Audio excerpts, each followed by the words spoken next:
Komiði sæl og blessuð og velkomin að rauðaborðinu enn eina ferðina.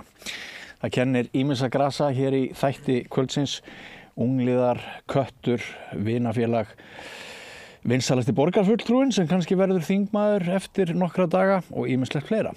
En fyrst hér í beinni útsendingu, góðir gestir sem ætla að ræða með mér samfélag og pólitík og hvað okkur finnst mikilvægast að ræða nú síðustu dagana áður en við ráðstöfum atkvæði okkar.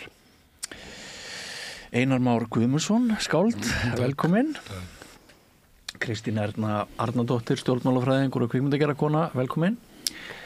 Birgitta Jónsdóttir, hvað ef að kalla þig skáld og aktivista? Já, fínt bara. Já, velkomin. Takk fyrir. Og Marinó G. Njálsson, ráðgjafi. Gaman að hafa ykkur öll hér. Þið eruð hvort, það má segja að þið deilið sumpart ólíkri reynslu en saman getum við örugglega myndað eitthvað magnað í umræðunni í kvöld.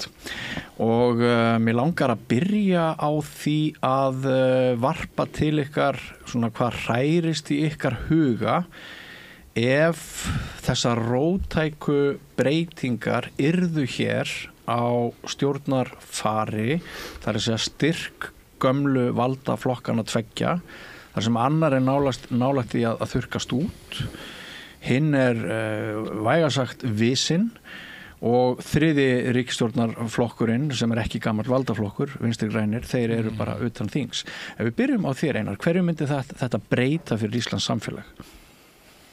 Ég veit það nú ekki, hvernig það er nú allt oft verið svona miklar væntingar í sambandi við kosningar en svona kannski það er svo sem ekki ræst því að þá myndum menn segja þá er svona kerfið svolítið það sama og það var til dæmis náttúrulega kosin eftir hrun alveg hrein vinstri stjórn. Já. Og gríðarlega væntingar og sú stjórn hefði getað gert mikið og gerði sjálfsagt líka mikið en það hefur verið feillin hjá svona þeim sem fá svona fulltingi almennings og svona afla sem vilja breyta að þau hlusta ekkert á almenning eftir og þetta er líklega kannski einhver kúltúr jafnvel í stjórnmálaflokkunum að það er ekkert svona lýðræði ég kem nú úr svona öfgaflokkum í fortíðinni hérna fylkingunni og það hvað sem má segja þá var allavega svona lýðræði það er að segja að menn gátu mynda hvaða skoðanahóp sem er en ég man til dæmis eins og til dæmis þegar vinstri stjórnin var mynduð með Samfylking og Vinstri grænum að þá voru ólíka skoðanir uppi innan Vinstri grænna en minnihlutinn honum var bara ýtt til hliðar og fekk aldrei og svo fékkstu stjórnina sem bara hlýddi svona þessum almennum fyrirmælum alþjóðasamfélagsins samanber Icesave og þau málu öll og alþjóðagjaldeyrissjóðnum náttúrulega. Já, alþjóðagjaldeyrissjóðnum sem sé fekk lagðar þessar línur og fór síðan að rökstyðja þeirra sjónarmið.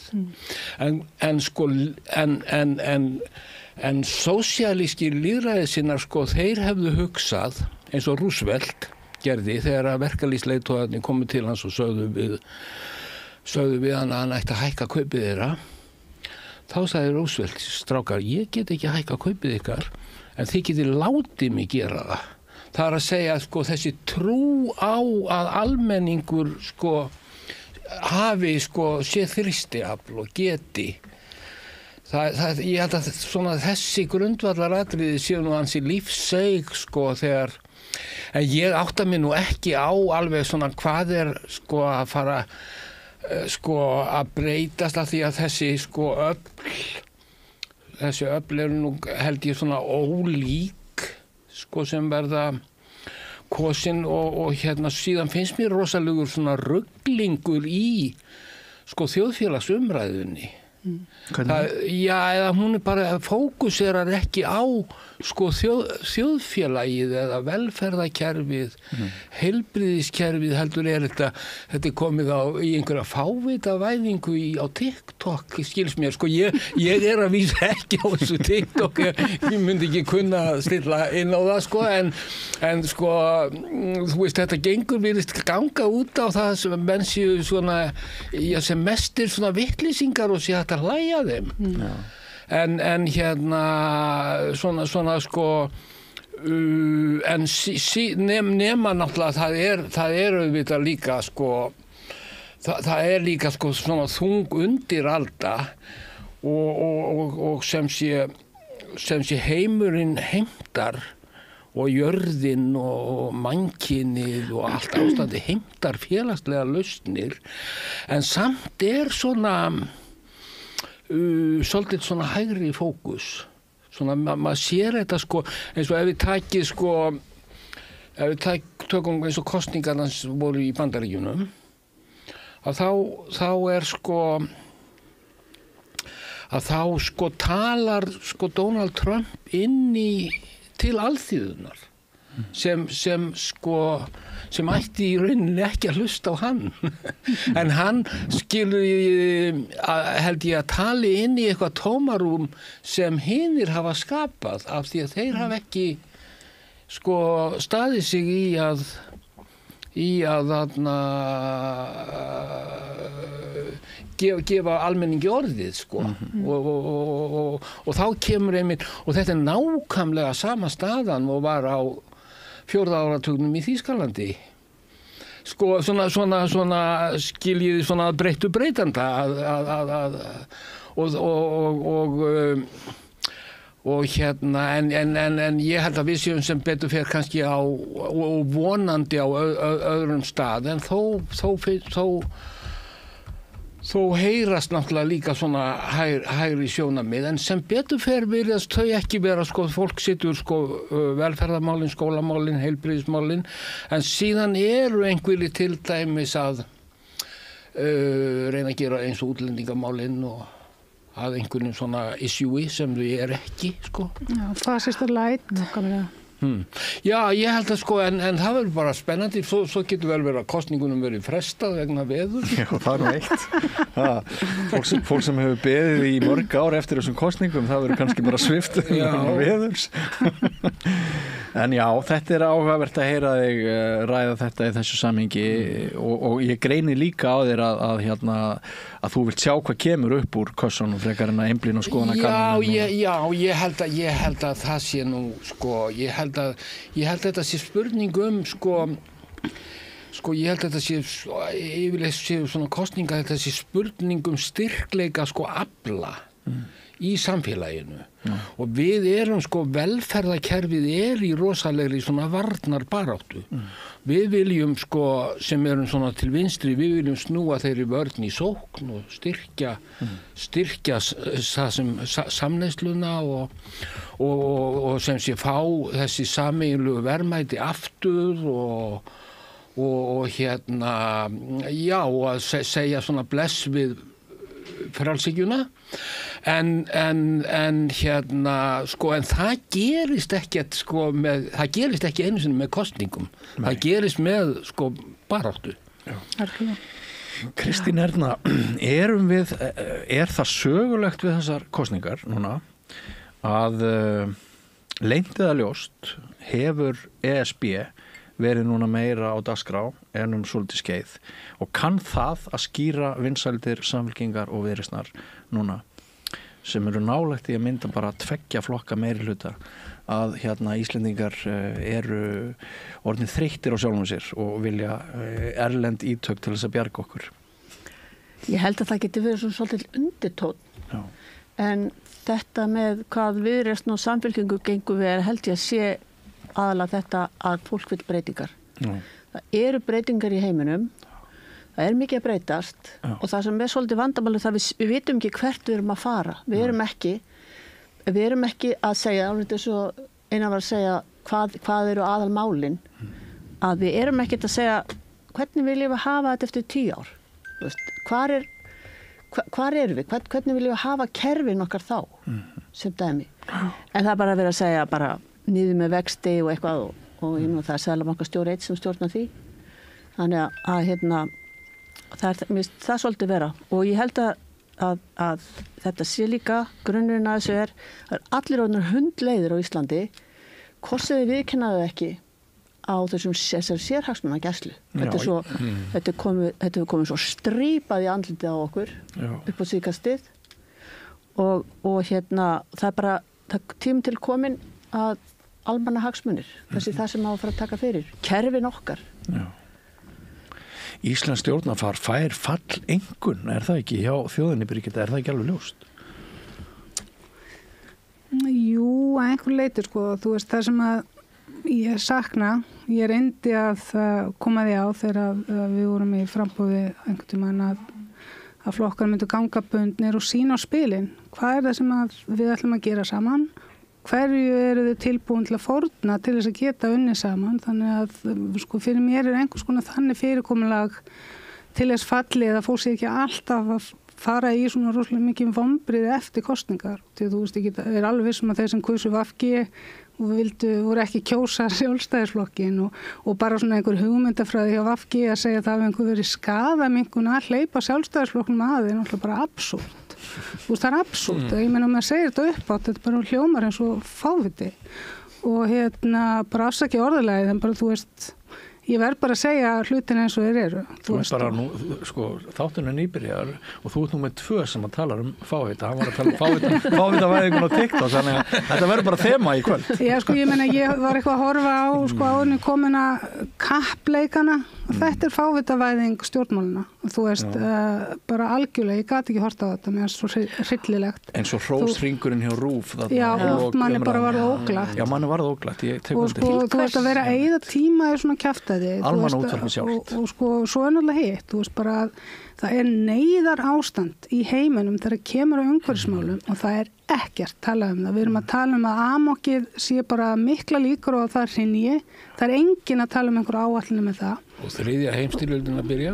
Já, og þú veist sko, en allavega þú veist, við getum gert eitthvað varðandi umhverfismálin og það hafi ekki einasti þingmaður farið á ráðstefnuna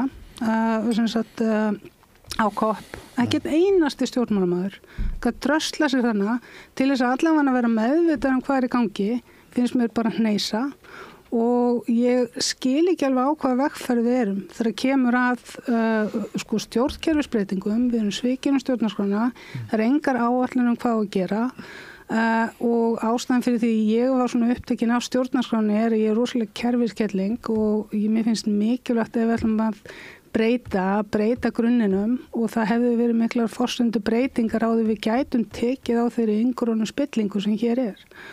Þannig ég get alveg tekið undir með einari, þú veist það er ekki nóg alltaf bara að skiptum, þú veist eplin á meðan að fullt af úldnum eplum í botnunum sem eru bara kerfislega breytingar sem þarf að laga. Og það þarf eins og þú varst að segja að hugsa til langs tíma og efla þingið í að geta unnið saman í langtíma áætlunum, þannig að það sé ekki alltaf, þú veist, mismunandi ríkisstjórnin kom alltaf og bara breyta öllu og það er bara allt í rugli í kerfinu endalaust. Hugsa ykkur hvað það kostar. En þessi sviðsmynd bara svona sérstaklega að Framsóknarflokkurinn sé nálægt í að þurrkast út VG mælist ekki með mennin á þingi og Sjálfstæðisflokkurinn sé stórlaskaður. Græturðu þetta? Sko mér finnst pínu leiðilegt að VG skuli hafa farið svona ráði svona. Ég bara mér finnst það mjög leiðilegt, þú veist, og út af því að þetta var sko ég gekk einu svona í VG út í ég held að vera umhverfisflokkur þú veist og ég beitt mig mikið umhverfismálum í gennum tíðina og svo bara áttaði maður því að það var kannski ekki alveg eins út í mann þeirri refsuðu kollu sko fyrir að tala um að ætti ekki að fara að bora fyrir olíu hérna á norðurslóðum og bara hún komst ekki áfram í umhverfisflokkum þannig að þú veist það er einhvern veginn það hafa svona ákveðin sko ég held Rökstu þau Lilju, Móses og Guðfríði og svona og Guðfríði var náttúrulega hann að líka það var allt þetta svona Þetta var svona eins og hljómsveit sem rak alla bestu hljóðfæraleikana. Já, þetta var svolítið þannig. En sko það sem að sko, ef ég mætti bara klára þennan bara mjög góðu punktur sko, en þú veist, sko talandi þessa komlu flokka og allt þetta, þú veist, þessi tvískiptingar flokkarnir eins og við talað Það sem ég kannski óttast þú veist, eru íhaldsöflin. Þú veist, öflin sem að má eiginlega finna nánast í öllum flokkum sem að bara eru íhald og vilja ekki neina breytingar. Já, bara í dulargerfi í öðrum flokkum. Já, bara þú veist, þú finnur þetta, þú veist, ég meina, hvaða þingmenn báru til með sábúri því við gátum ekki farið með sko, stjórnarskrána í atkvæðagreiðslu, þú veist, á sínum tíma á þinginu. Samfylking. Og AFG. Þú veist, þá voru þeir tveir. Þannig að þú veist sko, og hverjir bara ábyrgðu því að Geir fór einn, þú veist, ég menn hann var enda kafteinni, þannig að kafteinni fenniði með skipinu, ef hann vil vera kafteinn, en þú veist sko,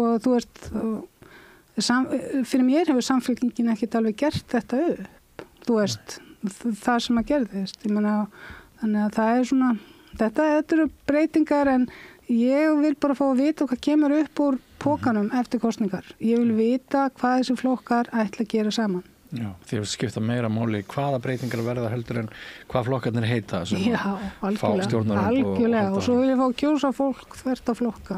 Já, Marín, og þú náttúrulega einn okkar fremsti greinandi í efnahagsmálum og pistlarnir þín eru algjörlega ómetanlegir fyrir okkur þennan sauðsvarta almenning og þú hefur mikið verið að fjalla vaxtamál og svífirðu bankana núna í síðustu tíð að stýrivextir eru lækkaðir 0,5% stig og þeir svara með vaxtahækkun. Hvað heldurðu að óþol almennings gagnvart misskiptingu efnahagsmála og þessi tilfinning að hér hefur áherslan á sérhagsmunina verið rædd umfram almannahagsmuni. Hvað heldur að þetta eigi stóran þátt í því að Íslendingar virðast ætla að gefa þeim rauðaspjaldið sem að hafa verið svona næst þessum öflum síðust ár? Já, það vil svo til að ég byrti á Facebook hjá mér í gær minningar dagsins frá því 2010 og þar var ég að tala yrðum að losna verðtrygginguna, yrðum að koma stöðuleika í vaxtamálum og eina leiðin til þess að ná þeim stöðuleika væri að þvinga fjármagnseigendur og fjármálafyrirtæki til að taka þátt í umræðinni og hér við 14 árum seinna og halva ári betur og við erum saman stað. Við erum á sama stað í umræðinni, við erum að tala sama hlutin, við erum að súpa seiði af því að bankarnir gera það sem þeir geta, vegna þess að þeir geta að komast upp með. Vegna fákeppni? Vegna fákeppni og vegna þess að eina sem við getum gert að færa viðskipt okkar frá Arion í Íslandsbanka og Íslandsbanka í Landsbanka og svo Landsbanka í Arionbanka. Þannig að þetta er bara ákveðin hringrás og sko þarna 2010 þá fékk þetta ákveðin hljómgrunn svo þetta dött niður en það var ákveðið að gera mig að einhverjum skotspóni nýsni og gagnrýnandinn alltaf grýttur í þessu landi en sko, ég hef oft vísað til þess það sem við þurfum að gera það á fyrirhluta 10. áratugs þá var svipað ástand í Danmörku. Það var sem húsnæðislánamarkaðurinn í Danmörku, hann var í nákvæmlega sama ástand og hér. Háir vexti sem fólk var ekki geta greitt af. Þá tóku lánveitendur sig saman og breyttu kerfinu. Lánveitendur, ekki lántakar. Og þeir breyttu kerfinu þannig að þeir fóru í staðan fyrir að bjóða 8-9-10% vexti þá fóru þeir að bjóða sem voru aukastbreytileg þá fóru þeir að bjóða lága vexti yfir allan lánstíman og ef fólk fékk annað fasta vexti yfir allan lánstíman eða var með breytilega vexti með vaxtaþaki ég er búin að tala fyrir þessari hugmynd núna í raun 15 ár því ég setta fyrst fram höstu 2008 og þannig að það 16 ára og það bara þannig sem við verðum að gera þetta. Við getum ekki komið á stöðuleiki í þjóðfélagi þar sem veikari aðili allra samningssambanda á að bera allt tjón, allar kostnað, allar hækkanir. Þetta verður að vera þannig að sterkari aðilinn, ef hann passa sig ekki, að þá taki hann líka högg á sig. Og þessi vaxtalækkun sem var vaxtahækkun daginn var náttúrulega bara ákveð grín og eiginlega sko lýsti þeim sem stóða þessu miklu meira heldur en nokkuð tíman stöðun í þjóðfélaginu, menn þetta sýndi bara grímulausa sérhagsmuni bankans sem þarna voru settið fram og mér fannst alveg stórmerkilegt að heyra bankastjóra að segja að bankin hefði tekið á þessu höggið þegar ákvæmum að spannaði hér upp í 5 miljardar. Það ótrúlegt. Og síðan þegar, eins og ég gerði, ég fór bara að skoða áslutareikninga og hvað stendur í bókum bankans, ég fór að skoða hvað markaðurinn segir, það kemur frá Kauphöllinni og bankastjórinn sagði eitt, en ársreikningar og Kauphöll voru sammála. Þannig að við verðum að, þegar menn eru svona með ákveðna ósvifni í því að ljúga fólki, að þá ætti það að hafa afleiðingar. En það gerir það ekki á Íslandi þar sem sérhagsmunagæslan ofar öllu. Já. Og sko nú skildi maður... Það er ekki bara að breyta lögum og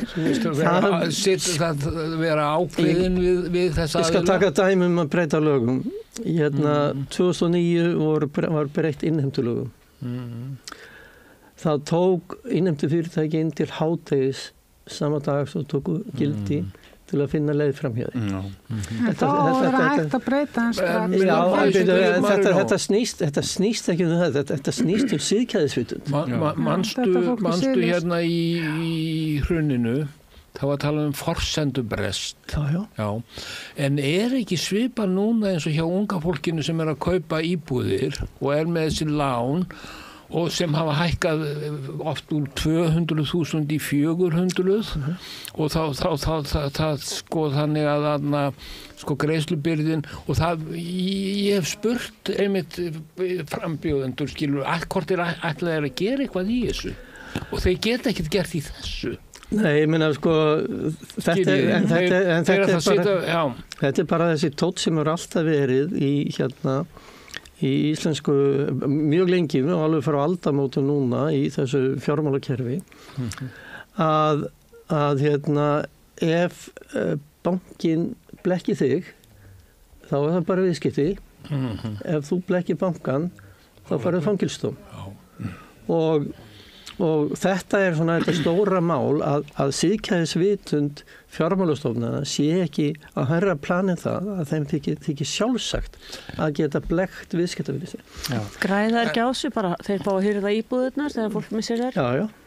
En siðgæðisvitund, sko, nú myndu sko marxistar segja að sko siðgæðisvitund væri náttúrulega bara spegilmynd af kerfinu. Þetta er eitthvað kerfi, skiljiði, og það þarf að breyta kerfinu. Og þá breytist kannski siðgæði sko, vegna þess að ég held nefnilega að samfélagið það stjórnist ekki af siðgæðisvitund. En mér finnst nefnilega mjög alvarlegt sko, að við erum búin að sitja uppi með hrikalega vonda efnahagsstjórnun fyrir allan almenningi í landinu nema þá sem eiga mest og þá sem græða á því að til er skuldugt fólk. Við erum búin að sitja með mjög vonda efnahagsstjórnun, við erum búin að sitja uppi með hegðun íslensku bankana sem að hegða sér alltaf meir og meir eins og bara einhver siðlaus rányrkju kapitalísk fyrirtæki og einkamarkaði á nokkurar samfélagslegar ábyrðar og gildir einu hvort þessi bankar eru í okkar eigu eða ekki. Þeir hegða sér með svívirðulegum hætti, Seðlabankinn og bankakerfið allt saman. Það varla maður hitti Íslending sem að reynir að verja þessi kerfi. Á sama tíma hefur ekki ein gagnrýnisrödd komið frá meirihlutanum í ríkisstjórninni. Þau leyfa þeim alltaf að fara öllu fram. Það ekki verið að senda neinar aðvaranir, engin siðferðisleg skilaboð eða neitt af því. Og ég held að þessi breyta sé vanmetin í reiði Íslendinga sem kann að birtast í því hvernig við ætlum að greiða atkvæði næstu helgi, að við þolum ekki þessa undirgefni við sérhagsmunaöflin sem innan skams eiga bæði landið miðin, allar eignunar okkar og jafnvel tjáningafrelsið og svo fyrir sem horfir. Ég var í hópi fólksáðan að tala saman og þar lýsti ein kona þessu mjög vel. Við erum að gefa allt frá okkur. Við erum að stefna í það að það hefur bara sérhagsmunin sem eiga að fá peningi. 60 ára raforkusamningu við Fjarðarál er dæmi þetta. Við höfum enga stjórn á því sem þar gerist. 60 ár pælið í því. Og við erum með útlendinga United Data James Ratcliffe að vera að kaupa upp jarðir á Norðausturlandi. Hvað ætlar hann að gera við þessi jarði? Hver er einhver svona eitthvað sem býr að baki? Og við þurfum einhvern veginn að passa okkur á því að verði ekki nýlenda, verði ekki undir okkur. Já. Þetta er náttúrulega sama með, er það ekki með húsnæðismarkaðinn og leigumarkaðinn og þetta að það sé, hvað tala menn að sé, er ekki bara einhverja 9 af hverjum 10 íbúðum keyptar af fjárfestum og þetta dæmi, þetta dæmi eins og við vorum að tóka áðan með hækkunin á lánum og við getum ímyndað okkur fyrir þetta var einmitt í heimildinni talsvert viðtal við ungt fólk sem hafði þetta var oft kannski í einhverjum tilfellum einstæða mæður og voru með ágætis vinnu og ágætis, en ég meina það standi ekki undir þessu og við getum ímyndað okkur hvað svona kerfi, hvaða áhrif þetta hefur síðan á börnin og þetta kannski endalausir flutningar. Það er að skoða samfélagið og stjórnmálin í þessu dæmi hafa náttúrulega stjórnmálamennirnir og pólitíkin hefur ekkert staðið sig í að upplýsa eða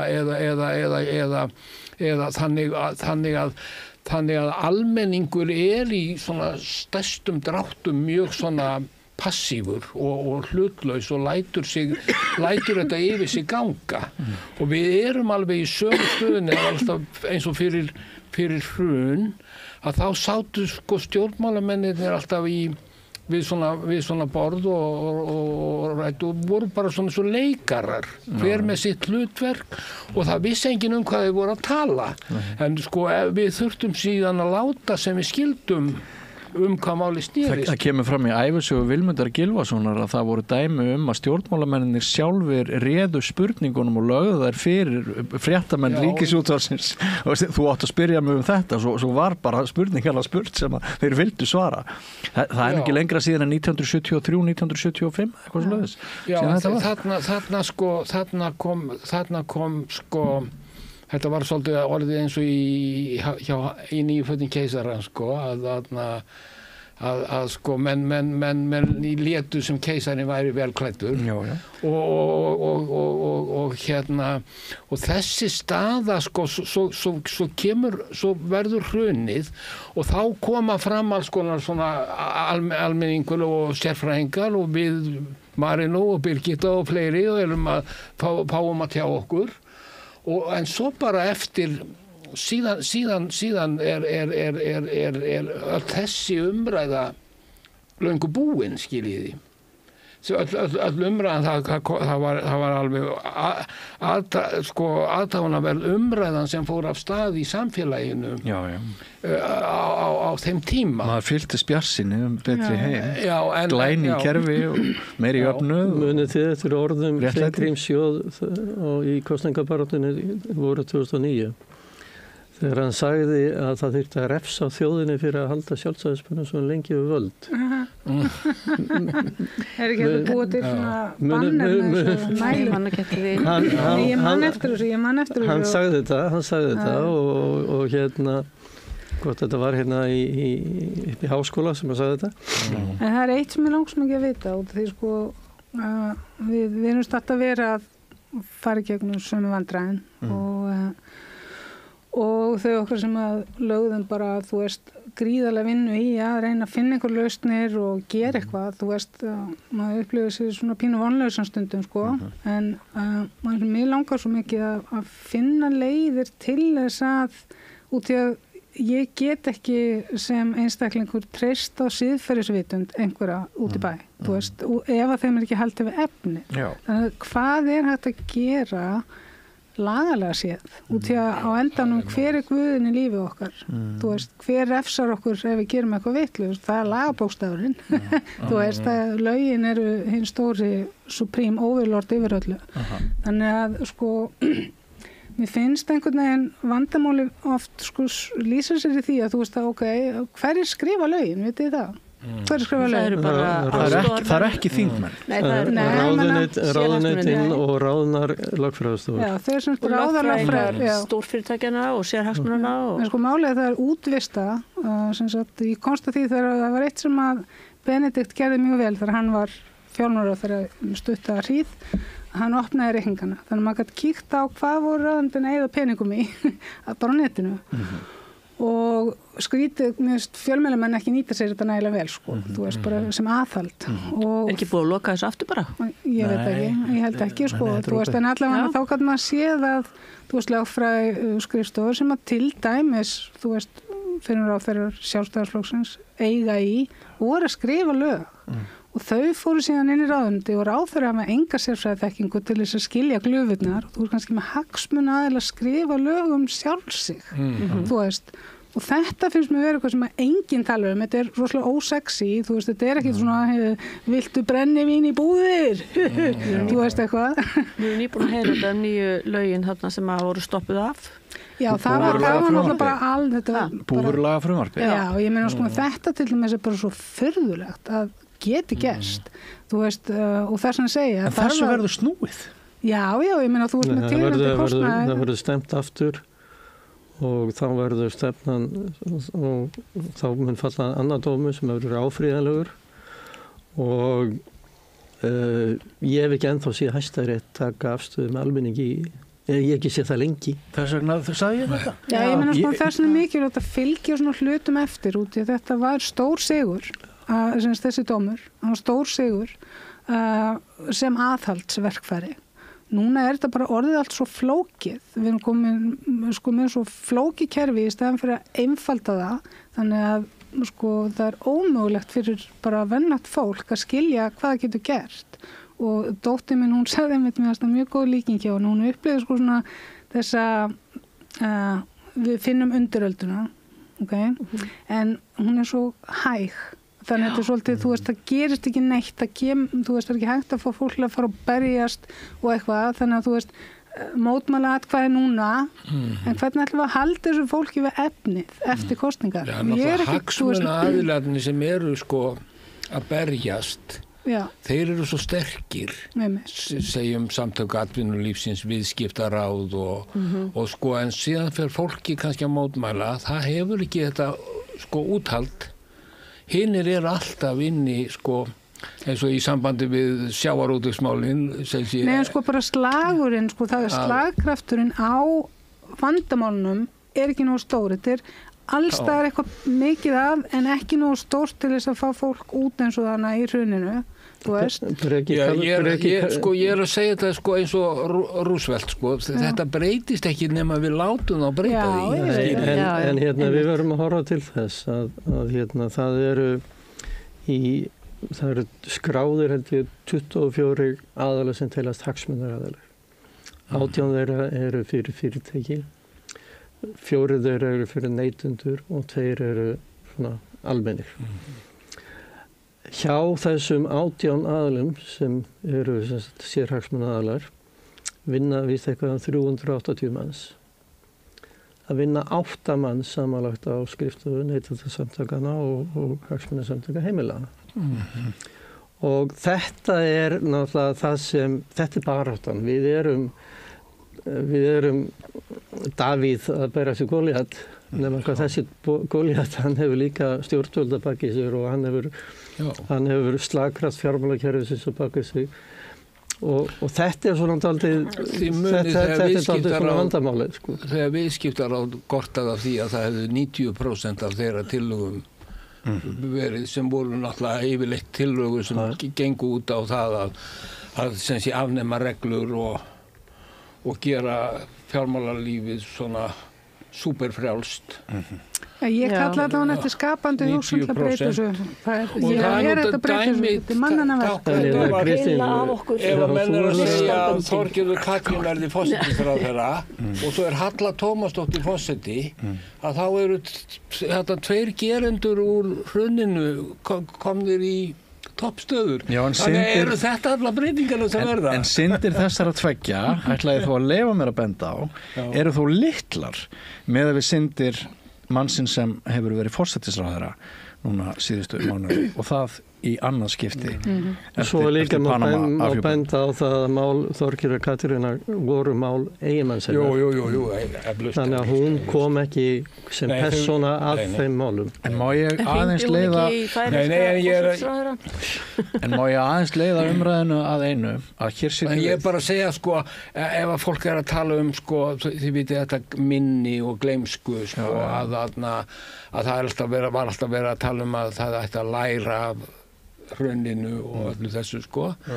En maður veit ekki sko hversu mikill sá lærdómur sko. Og ég held nefnilega sko það getur sko umræðan sko spillingu og siðferðisbresti og allt það, hún getur líka verið svolítið sko, við getum ekki sko sett á bara allir KFUM sko, eða KFUK sko, það þarf sko breytingarnar þurfa að vera í kerfinu. Ég myndi frekar vilja senda það í bútaklustur og læra auðmygt. Það er náttúrulega kapitalismin. Það verður að hemja. Sko menn segja sko, það er þessi fræga hann heiti Mark Fisher, hann var upphaflega blaðamaður á Melody Maker, skrifaði bókina Capitalist Realism heitir hún og þar er þetta sko, það er auðveldara ímynda sér heimsendi en endalók kapitalismans. Sko kapitalismin virðist vera eins og orðið hálfgert náttúrulögmál, að það er ekki sko, og þetta kemur náttúrulega til út af sjálfsagt sko sem sé kannski hruni Sovétríkjanna og fleiri sem sko að það er ekki lengur þetta er stundum kallað svona held í postmodernist ástand að það er ekki lengur sem sé fókus á valkostum. Það eru engir valkostir. Það er svona að segja frakkar við þurfum fleiri skáld en ekki verkfræðinga. Vegna ímyndunaraflsins, við þurfum að ímynda okkur breytingarnar til þess að það er verði, við þurfum að sjá þar fyrir. En mér langar aðeins, ef ég má núna, víkjað ábyrgð fjölmiðla í því að við erum eins og við erum. Og mér langar líka aðeins að impra á því að við hér tölum eins og við tölum. Í gærkvöld var þáttur í Ríkisútvarpinu, Silfrið heitir það, með 4 álitsgjöfum. Það var ekki á neinum þar að heyra að það væru nein vandamál á Íslandi. Þetta var bara svona pop og þetta var svona sigurhúðað og þetta var svona létt og skemmtilegt og það var aðeins hægri slagsíð á þessu eitthvað var sem er einkennilegt sko. Sem er einkennilegt vegna sem að skildi ætla að góðir fjölmiðlar, hvort sem eru almannaútvarpið eða hverju þær eru, sé á öllum tímum alltaf í stjórnarandstöðu. Burtséð frá því hverjir eru í stjórn. Út í bæ þá er fólk hrætt við að tala eins og við höfum verið að tala hér. Það er mjög hrætt vegna þess að ef það gerir það, þá er það að rugga einhverjum bátum, kannski missir það vinnuna, kannski veikist staða einhvers í fjölskyldunni með því að eitthvað er haft eftir einhverjum eitthvað. Við erum hér kannski vegna þess að okkur líður eins og við höfum ekki öll að tapa með því að ræða eins og við höfum rætt. En ábyrgð fjölmiðla í því að seti ekki þá á dagskrá sem við höfum verið að ræða núna, hún er augljóslega töluvert mikil. af því að við erum að tala um þessi skilaboð, við erum að tala um siðferði, við erum að tala um sendingar fólks á millum hvað í lagi og hvað ekki í lagi. Hvað hægt að gera til þess að komast út úr þessu ástandi hlutdrægrar, fjölmiðlunar, þöggunar, það vita allir að samstöðinu er pólitísk stöð og bara fínt, höfumannarsins líka. Og við getum við getum rætt suma aðra fjölmiðla sem við vitum að eru pólitískir, en 80-90% af, hvað maður að segja, dagskrárvaldinu eru í höndum þeirra sem virðast ekki kunna að beita sínu valdi. Svo ég taki nú bara stórt upp með mig. Hver lausnin? Vegna þess að almenningur hegðar sér að mjög miklu leiti eftir í hvaða skilaboð hann fær í gegnum fjölmiðla. Ég myndi vilja heyra frá Kristínu hérna, hún hefur svo lítið talað hérna. Já, byrjum á þér. Ég held að það vantir kjark. Já. Það vantir allstað kjark. Já. Það vantir kjark í stjórnmálamenn og það vantir kjark í fólk, sko, það er auðvitað að segja kannski því ég er nú ekki hrædd að missa vinnuna þá ég segi hvað sem er, sko. Nei. En hérna, ég myndi Nýtur þeirra forréttinda? Ég myndi, Þú nýtur þeirra forréttinda, það er enginn sem rekur þig þótt þú segir eitthvað? Já, ég meira, og ef einhver myndi reka mig, þá bara gera hann það. Já, þá finnur þér eitthvað annað. Já, myndi ég bara finna mér eitthvað annað. En fyrir alla þá Íslendingar sem ekki geta leitað á aðra slóðir, til dæmis Alexander Henrysson, hann ræðir þetta í, ef ég má vitna í minni bók, Besti vinur aðal, hann segir, ég er í forréttindastöðu, ég er háskólaprófessor, það er ekki svo auðvelt að reka mig, að ryðja mér til hliðar, af því að ég er á svo góðum stað, en hann þekkir hellingafólki, bara eitthvað fiskverkafólk eða eitthvað svoleiðis, sem að hefur, það er bara einn vinnuveitandi, það er bara eitt starf. Og ef það lýsir einhverju skoðun, þá er það bara farið. Það getur að reka alla, þú getur ekki reki alla í þorpinu, þú getur ekki reki alla ef fólk stendur saman. Nei. Mér finnst bara þessi undirhald að vera svolítið svoleiðis að ég er farin að heyra fólk segja upp á hluti sem að það kannski segja, nei, hvaða vitleysa er þetta hérna? Alltaf þú með samsæriskenningar og eitthvað. En sástu þennan Silfur þátt í gærkvöld? Nei, ég sá það var bara eins og það var algjörlega óútskýrt af hverju við erum að ganga til kosninga. Það er aldrei rætt sögu Bjarna Benediktssonar, óvinsældir hann, spillingu eða neitt, ekki neinum þætti sem Ríkisútvarpið kemur nálægt eða hérna Sín eða Vodafone eða 365 eða hvað er heitað þarna hinum einn? Já, það er spillingi sem aldrei má nefna. Það má aldrei nefna neina spillingi. Munum við ekki líka þegar Panamaskjölin komu? Þú veist, það mátti ekki ræða. Ég þurfti að vera með einhvern miða í sjónvarpsþáttunum út í að það var engin spurning í fóringja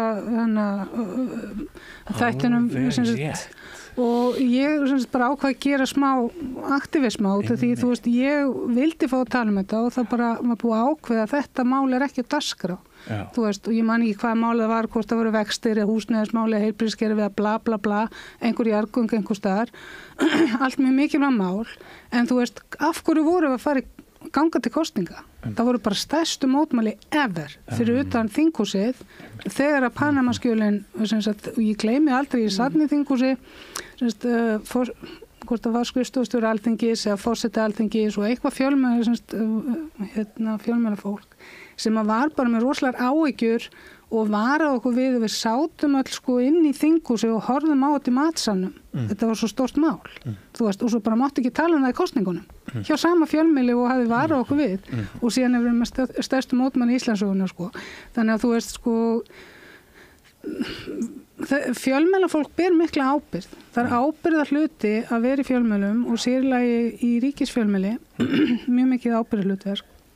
Og ég man að ég satt nú í alls og mennta þegar við vorum að fara yfir lögin Ríkisútvarpið á sínum tíma þar sem við lögum mikla áherslu til þú veist rannsóknar blaðamennsku og annað þú veist það væri hreinlega hlutverk ríkisfjölmiðlis og það sem gerist sko ég man að Páll Magnús var útvarpsstjóri og ég var alltaf að benda á allir vefurinn og allir hlekkirnir í söguna hafði horfið.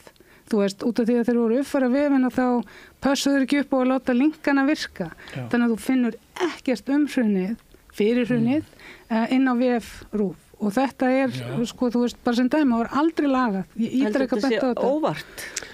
Það sem er óvart, en ég bara tala sko, þú veist, svona vinnubrögð. Þetta eru okkar sögulega geimt. Þetta er okkar sögulega geimt og ef við getum ekki farið og skoðað nærsögun okkar, þú veist, og að engin fjölmiðl vill fjalla svona hluti, ég skilði það ekki. Svo bara verið eða einhverjum tíma í að tala einhverju þingmenn að gera einhverjar, þú veist, útrunnar, ég veit ekki, endalaust einhverju svona marenskökur og kartöflur og hot wings og ég hef engan áhuga þessu, ég horf ekki á neitt þessu, ég hef engan áhuga að horfa á stjórnmálamenn elda saman. Mér er bara alveg sama.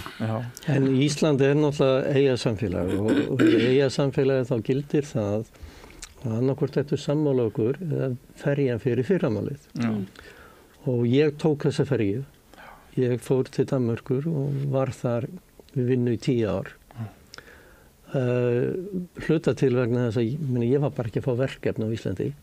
Eftir að þú stegst upp og gagnrýndir og talaðir og tjáðir. Og ég lendi síðan í því að 3 fjölmiðlar, þeir réðust á mig persónulega út af því að ég bjó í of stóru húsi. Já, alveg rétt. Og Býtur við skýru þetta betur? Nú, ég bý í stóru einbýlishúsi. Já, máttur ekki gera það? Og ég mátti það ekki, en þeir tóku ekkert fram að húsið var bara hálfkarað og við flutt inn á jarðað og kjallara og áttum heilmikið eftir og þetta var bara eðlilegt, ég var bara bjarga sjálfur mér, hefði átt 2 eignir, en þetta var svona. Hvaða fjölmiðlar voru þetta? Hvaða fjölmiðlar voru þetta? Hvað hétt hann fréttatíminn á þeim tíma? TV og Vísi. Já. Það þarf ekki að ræða þetta sko í samhengi við það sem kallaði þöggun og meðvirkni og þá kemur að þessu sko það er nú talað sko að það hafi orðið sko skiljiði sko og ég man að Ragnar Aðalsteinsson hann orðaði þannig að hann spurður sko þegar hrunið sko hófst sem sé hvort það væri einhver sko að því þá var fólk svo það var einmitt sko svona einmitt að tala siðferðið og afbrot og spillingu og þá var Ragnar spurður að þessu sko hvort það væru einhver afbrot þarna og hann sagði nei, þetta var sko viðskiptalífið tók völdin í landinu og það er þetta sem heitir sko bylting sko nýfrjálshyggjunnar og þessi bylting verður sko og það er þetta rekja þá sögu alveg með sem sé Thatcher og Reagan og svo þá líklega Eimreiðar klíkunni á Íslandi eins og hún var kölluð og en sko frjálshyggjan tekur ekki bara völdin í viðskiptalífinu og fjármálalífinu og hún tekur líka völdin í hugmyndafræðinni og það er þetta sem hefur setur öll þessi mál í getum sagt svona oft í vitlaus samhengi og þá verða málin oft á þessum level sko hvað má segja og hvað má ekki segja af því að gagnrýnin beinist ekki að því sem er kjarni málsins og ég skal bara taka nærtækt dæmi sko úr núna er til dæmis þessi verið að tala listamannalaunin og það er verið það áróðurinn frá okkar samtökum hann er það að hver króna sem fyrir listir verði 3 krónur það kann vera þetta sé satt og bara þetta er bara útreiknað. Já, bara allt í fínum með það. En þetta er bara vitlaus framstilling.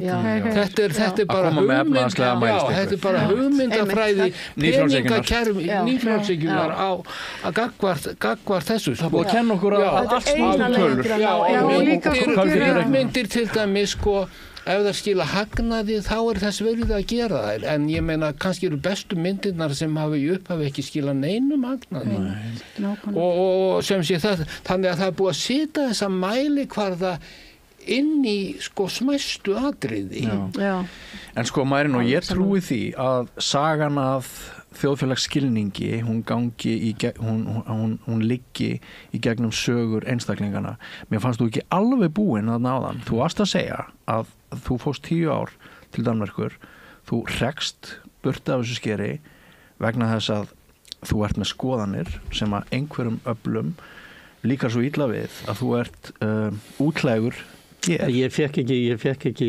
verkefni. Fékkst ekki verkefni? Já. Hvaða öfl við að eiga? Bara ef þú segir okkur það. Sko á þessum tíma svo skelfilegt sem það að þarna náttúrulega ríkisstjórn Samfylkingur á VG. Og þannig að það ekki hægt að beina svo neitt annað heldur en að þeim sem þar voru kring. En það kom í ljós að margir þessum blaðamennum sem skrifuðu málin voru innvígðir Samfylkingamenn. Já. Ég hafði nefnilega skilað séráliti skuldamál heimilana. Með þessi samtök, hagsmunasamtök heimilana hétu. Já, ég var bara stjórnarmaður þar sko, þannig að ég er ekkert með þau frekar en einhver annar. Okay. En ég skila séráliti það sem ég storka þeirri skoðun sem þar kemur fram. Og og Jóhanna hafði ofsalega miklar áhyggjur af því að ég stæði ekki með meirihlutaálitinu. Ég sagði það væri svo sem allt í lagi, mér væri alveg sama þó að þetta væri komið þarna, en lýsti því yfir í heyrandaljóðu í Þjóðmenningarhúsinu að það sem skipti öllu máli væri það að það væri staðið með þeim og gert eitthvað fyrir þá sem stæðu verst í samfélaginu. Og þetta er þessi fundur er haldinn 7. og 7. nóvember. Hvað ár? 2010. Já. Og bingo, nokkrum dögum seinna er farið að fjalla mig sem persónu og mín skuldamál og fleira. Já. Þannig að þarna var greiðlega einhverju sem töldu að ég hefði verið að stinga Jóhannu bakið. Já. Ég get ekki skilað hann einn annan hátt.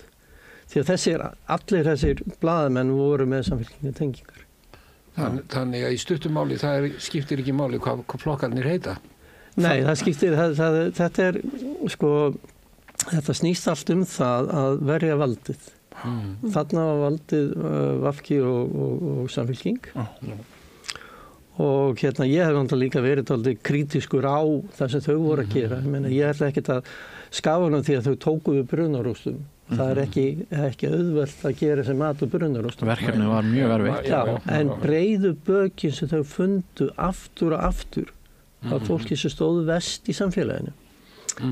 Það voru lífeyrisþegar, barnabætur lækkuðu, vaxtabætur lækkuðu, það var hvað þetta annað var verið að skera af það sem átt að renna til þeirra sem verst stóðu.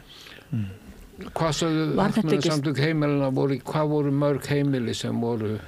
Þessar tölur eru á reiki og hæstu tölur sem eru birtar eru 15.000 en ég tel líklegt að þetta sé nær því að vera einhver 10-11.000 einstaklingar sem hröktast á heimilu sínum eða fjölskyldur og 10-11.000 eru með, ef segjum að það séu 3,5 í hverju fjölskyldu þá er það 35-40.000 manns. Og það sem er versta við þetta, og ég hef alltaf sagt það, er það að þetta fólk farð persóna non grata í bankakjörfinu. Og stefnir ekki svolítið í þetta sama? Jú, en margt af þessu fólki er ekki ennþá komið inn.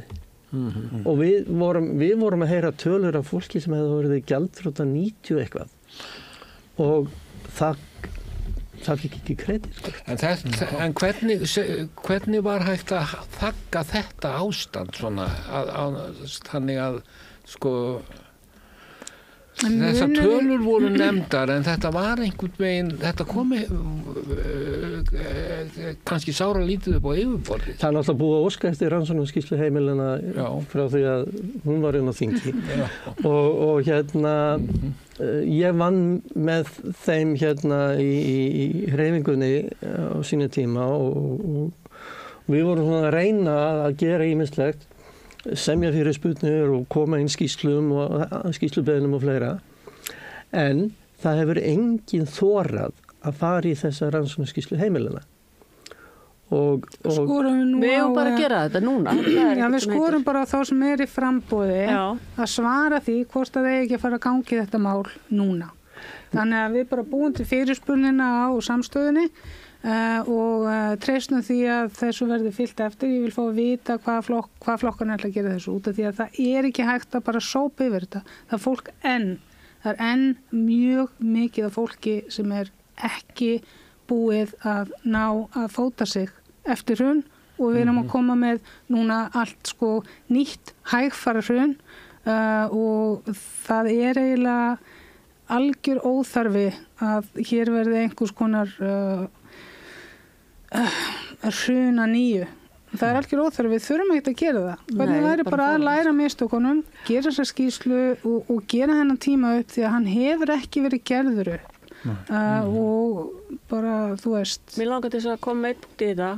Ég var að hlusta á Indriða Þorlákssson daginn með glærur og að þú sagðir að það hafi verið skortan við barnabætur og húsnæðisbætur eftir hrun af vinstristjórninni. Vaxtabætur.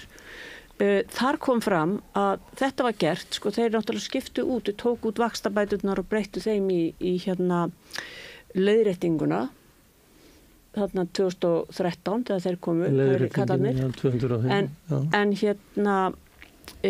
samkvæmt tígrafi sem hann var með þá var spýtt í þetta barnabætur og vaxtabætur hjá vinstristjórninni algjörlega í óþökk gjaldeyrisjóðsins þá sem núna búin að skipta skoðun.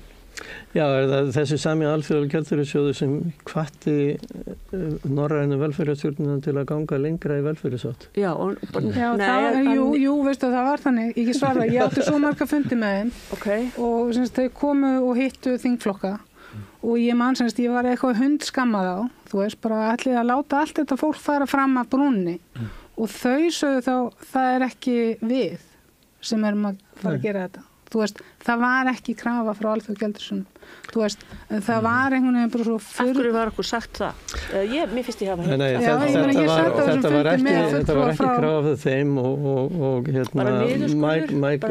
Mike Flanagan eða hvað hann hétt sem var með síldarhandtakið. Já, hann sagði í viðtali eða í erindi að það ætti að ganga til samninga við þá sem voru viable borrowers, fólk sem gæti staðið þetta af sér. Og ég sendi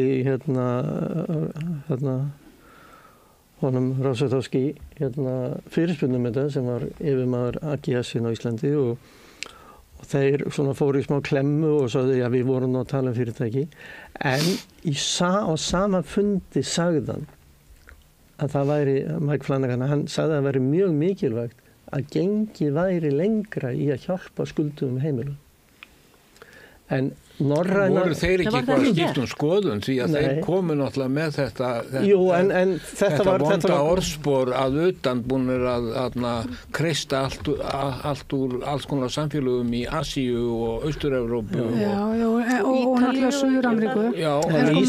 Ísland var öðruvísi land. En svo koma þeir hingað og fá þetta sjokk af því að Ísland vildi ekki láta taka af sér velferðarkerfið og Nei, máli var það við fengum enga sér meðferð.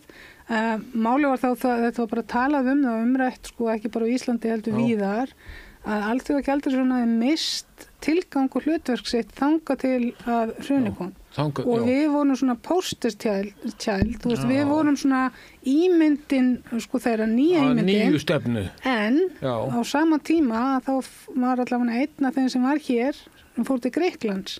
Og við skulum kannski muna hvað þeir gerðu á Grikklandi sem var hryllingur. Þau fóru svo illa með Grikkland að að fólk var það var bara neyðarástand, þú veist, fólk var ekki þú veist, það var líka við að saga á sér handlegginn eða eitthvað til þess að geta fengið þjónustu, þú veist, það var allt skorið, það var ég held að þeirra RÚV hafi náttúrulega verið lagt niður. Það var allt einkavætt. Það var bara allt, Þetta var nú upphaflega stefnan þeirra hérna, þeir voru að tala náttúruauðlindirnar, þeir voru með svona rauðstrik sem þeir ætluðu að snúa við Já, og það var einmitt með sko sölu á innviðum og landsvirkjun og fleiri, en þeir bara sáu að þeir komust ekki áfram með þetta. Ég meina það var alveg stíð í lappirnar, ég ætla ekki að fara að segja sko að Jóhannesstjörnin hafi einhverju bara rúllað yfir. Þú veist, það var staðið í lappirnar, þú veist, þetta var sko hefði geta verið margfalt verra ef að sjálfstæðisflokkurinn hefði verið við völd. Ég get bara sagt ykkur það.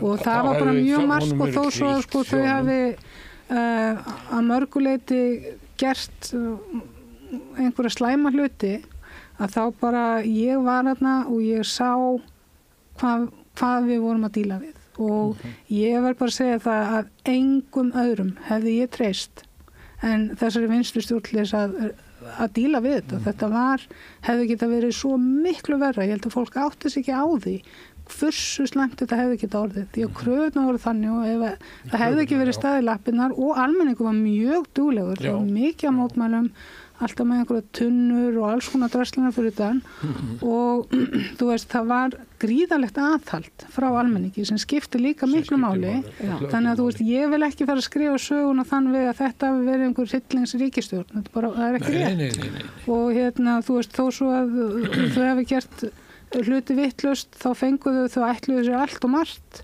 og hefðu mátt bíða með margt en sko ESB-ferðalagi var kannski ekki rétt að tímasetningi. Nei, alls ekki sko.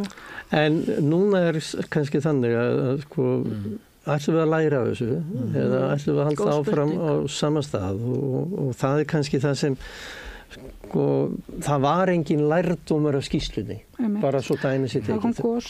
Það var bara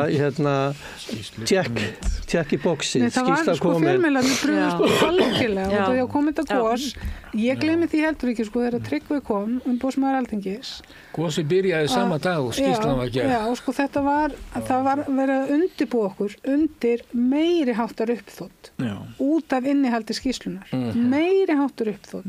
Svo kemur gosið og það bara hættur umfjöldinu, þetta var svo skrítið. Það bara einhvern veginn, þú veist.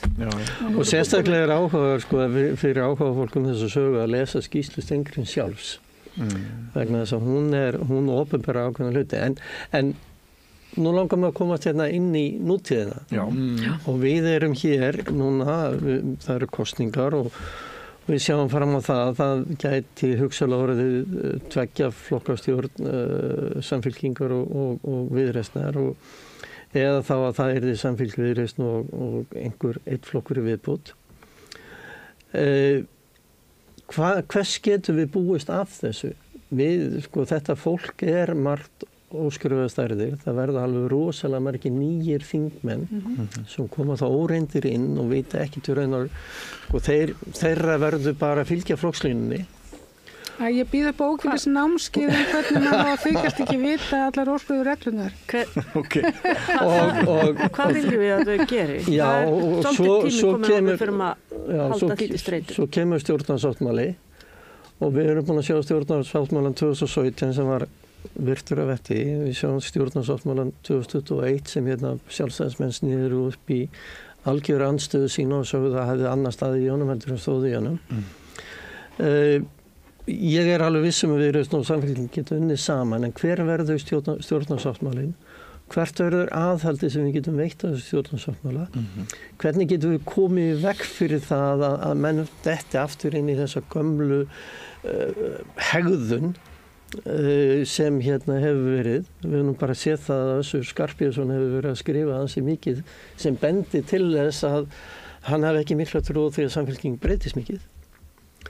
Og þannig að við þurfum núna stundum við þannig að við erum með framtíð. Þessi framtíð er að mestu hluti stefnulaus. Við erum ekki með neinar stefnur, langtíma stefnur í einu en einu það sem eru markaður einhverju bautasteinar. Ég ætla að mótmæla þessu af því ég hef heyrt Kristrúnu segja við erum ekki að tala um bara eitt kjörtímabil, við ætlum að taka 3 kjörtímabil til þess að breyta, það þarf náttúrulega að taka rosalega mikið til í kerfinu. Já, en ég var að tala um það að við erum ekki með það í dag. Við erum ekki með neina stefnur í dag sem hafa verið mótaðar af stjórnvöld. Þetta 10 ára plan, sko, hvað ætlum við eftir 10 ár? Og þetta að ráðherra geti breytt stefnu Íslands í utanríkismálum, menningamálum, menntamálum og hvaða bara vegna þess að honum þetta í hug. Það náttúrulega skandall. Þetta ekki svolítið okkar að fara að rísa upp? Jú, ég meina, en við þurfum bara að biðja það að það hér sé stjórnsýslu lögum eða stjórnskipulegin þannig breytt að það séu mótaði stefnur til langframa fyrir samfélagið. Og það þurfi sem sagt meirihluta, aukin meirihluta þingmanna til að samþykkja stefnuna og breyta henni. Já, það sem ég legg til, og mér finnst fólk vanmeta vinnustæðin Alþingi, það sem var alla flokkana. Og það hægt að á Alþingi og þess vegna barðist ég nú fyrir því á sínum tíma, en fyrsta viðkomin sem nýr þingmaður var að fara að heimsækja finnska þingið. Og Finnar eru til fyrirmynda með mjög mikið af stefnum og þeir eru gríðarlega klárir í að koma með langtíma stefnur, hvort sem það eru menntamál, nú eru þau búin að útrýma. En þau eru náttúrulega mjög vondum stað núna. Ekki í stefnumálum, ekki í menntamálum, þeir eru ekki, þú veist, á botninum eins og við. Þeir eru ekki vandamálum þar. Þeir bara komið með svo sterka hægri stjórn. Já, en þeir eru með langtíma stefnur, þannig að það skiptir ekki máli hvort þeir séu með vonda hægri stjórn eða, þú veist, vonda vinstri stjórn eða eitthvað. Þú veist, það sem skiptir máli eru með langtíma stefnur. Eru stefnunar stærri en ríkisstjórnunar? Já, en þeir eru líka með hann í fá klára að þeir eru með eitthvað sem heitir framtíðanemndin. Það sem er þverpólitísk nefnd á þinginu, fastanefnd, sem vinnur að því að hugsa til framtíðar, sérlega þegar kemur að þeim vandamálum sem við stöndum frammi við í nútímanum. Þú veist, þannig að ég sá fyrir mér og ég barðist fyrir því að það yrði sett að fót framtíðanemnd en því miður þó virðist, það búið að setja, þetta komið eitthvað fyrirkomulega á þinginu og þannig að nú bara hvet ég þingmenn til þess að nýta sér þennan vettvang, til þess að nota til langtíma stefnumótunar, ekki bara þegar kemur að, þú veist, einhverju teknokratísku, heldur þegar kemur að langtímastefnum í húsnæðismálum, í heilbrigðismálum, í öllum þessum grunnmálum þar sem við þurfum að geta unnið þverpólitískt saman. Og menntamálin, það mjög brýnt að taka á því og þingi getur mótað þessar stefnur og þverpólitískt. Það bara þingi ákveður upp af hvers þingvetrar að í þessum þingvetri ætlum við að einbeita okkur að þessu og þá á ekki að skipta máli hvort það sé einhver, þú veist, hægri eða vinstri stjórn eða eitthvað að blanda í poka hvernig þessar stefnu verður mótaður út af því ef það alltaf gert upp í ráðuneytunum að þá alltaf verið að hræra með þetta á milli kjörtímabila og síðan bara hvetja þingið til þess að dröslast til þess að hætta með þetta fáránlega konsept sem heitir þingmálahalinn sem þýðir það að öll mál sem eru tekinu upp á hverju þingvetri hendi rusli eða eru ekki kláruð og þetta vanvirða við alla þá aðila sem koma til þingsins og gefa þinginu álit því að þeir sem erfitt með það eru með þessi litlu félagsamtök sem eru ekki hagsmunaaðilar heldur félag sem ekki rekin í gróðaskinni þannig að það fullt af hlutum sem við getum gert og ég vil bara skora á þingmenn að kynna sér hvað geta gert öðruvis á þingi þú veist þetta snýst ekki bara að sitja og með einhverju tilbúna ræður ég held að þingmenn svona þingið gerir þetta ekkert skiljiði nema að sé einhver svona virkur almenningur á bak algjörlega og svo bara að fá almennilega forseta þing sem að hefur dagskrárvaldið en ef við tökum til þess bara virkjanamálin svona eitt opið mál hérna að núna eru röð af lögregluriturum sem vilja virkja og þeir vilja helst tvöfalda orkuvinnslugetu Íslands núna á 2 árum en þarna væri hægt að koma með stefnumótun sem segir að á hverjum 5 árum þá ætlum við ekki að auka þessu orkuvinnslugetu nema einhverjum sérstökum tilfellum nema 10%. Því að við verðum að horfa til þess að orkuvinnslugeta nýjar virkjanir í framtíðinni eru hluti af hagvexti framtíðarinnar. Ef við byggjum alla virkjanina núna þá fáum við alveg topp og svo bara flata línu. En við þurfum að raða þessum virkjunum inn Þetta er rosa góði punktur. í sem sagt, þannig að við getum viðhaldið nokkur stöður uppbyggingu atvinnulífsins til framtíðar, í framtíðinni, en ekki bara í dag, ekki bara lukkurittar að standa í dag, heldur það þarf að hérna 2040 vantar 4 virkjanir eða 2040 til 50 vantar 4 virkjanir. Það verður alltaf eftirspurn eftir þessar og 2050 til 60 vantar 3. En ef við erum búin að nota, ef við erum búin að virkja alltaf svo kosti, þá ekki til 4 kosti til þess að virkja 40-50.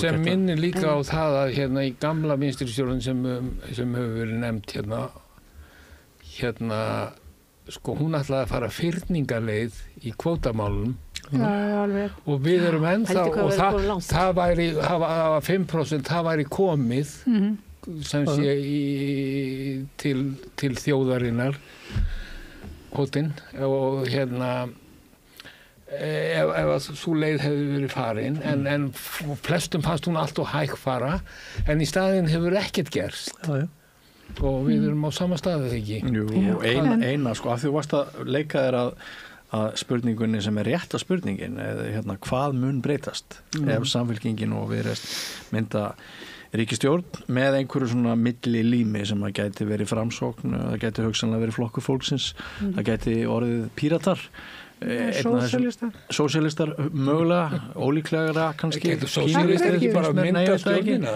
Jú, minnihlutastjórn. En hérna, sem sagt sko, hvað mun breytast? Ég sé kannski ekki sem blaðamaður til ansi margra ára neinar byltingar þótt þessi stjórn tæki við og gömlu stjórnarflokkunum 3 verði öllum gefið frí og báðum valdaflokkunum vegna þess að boðskapur Samfylkingar og Viðreisnar ekki byltingar kendur. Hann miðast svolítið mikið að því að bæta kjör þeirra sem hafa það slæmt og það náttúrulega gott. En hvaðan eiga peningarnir að koma? Einhver svona atvinnustefna? Einhver sjálfbærnistefna? Eru leiðirnar til þess að auka fé ríkisins? Eru þær raunhæfar? Þú kannski veist betur en ég það, hvort það verið að tala þannig að við sjáum alla milljarðana sem að fylgja hugmyndið þeirra. Kristrún hefur augljóslega náð friði við útvegsmenn. Það verður gerður samningur það að veiðigjöldin hækki, jafnvel tvöfaldist. Það samt bara pínulítið brot af því sem að flestum Íslendingum finnst að nálgast eitthvað réttlæti. Kerfið verður áfram á sínum stað. Einmitt ekki breytingar á stjórnarskrá. Við sjáum með þessa flokka ekki tala mikið fyrir þeim. Það samt allt þarna sko. Það allt þarna? Hvernig fjármögnunin til dæmis hérna? Hvaðan koma þeir peningar? Það bara ná í peningana það sem þeir eru. Við erum eitt ríkasta land í heimi. Í staðin fyrir þetta renna allt í vasan og einhverjum örfáum, þá þarf bara þjóðin að fá sinn skerf af þessu. Segðu mig bara hvaðan þetta þarf að fara í spítalana og skólana og... Það þarf að fara bara í auðlindirnar, við þurfum bara að fá fyrir auðlindirnar. Hvernig? Kannski bara að fara sömulegð og færa engar. Það örugglega til margar aðferðir og ég kunni ekki akkurat núna sko, en hérna, þú veist, auðlindarenta eitthvað sem við eigum bara að taka upp á allt. Meira þess að þann sem með sko ferðarþjónustu við Skógafoss. Já, ferðarþjónustan nú eitt sem að sko engin ræðir nú orðið en samt örlög okkar meir og minna öll einhvern veginn samtvinnuð orðin þessari atvinnugrein. Húsnæðismálin stór hluti þess vanda, nátengdur ferðarþjónustunni. Ég finnst ágætis sko nálganir hjá eins og Samfylkingunni, ég hef ekki kynnt með það Viðreisn, varðandi sem sagt til dæmis Airbnb og annað, þú veist. Og mér finnst sko ég sé ekki stórkostlega breytingar en ég sé fyrir mér einhverja breytingar og æskilegar og ég held þú veist að sko ef þessi flokkar eru með plan eins og þau tala og ef þessi flokkar hafa gert eins og þau segja og ég veit allavega Samfylkingin og Viðreisn hafa verið mjög duglega að fara og tala við fólk mér finnst það virðingarvert og sem sagt gæti verið gott uppaf. Mér finnst það sko svo þar bara ef að segjum að þau komast til valda að í staðin fyrir að fara í stjórnarandstöðu eins og sko sjálfstæðisflokkurinn með tamt að gera og miðflokkurinn Excel-skjalið að fara bara og berjast gegn öllu að sko ég vil bara sko leggja áherslu á í mínum huga þá skiptir öllu máli að ef að mál eru góð að hiklaust að vinna að þeim málum saman þó að það líti ekki vel út fyrir þig í næstu kosningum. Þeir þingmenn sem dröslast á þing og eru bara að hugsa að halda áfram á þingi eiga ekkert erindi á þingi. Þetta er náttúrulega sem Píratar hafa gert, er það ekki? Bara stutt þau mál sem eru góð. Algjörlega. Það var svona sko stefnan, bara alveg sama hvaðan þau koma, að styðja mál sem að falla okkar grunnstefnu. En sko, og þetta er eitthvað sem að allir flokkar ætti að temja sér, þú veist. Já. Og ég held að bara, þú veist, sko, ég er rétt að vona, og sko, ef að Sjálfstæðisflokkurinn verður leiddur aftur hana upp í Ráðhús, þá boða ég hér byltingu, því að þú veist bara nóg er komið. En þetta byrjaði nú að ferðaþjónustunni og sko, það er einn grundvallar misskilningur í tengslum ferðaþjónustuna og hann er sá að ferðamenn koma hingað á eigin forsendum. Þeir langstærsti hluti ferðamanna, örugglega 90% ferðamanna sem hingað koma, þeir kaupa sér flugfar til Íslands og koma hingað. Þeir eru ekkert að velta því fyrir sér hvaða ferðaþjónustu eru raun að vera í boði, þeir reyna að gera það sem ódýrust og hægt er. Þannig að við munum aldrei stjórna því hverjir koma hingað til lands. Við munum aldrei stjórna þessum fjölda. Og einhvern veginn þak á fjölda ferðamanna? Já, þá ert að tala um það að þú ætlar að setja þak á fjölda þeirra sem eiga að fljúga til Íslands. Því það er eina lausnin. Og hvernig ætlar að gera það? Hver er ferðamaður? Hver er tilgangur ferðarinnar? Stór hluti ferðamanna eru hér í viðskiptalegum tilgangi.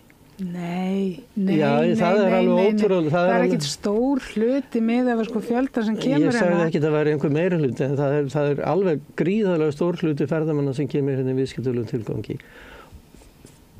Vandamálið er ekki, sko við erum í þessu, ef við viljum einhvern veginn á stjórna á þessu, það verður ekki einn hátt og það verður í því að ferðaþjónustu aðilar hækki sitt gjald upp úr öllu hófi og er það ekki komið nú þegar? Hótelgistingar, en það er samt ekki dregið, þannig að þetta er bara viðfangsefni sem er ofsalega erfitt. Nei, þetta er bara viðfangsefni sem er mjög erfitt að taka þátt í. Nú er ég leiðsögumaður og ég sé þetta alveg, ég sé alveg hvernig þessi hópar eru. Stundum eru öll bílastæði á Þingvöllum yfirfull af engabílum. Þetta fólk kom hingað á eigin vegum. En talandi um fjármögnun, það er nú eitt sem hefði mátt gera fyrir 10 árum síðan, eða að setja 3.000 kall á hvert sem kemur til Íslands. Já, þetta er mjög varfærin gjaldtengt. Af hverju er þetta ekki gert? Sko, ég fer stundum sjösurum til útlanda og ég myndi glöð borga 3.000 kall hvers skipti sem ég kem til Íslands. Nei, ég er hætt að fljúga fyrir löngu síðan út af því að ég ætla bara að bera ábyrgð sem einstaklingur á því að minnka endalausa og mikil útblástur sem kemur með flugi. Og ég er bara búin að fljúga fyrir lífstíð, þannig að ef ég fer að veginu þá þarf ég að fara með einhverjum dalli, það er bara þannig. Það er mjög virðingavert viðhorf. Sko, mér finnst, ég hef náttúrulega verið græmmetisrætti sem ég var unglingur og eitthvað svona skilur og kaupi helst notaföt ef ég get fundið þau og hef bara alltaf verið svona og mér finnst bara að við getum þrýst á stórfyrirtækin, við getum nota buddun okkar til að sýna hvað okkur finnst og allt það. En við þurfum líka að horfast augu við það að mér finnst það ekki sjálfbært á neinn hátt að okkar framtíð með stærstu tekjulindin sé að fólki að fljúga til Íslands sem að gengur þvert á það sem við þurfum að gera sem mannkinn, mér finnst það óábyrgt og mér finnst bara við þurfum aðeins að fara að hugsa sko unga fólkið sem við erum bara að skilja eftir í skít og skömm og ég bara skammast mín fyrir að vera kynslóð þar sem við erum ekkert að hugsa það bara gengur allt út á að vera að degra sig og kaupa alls konar drasl sem maður hefur enga þörf fyrir í staðin fyrir að sýna í verki að við erum ábyrgt fólk. Punktur. Ég held að mig nú segja líka margt ansi gott ferðaþjónustuna sko, og bara út frá samfélaginu og innviðunum bara að fara sko hringinn í kringum landið og hérna með svona veitingastaði og Já, rosalega gott. Þetta bara svo dýrt, þú veist, það bara rosalega dýrt að ferðast Ísland. Til segir fólk á Suðausturlandinu eins og í ef það væri ekki ferðaþjónusta eins og í Suðursveit þá væri engin bú og engin bíli en sko við erum ekki að tala um Jökli Eyra við erum ekki að tala um Jökli Eyra þetta vandamáli, þú veist, eitt ég hef ekkert á móti ferðaþjónustu en það komið mikil þreyta í fólk og við erum búin að sprengja inn við henni út af því við erum með miklu fleiri á landinu á hverjum tíma en innviðirnir okkar geta tekið við. En af hverju láttu þið þá ekki borga 3.000 kall? Sko hærri vask eitthvað að því? Býðir nú aðeins, Já, ég meina þú veist 60% af lággjaldar flugmiðum eru skattar og gjöld. Já, en gleymum því ekki, þetta niðurskorið þeir sem eru að fljúga með fólk kemur hérna þrátt fyrir þessi skatt og gjöld. Já. Og við getum alveg hækkað þetta 3.000 kall og það mun bara hækka verðflugmiðans eitthvað svoleiðis. En hvernig á þetta komið í? Akkur kemur þetta ekki í ríkiskassan? Þetta kemur í ríkiskassan. Ríkissjóður tekur skatta og gjöld af hverjum einasta flugmiða og þegar flugmiðin kostar kannski 6.000 kall á öllum líkinum með 12. Það er náttúrulega bara óeðlilegt. Nei, fyrirgefðu, það er bara óeðlilegt ef flugmiði myndi kosta 6.000 krónur því að það dekkar ekki einu svona bensinið. Ég var að segja 16.000. Eða 16, það dekkar ekki einu svona bensinið. En ef flugmiði kostar 16.000, þá renna öllum líkinum 12.000 af honum í ríkiskassan. En það er samt mjög forvitnileg spurning og henni er ósvarað hvort samfélagslegur ábati eða kostnaður af þessum miklu breytingum sem orðið hafa hér í okkar samfélagi með allri mengunni sem Birgitta er að ávarpa hvort þetta er heildar ágóði eða tjón. Ég hef ekki séð neina skýrslu það. Við höfum ekki farið inn en það hefur ekki verið mörkustefna þessi mál. Það hefur ekki verið mörkustefna til langtíma eða skamstíma. Vegirnir eru að gefa sig. Það er bara fjöldin allar á hrikalegum slysum á hverju einasta ári. Viðhaldið á Íslandi er bara allt og lítið. Og hver er það ávinningur? Þegar maður getur farið á einhverja sjoppu einhvers staðar, á Öræfum. En við leifum kvíaeldi í Arnarfirði stoppa það líka og síðan keyra þeir yfir á Patreksfjörð til sláturalaxinum og þessi fyrirtæki borga ekki til þess að byggja vegina. Nei, svo er það. Þetta er algjör þannig að við erum mjög víða með þessa þætti og ég vona nú að þeir það mun nú ekki verða að það verður flutt land úr fjall úr landi í gegnum Þorlákshöfn en miskustu verða menn átt að segja á því að ef farið verður þá framkvæmd þá þarf það fyrirtæki sem allar þessa framkvæmd það þarf að borga fyrir innviðina sem þarf undir þessa framkvæmd og þetta má aldrei Nú eru íbúar að byggja bryggju fyrir þá Já, en þetta má aldrei ræða að einhver eigi að fá að standa á kostnað af þessu. En skýrslan sem kom út bara núna fyrir nokkrum dögum sem segir okkur að engin kaupmáttaraukning hefur orðið hjá ungu fólki núna í 20 ár meðal annars vegna áherslunnar sem hefur orðið á ferðaþjónustu sem atvinnugrein. Hún er náttúrulega sláandi.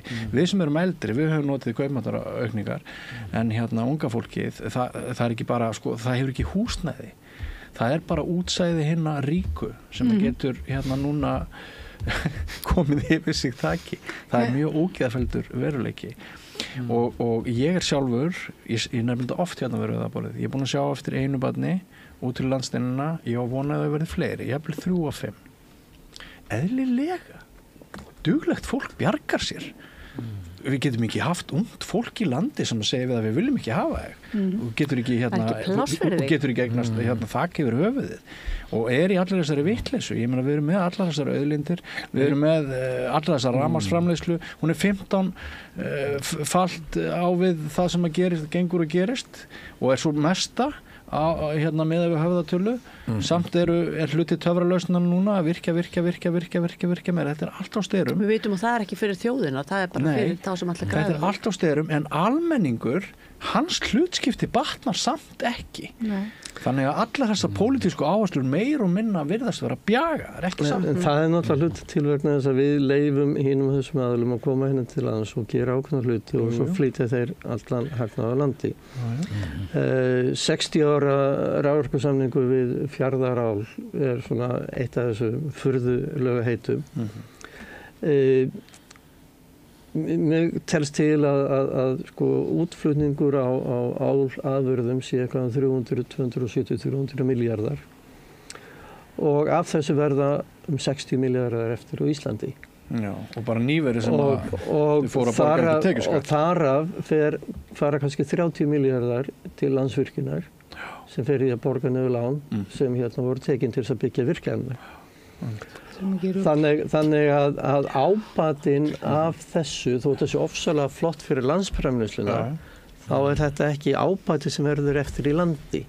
Og við þurfum að gæta því að skattaumhverfið sé þannig, við þurfum að hætta svona sérfisku skattasamningum eins og þessi álver hafa. Við þurfum að gæta því að skattaumhverfið sé þannig að þessir aðalar að þeir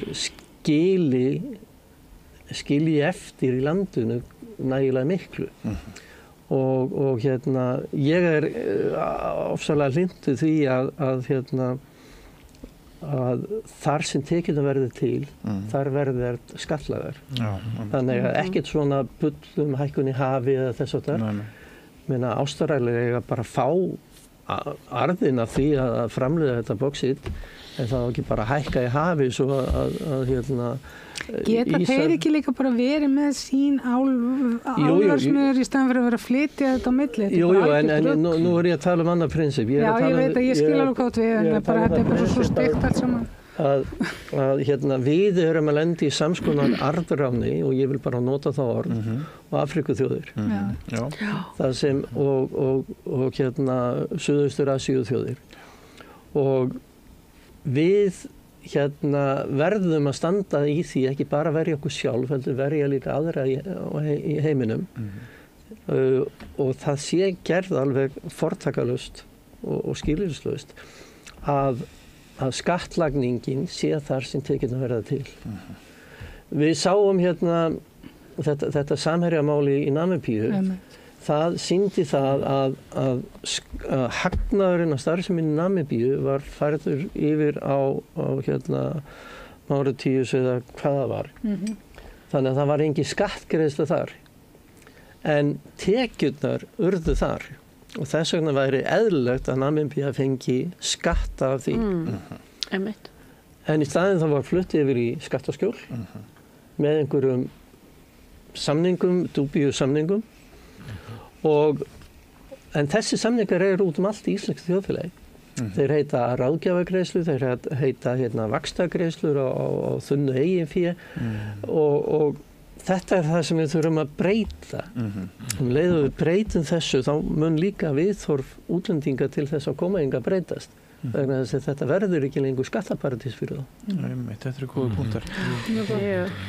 Ykkur farið að líða því að það var minnst á Finnland áðan, ykkur farið að líða eins og í finnskri sánu það ekki, það ansi heitt hérna og ég ætlaði bara að halda ykkur í klukkutíma en við erum mest því búin að vera 1,5. Það verður bara framhald eftir kosningar. Framhald eftir kosningar vonandi, en við verðum að fara að slá botnin í þetta. Mér langar samt það er svona 2 eða 3 hraðaspurningar áður en ég slepp ykkur. Birgitta, kom aldrei til greina að þú býðir þið fram núna? Nei, ég Ertu búin að segja bless alveg henni heim? Nei, ég þurfti að taka mér langt hlé og enn að taka mér langt hlé og mér finnst svona veikinda hlé.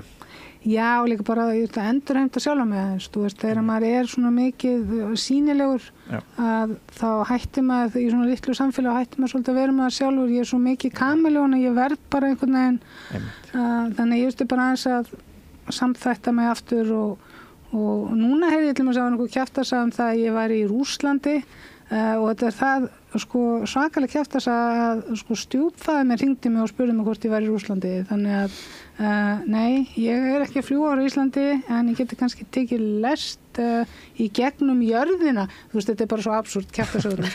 Það hérna snæfilsjökull kemur upp í strandbúli. Algjörlega, það En ég heyri á þessu svarið þínu að það getur vel verið að þú bjóðir þig fram við annað tækifæri síðar. Kannski, ég veit ekki, þú veist, ég ekki með einhvern svona, það býr ekki þingmaður í maga mér. Ertu pírati? Ég náttúrulega stofnaði Pírata og tók þátt í að stofna með litlum hópa fólki á IMMI stjórnarfundi og þegar þessi ákvörðun tekin. Þannig að ég lít svo, ég hef aldrei farið úr Píratum, heldur bara fóru nokkri Píratar úr mér. Þannig að ég ætla að fara og vinna aftur í grasrótinni eftir kosningar og það mér finnst mjög mikið af bara mjög frambærilegu ungu fólki að hafa stigið fram í mjög hrifin af, til mér finnst Ugla frábær, mér finnst Lenja frábær og svo minn gamli vinnuveitandi úr götusmiðinni maður sem að mér, ég ber traust til og hann með mig. Þannig að ég mér finnst gaman að sjá fólk sem að líka að tengja við þessi grunngildi og til þessi grunngildi voru það sem á tímabili var bara rosalega cool að vera pírati, það voru bara allir með einhverja píratafán út allt og maður bara hvað að gerast? En velkomin aftur til leiks sem virkur þáttakandi í þjóðmálum. Takk fyrir og takk fyrir að bjóða mér. Og loka spurninguna færð þú, Einar Már, menningin. Höfum við sinnt henni sem skildi í aðdraganda þessara kosninga, mikilvægi menningarmála? Nei, en ég held að menningin situr sjálfa sig alltaf á dagskrá, það bara, menningin ástandið í þjóðfélaginu. Það bara þannig í stuttu máli, en það náttúrulega alls konar umræður menningamál og eflaust verið að gera margt gott í þeim efnum, en þá þetta svolítið eins og ég sagði áðan að það hefur einhver svolítið útfærslu á menningunni, hefur einhver dálítið nýfrjálshyggju hugmynd tekið yfir. Já.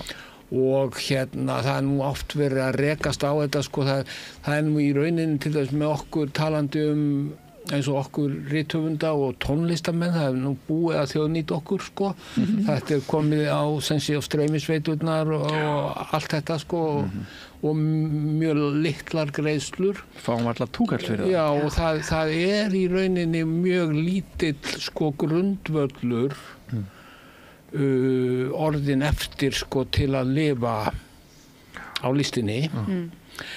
En í rauninni svo þá komum við kannski að einmitt eins og listamannalaunum og það nú alltaf verið, þau alltaf afgreitt sem ölmusa, en ég myndi halda að segja það að hún væri bara hluti af velferðarkerfinu og til dæmis ef við tökum til dæmis bókaútgáfu, þá þetta bara eins og þá þetta bara eins og listamannalaunin sem við fáum, það bara eins og styrki til landbúnaðar, sem sé ef það væri ekki landbúnaðarstyrki þá myndi mjólkurlíturinn kosta miklu meira. Og ef við þyrftum til dæmis rithöfundar að sækja listamannalaunin sem við fáum til bókaútgefenda, þá myndu bækur kosta þannig að enginn geti keypt bækur. Það náttúrulega ótrúlega ódýrar bækur í samhengi við svo margt annað.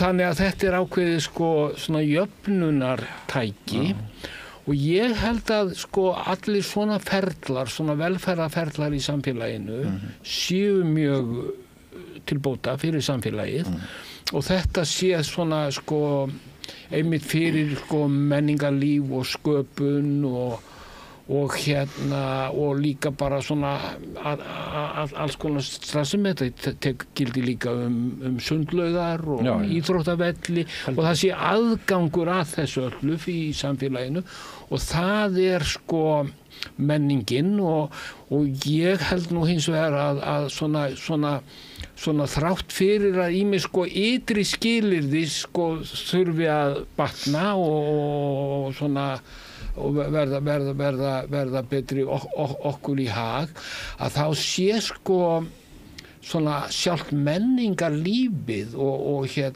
sköpunarkrafturinn sko, hann er mjög einstakur hérna sko. Og ég myndi segja sko menningin sé sál þjóðfélagsins og ef við gleymum menningunni, sjálfsög gleymum við ekki vegna þess að menningin sér sig sjálf, hún verður alltaf til staðar, alveg sama þó hún sé tekin af listamannalaunum eða hvað það er. Og þetta er sál þjóðfélagsins og hún tekur sífelldum breytingum með nýjum landsmönnum og allt þetta, þá kemur inn önnur menning en þeir sem ekki skilja þetta menningi sem sál þjóðfélagsins, þeir náttúrulega þeim bara vorkun. Við erum öll sammála að menningin þarf opinberan stuðning. Algjörlega. Myndarlegan opinberan stuðning. Svo þekkjum við gömlu söguna þegar Steinn Steinarr spurði fóstru sína hvað er menning og þá sagði hún þetta væri rímorð sem þið notuðu fyrir sunnan, það rímaði á móti þrenning. Eru það ekki bara einhver bestu loka orð sem hægt að hafa í þætti eins og þessum? Nema þú viljir segja eitthvað að lokum þetta umræðarinn síðasta?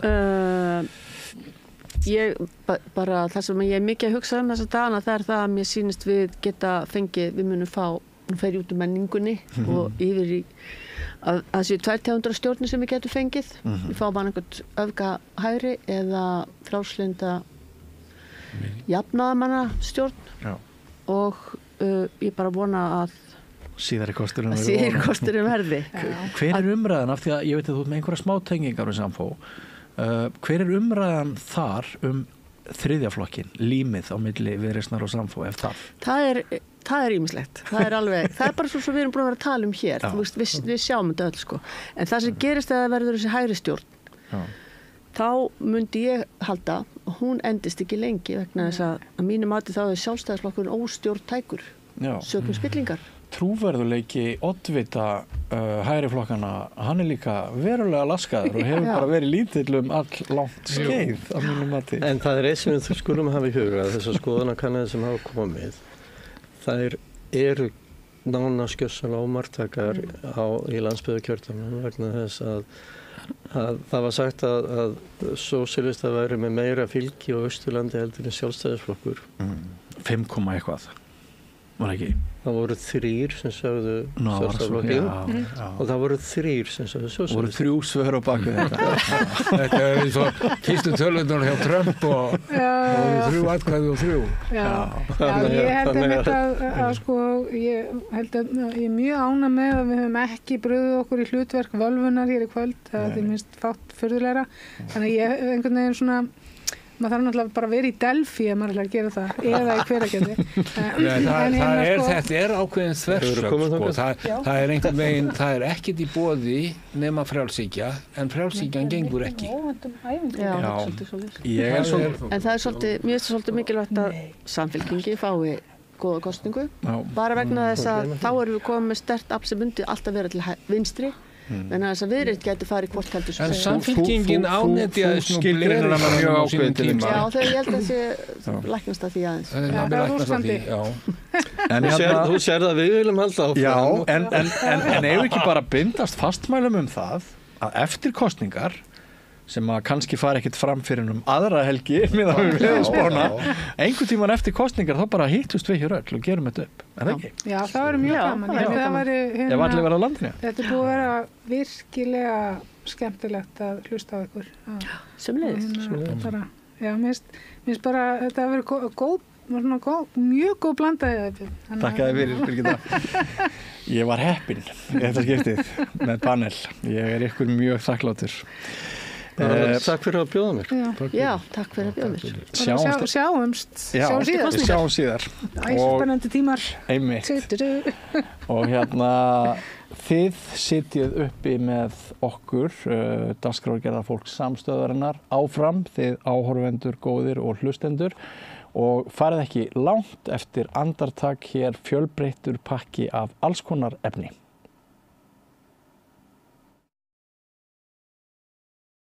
Allir þættir Samstæðvarinnar eru á YouTube.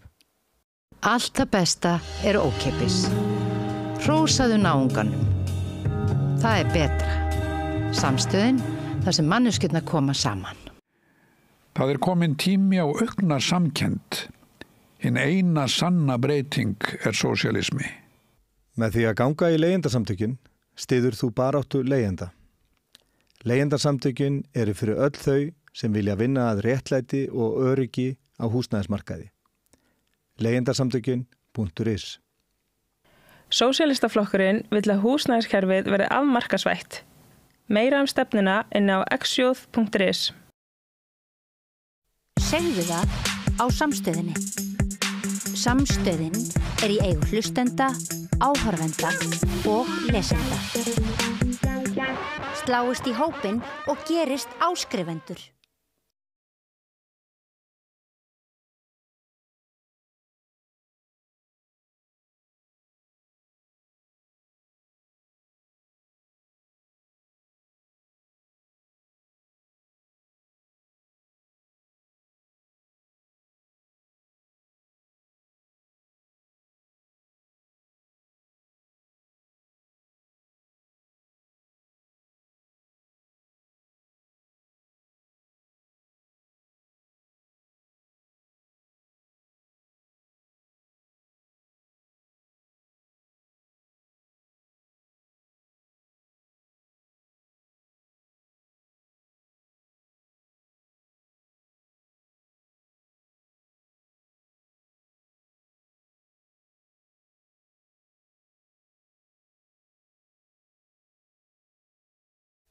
Allir þættir samstæðvarinnar eru fáanlegir á öllum helstu hlaðvarpsveitum.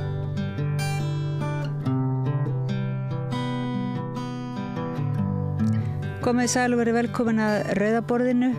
Ég heiti Oddný Eir og til mín eru komnir góðir gestir á línuna. Við erum í sambandi við Norðurlandið og það eru 2 ungir menn sem eru á lista í sósíalistaflokknum Norðausturkjördæmi.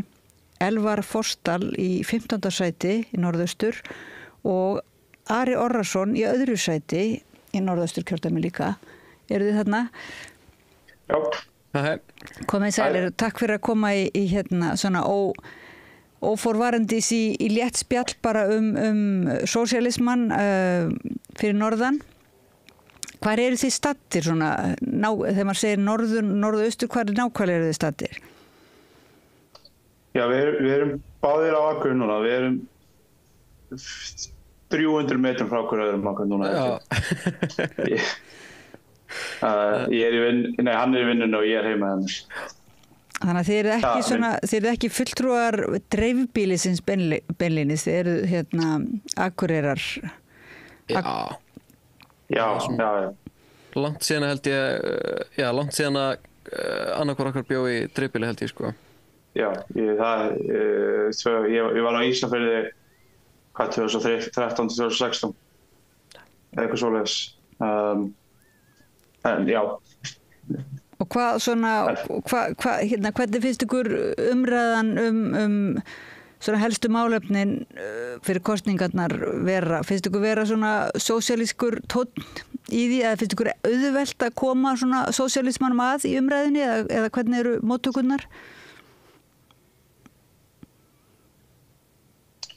Já, mér finnst að mjög, fólk mikið móttækilega fyrir þessu. Það myndi halda. Það hefur alltaf verið svona almenningur, svona tilfinning manns að maður sé í meiri jaðri en við erum að vera, sko. Fólk mjög sammála okkur helstu mál, sko. Það er aðalega, sko, eiginlega bara hugtakið sósíalismi sem að fólk ósammála. Það er ekki ósammála okkar helstu stefnumálum, sko. Þau eru öll sammála á þeim, sko, og flokkarnir margir apa eftir okkur í þessu líka, sko. Já, finnst ykkur vera það? Já, en hérna stundum við nú sagt að Gunnar Smári hefur nú sagt að fyrir kosningar séu allir sósíalistar, svo kannski breytist það svona heldur hratt eftir kosningar. Já.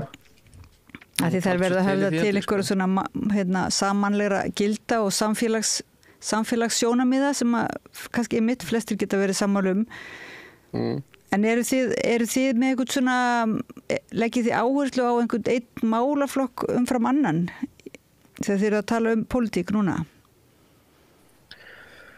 Sko, allan svona í samtölum, formlegri samtölum fyrir fyrir þessar kosningar hef ég verið til bara að tala svona okkar helstu stefnumál. Það háttun ríkisfjármála og húsnæði. En ég hef líka, ég verið heppinn, ég fengið að mæta á viðburði í framhaldsskólanum sem það bara mjög nálægt mínu starfsviði seinustu ár, sko. Ég vinn sem forvarna- og félagsmálaráðgjafi hjá Akureyrarbæ. Þannig að þetta svona málefni ungs fólks kannski eitthvað sem ég hef verið líka dálítið að tala þetta svona umhverfi sem ég hef búin að vera að vinna í síðan 2014 í rauninni, bara frá því ég var sjálfur krakki, bara í gegnum ungmennaráðinu í bænum. Þannig að sko af öllu sem maður svona fjallum þá kannski það sem maður veit mest maður hefur svona mesta þekkingu, en svona ég held að aðalþungin síðan sko þegar við höfum verið að tala við svona fullorðnari hópa, svona 20 uppur, þá það námslánakerfi og húsnæði held ég aðalega. En þegar þú ert að tala svona þitt sérsvið,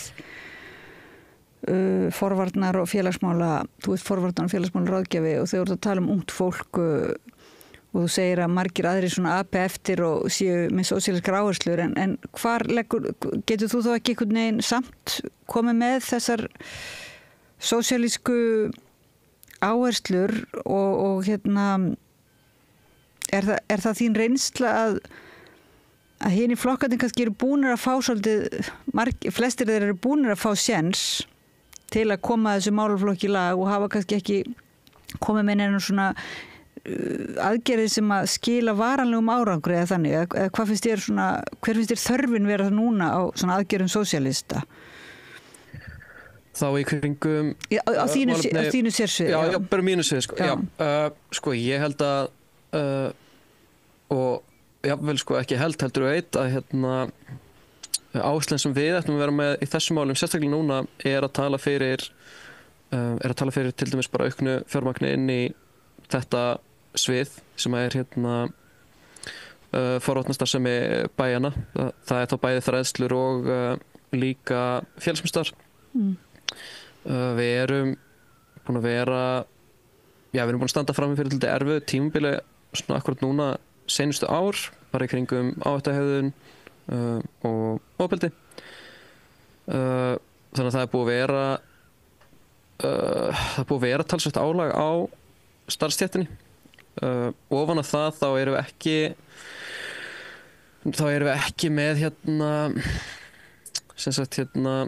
það er ekki búið að festa starfsemin okkar í lög með félagsmiðstarf, sem að þýðir það að beygðir geta í rauninni bara út frá hentisemi og svona geðsáttar ákvörðunum bara lokað félagsmiðstöðum. Þetta gerst í Hafnarfirði með ungmennahús til dæmis. Þá var starfseminni þar bara lokað fyrirvaralaust og starfsfólk þar og bara ungmenni sem var að sækja þjónustuna, allt í einu var það bara farið. Hann voru tekin viðtöl og tala við hann Óskar sem er þar, eða var þar. Þannig að það er svona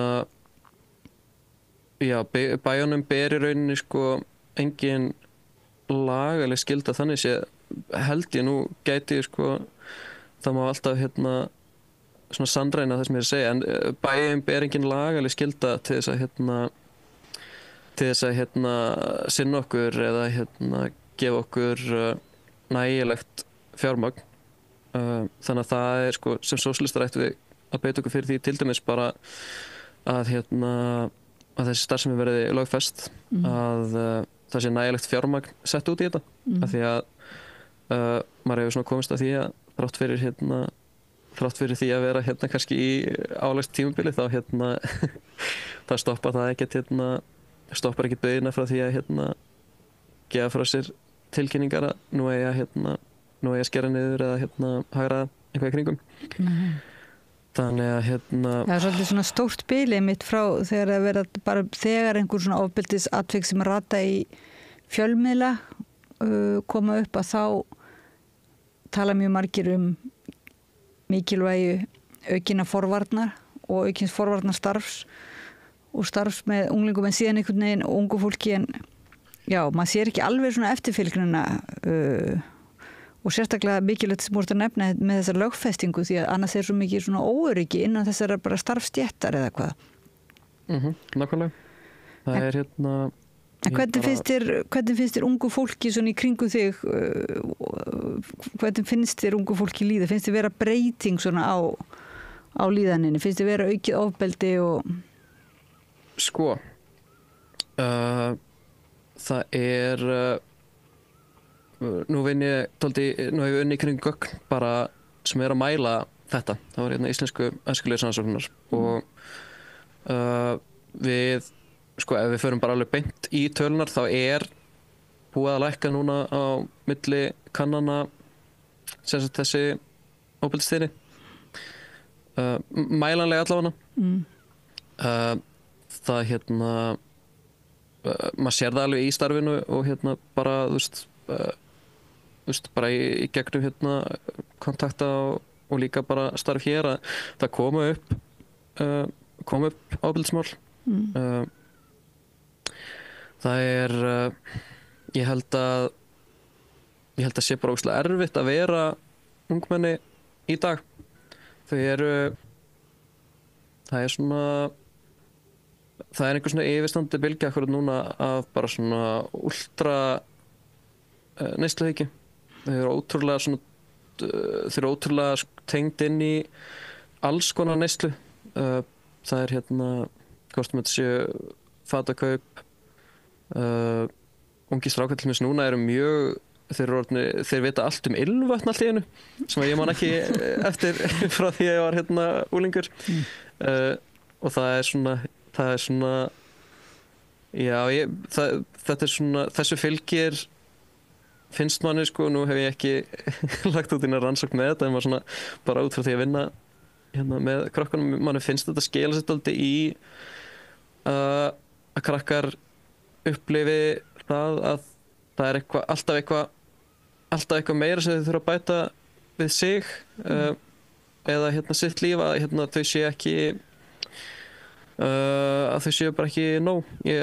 Það er alveg sjálfsmynda vandamál hjá ungu fólki í dag held ég og alveg þokkalega talsvert meira heldur en það hefur verið áður held ég eins og bara í þessum sömu rannsóknum með íslensku æskulýðsrannsóknar við sjáum bara vanlíðan hjá úrlingsstelpum er bara fáránlega há alveg bara svona það er sláandi að þegar maður er að skoða þessar tölur nú er ég ekki með þær fyrir fram mig en samt er þetta það er ótrúlega erfitt að horfa á það svona í svart og hvítu hvernig krökkunum líður að því að okkar vinna er náttúrulega að reyna að efla þau, reyna að sjá til þess að þau séu ánægð með sig sjálf og hafi svona verkfærin til þess að geta byggt upp jákvæða sjálfsmynd. Þannig að þegar maður sér þetta þetta er alveg erfið að tölur að horfa upp á og þá hjálpar ekkert okkur síðan þegar þá að minnka eða verið að svona lofta þeirri hugmynd að minnka framlög til okkar sko. Man svona finnst að vera einhver hálf tilgerðarlegt við það hvernig allir segja já, nú þurfum við að beita okkur fyrir ungt fólk og gera síðan ekki neitt sko. En er það ekki líka stundum með sko aðgerðirna sem lofað jafnvel í kosningabortinu eru svona innan þessara sömu neysluhyggju, þú veist að láta gefa ungu fólki eitthvað svona líku við einhverja bara happaþrennur eða ég veit ekki hvað, kannski ekki beint með happaþrennur en mann nú ekki meira en ég meina sko er ekki svolítið svona sósíalismin fjalla líka það að það verða að vera samræða og það verði að vera samfélag en það verði líka að vera taka til setja í samhengi til dæmis að þeir sem að ef sjálfsmyndin byggist mikið á neyslu þá hlýtur náttúrulega hljóta þeir sem að eiga hafa betri efni á þessari neyslu að hafa sterkari sjálfsmynd að einhverju leyti kannski. Þannig að þetta efnahagslega kemur inn í það ekki? Ekki svona, finnst þér það ekki koma aðeins í ljós? Jú, ég held ekki endilega samt að þau sem að það skilir sér í þeir krakkar sem að búa við þær aðstöður að þau bara geti fengið meiri af hlutum keypt meiri, þau eða foreldrar að keypt meiri neysluvörur. Ég sé það ekki endilega skila sér í svona betri sjálfsmynda því það er þessi svona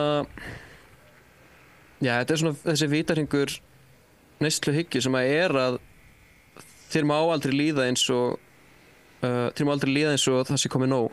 Þú átt alltaf að þurfa meira, þú átt alltaf að þurfa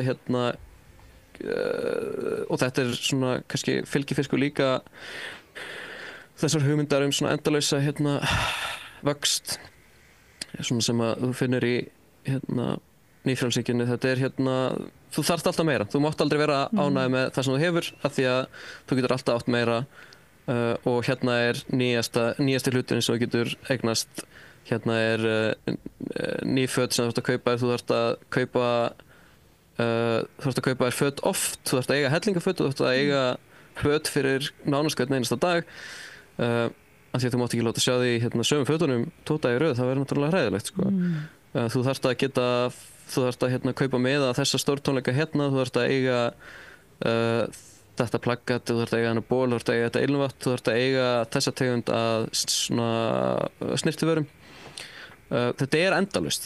Þannig að blekkingin þessi einmitt að kannski þeir sem að fá nóg af þessu, eða ekki nóg en fá allavega mikið en aldrei nóg eins og þú segir, þeim líður ekki vel, það líður engin vel í þessu kerfi sem sagt, það líður engum vel en kannski þeir sem að fá ekki nóg eða hafa ekki peninga, þeir halda kannski að hinum líður betur og líður jáfnvel verð þá í samanburðinum, eitthvað svoleiðis. Já, ég held að það geti alveg rétt. Það fylgir náttúrulega bara svona óöryggi ef að þú býrð við þar aðstæður að þú eða fjölskyldan getur ekki akkurat orðið sér út þennan sama hlut sem að allir aðrar að fá. Þannig að já, og maður sér það bara birtast hjá þeim krökkum sko. En það líka bara aðalega þetta að vera með, þið finnið að það hjálpar að tala við krakkana og einhvern veginn veita þessu einhver mótspyrnu, því það er ekki nóg kannski bara að kenna símanum eða áhrifum frá samfélagsmiðlunum og setja ykkur bönn á það þarf líka bara veita einhvers konar mótvægi. En hvað segir þú, Elvar Forsdal? Þú ert nemandi, finnur þú fyrir námsmaður, já. Finnur þú fyrir þessari neysluhyggju svona, ert þú sloppinn eða ert þú? Nei, ég er allra versti afbrotamaður neysluhyggjunar og ég er svo flinkur í því að ég afneit henni og tek þátt í henni á hverjum degi.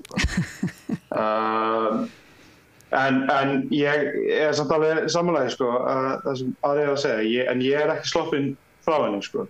Ég reyna alltaf að vinna í því en ég en það er mjög sjaldan sem það eru föt eða eitthvað svona útlitslegt. Ég bara hvort það sé bækur eða teiknimyndasögur eða diskar og þetta er aðalega afþreyingarefni, svona því meira sem ég hugsa út í það. Já. En ég held ég að við skána alveg gegnum það sko. En finnur fyrir svona eins og pressu, er ekki samt minni pressa frá félagunum sko, einmitt varðandi útlit og svoleiðis og merki og réttan ilm? Jú, ég held að það kemur samt líka bara með því eldri sem þú verður sko. það minni, þú veist, klíkuskapur og þú veist, þegar maður og að því pressan vanalega finnst mér og það náttúrulega undantekningar á þessu, en þessi svona pressan og svona félagspressan, sko, hún kemur vanalega frá sjálfum manni, sko. Þú veist, þetta er mikið meira, sko, að fólk upplifi sem það þarf að gera þetta og gera þetta, en það ekki endilega verið að setja eitthvað harða kröfu á það. Og það er náttúrulega meira og meira satt því heldur sem það verður, sko. Ég finn ekki verið mjög miklu pressu á að taka þátt í misleikinn. Það er líka því ég er 22 ára og ég er bara að vinna og, þú veist, og í námi líka, sko, en það eru mjög fáir sem gætu verið að setja þess að pressa á mig, sko. Nefnum bara kærasta mín, og það verður mjög skrítið ef hún væri að fara að gera það, sko. En hvað finnir þú þá svona hvar finnir þú fyrir svona mestri þörf til þess að koma breytingum eða þú veist, þörf á breytingum og svona sósíalískum eða samfélagslegum aðgerðum í þínu lífi? Sko, það sem að dregur mig akkurat núna mest í þáttöku í stjórnmálum frekar heldur en bara atkvæðum það að koma á skjön við og stöðva þessa áframhaldandi einkavæðingu sem í gangi og þessar niðurskurðarstefnu. Það er það sem að helsta breytingin sem ég vil sjá núna er minna breyting og stöðun á frekari breytingu í hináttina. En það er með söluna á Íslandsbanka og með sko vilja Viðreisnar og sjálfstæðismanna og fleiri íhaldsflokka, sko, að fara í frekari einkavæðingu í heilbrigðiskerfinu. Ég hef heyrt Áslaugu Örnu tala í jákvæðum orðum fleiri einkarekin fangelsi og svo náttúrulega einkarekin skóla. Mér heyrist sjálfstæðismönnum að þau vilja byrja á grunnskólastiginu sem er galin hugmynd, sko. En ég var á einkareknum leikskóla og ég get sagt þér það að það var hræðilegt. Það er bara það er alltaf mikla áhættuþættir í því að treysta einkareknum aðilum fyrir að alveg börn, sko. Það er það sem skóla gera í raun og veru fyrir alveg börnin, og það er að treysta einkareknum aðilum sem hafa, sko, sem eru meira sækis eftir því að fá fjármuni frá ríkinu frekar heldur en það og frá fólkinu frekar heldur en það að sinna starfi sínum vel, af því að þetta má ekki vera hagnaðardrifið. Það verður alltaf hagnaðardrifið á einn eða annan máta. Og það er ekki hægt að treysta því að hagnaðardrifin einstaklingur sé að fara að sinna þessu vel, af því að þetta er ekki búð sem er í samkeppni við búð hinum við götuna. Þetta er stofnun. Og saman má segja náttúrulega húsnæðismálin, er það ekki? Þið finnir lítur að vera fyrir því hvað húsnæðismarkaðurinn er orðinn hagnaðardrifin. Já. Og mikil þörf á svona óhagnaðardrifnum bara endur uppbyggingu húsnæðiskerfisins virðist vera. Já, sem dæmi þá er ég núna í eins herbergja, tveggja herbergjar, það er tæknilega sé að stofa eins og hálfs herbergjar íbúð á 170.000 krónum á Akureyri, og ég taldi mig vera og tel mig vera bara frekar heppinn með það. Að það var bara frekar fínt dýrt, en náttúrulega í undir venjuleg húsnæðiskerfi væri það ekki fínt dýrt, sko. Það væri bara mjög dýrt. En þegar við fórum að leita íbúð þá var þetta allt bara svona kjallaríbúðir á þessu verði og og það er náttúrulega, sko, allt og lítið af félagsíbúðum. Það er allt og mikið það að ungt fólk og maður getur ekkert harmað einstaklingum fyrir að taka þátt í þessu, sko. Að fjárfestingar eru ekki, þú veist, einhver hlutabréfamarkaður eða eitthvað svoleiðis, heldur er það fjárfesting og að kaupa íbúð til þess að selja hann aftur seinna. Þú veist, þetta er, og þegar allir eru farnir að taka þátt í því, stór fyrirtækin og einstaklingar, að þá verður bara mjög lítið af íbúðum eftir og það bara að segja sér sjálft að ef allir að kaupa íbúðir til að selja þær herra, þá tekur ekkert langan tíma fyrir stöðuna að verða eins og í dag. Þetta var alveg fyrirsjáanlegt vandamál sem að enginn nefndi eða vildi gera eitthvað í. En hefur þú tekið eftir svona eins og svolítið breyttu landslægi til dæmis í þessu, sko, þar að segja munur á milli hópa, ungs fólks, þeirra sem geta tekið þátt í þessu braski, eða sem sagt, ekki eitthvað braski, í þessum viðskiptum og fjárfestingum og hinna sem geta það ekki, sko. Hefur þetta bil ekki svolítið aukist á síðustu árum, eða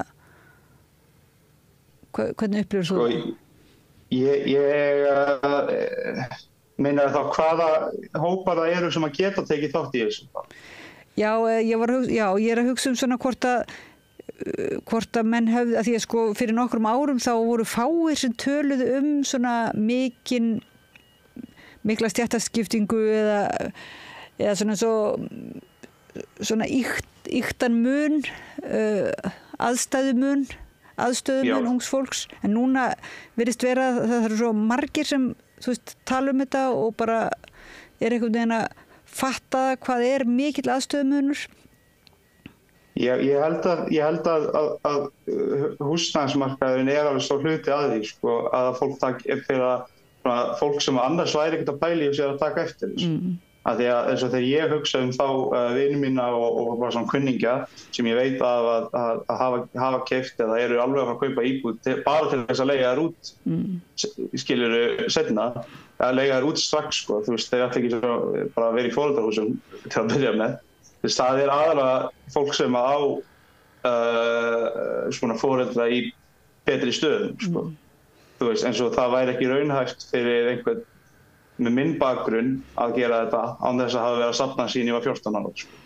Þú veist, það svona helsti munurinn fyrir mér, sko, nema með einhverjum undantekningum. Það örugglega einhver sem við tekist það, sko, einhver. Nei, þetta nú bara mjög athyglisvert að það húsnæðiskerfið sem búið að búa til þennan gríðarlega mun og leigjendasamtökin einmitt hafa verið að rannsaka afstöðu flokkana og komist að því að sósíalistaflokkurinn væri með svona eiginlega raunverulegustu breytingaplani eða breytingar hugmyndir sem að myndi kannski vera líklegastar til að ná okkur út úr þessu ástandi.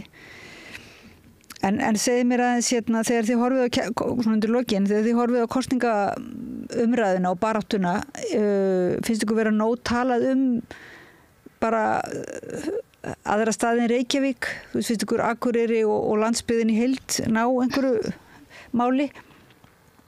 Sko, ég búin að pirra mig mikið á því að ég hlusta á maður hlusta smá á Bakherbergið og Podblessi Ísland sem heimildin með og líka bara með umfjöllunina yfir höfuð, að það svo mikið alltaf að vera að setja alla flokka í samhengi við Reykjavík sem að bara náttúrulega fáránleg pæling að því að fyrsta lagi þú rekur ekki ríki eins og þú rekur borg, sko. Þetta allt annað vinna og líka það alltaf svona sem að sletti þessi pöndittar eru svo mikið alltaf að ættast til þess að við fyrir norðan og austan og vestan og bara á öllu landinu séum eitthvað ógeðslega mikið að fylgjast með borgarstjórninni og það svo mikið umræður eitt í það að tala hvort að næsta ríkisstjórn er Reykjavíkur módelið og eitthvað svona, menn það skiptir einhver máli fyrir okkur og einnig með það að þessi löngun til þess og sumir sem að skilja ekkert í því að flokkarnir alltaf geta að taka borgarlínu fyrir í þessum alþingiskosningum. Það bara samfylkingur að það var verið að ég held að það var annar þeirra í Bakherberginu skildi ekkert í þessu, eða í heimildin í Podblessi Ísland, annar þeirra þar skildi ekkert í þessu. En máli náttúrulega að það náttúrulega myndi alveg útiloka okkur sem ekki var umræðandi, sko. Þetta ætti bara að vera borgarmál, sko, en svo það líka bara það að það ekki voða mikið reynt að ná til okkar á landvísu, sko.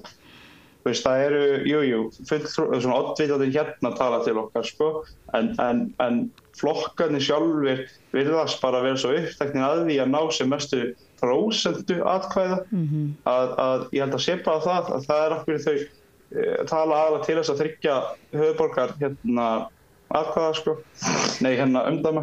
En nú nokkur mál eins og búin að koma upp eins og náttúrulega bara almennt samgöngumál síðan sem ekki mikið rætt, síðan það hérna svona að stærstu nýsköpunarstyrkir sem að sjálfstæðismenn að hreykja sér af að þeir hafa farið til Samherja og það náttúrulega á stefnuskrá sósíalista að brjóta upp Samherjaveldið og ná kvótanum í hendur almennings og svona, það og svo það búvörulögin og það svona einhver atriði en það alveg rétt, það næri ekki almennilega svona flugi í umræðinni. Hvað það sem að þið myndu hérna vilja setja á dagskrá núna? Nú eru bara 3 dagar til kosninga. Ari, hvað ætlar þú að reyna að setja á dagskrá verandi í öðru sæti? Þá bara í umræðinni eða þá bara... Já, í umræðinni bara. Sko, við þurfum hérna, það reyndar kom núna daginn svona það sem að kannski hefur svona verið manni efst á huga svona í lokalmálum, sko, sem var hérna púurlögin. Það nú náttúrulega hérna búið við bara í bæi þar sem við vorum að horfa upp á það að kaupfélag Skagfirðinga væri að fara að kaupa upp alla kjötvinnslu í bænum, sem að þetta svona óhugnalega möguleiki, bæði fyrir bara sko fólk sem neytendur, að hérna það sé eitt fyrirtæki sem hafi þá bara stjórn á verðlagi og þess háttar, og sama með bændur. Nú að í rauninni þið þurfa að sitja upp með það að hafa í rauninni engan möguleika til þess að vera allavega í svona standa miklu hallari fæti heldur en ef til þess að væri einhver valkostur hvað þið getur farið með til hvað fyrirtæki sem getur farið með afurðir.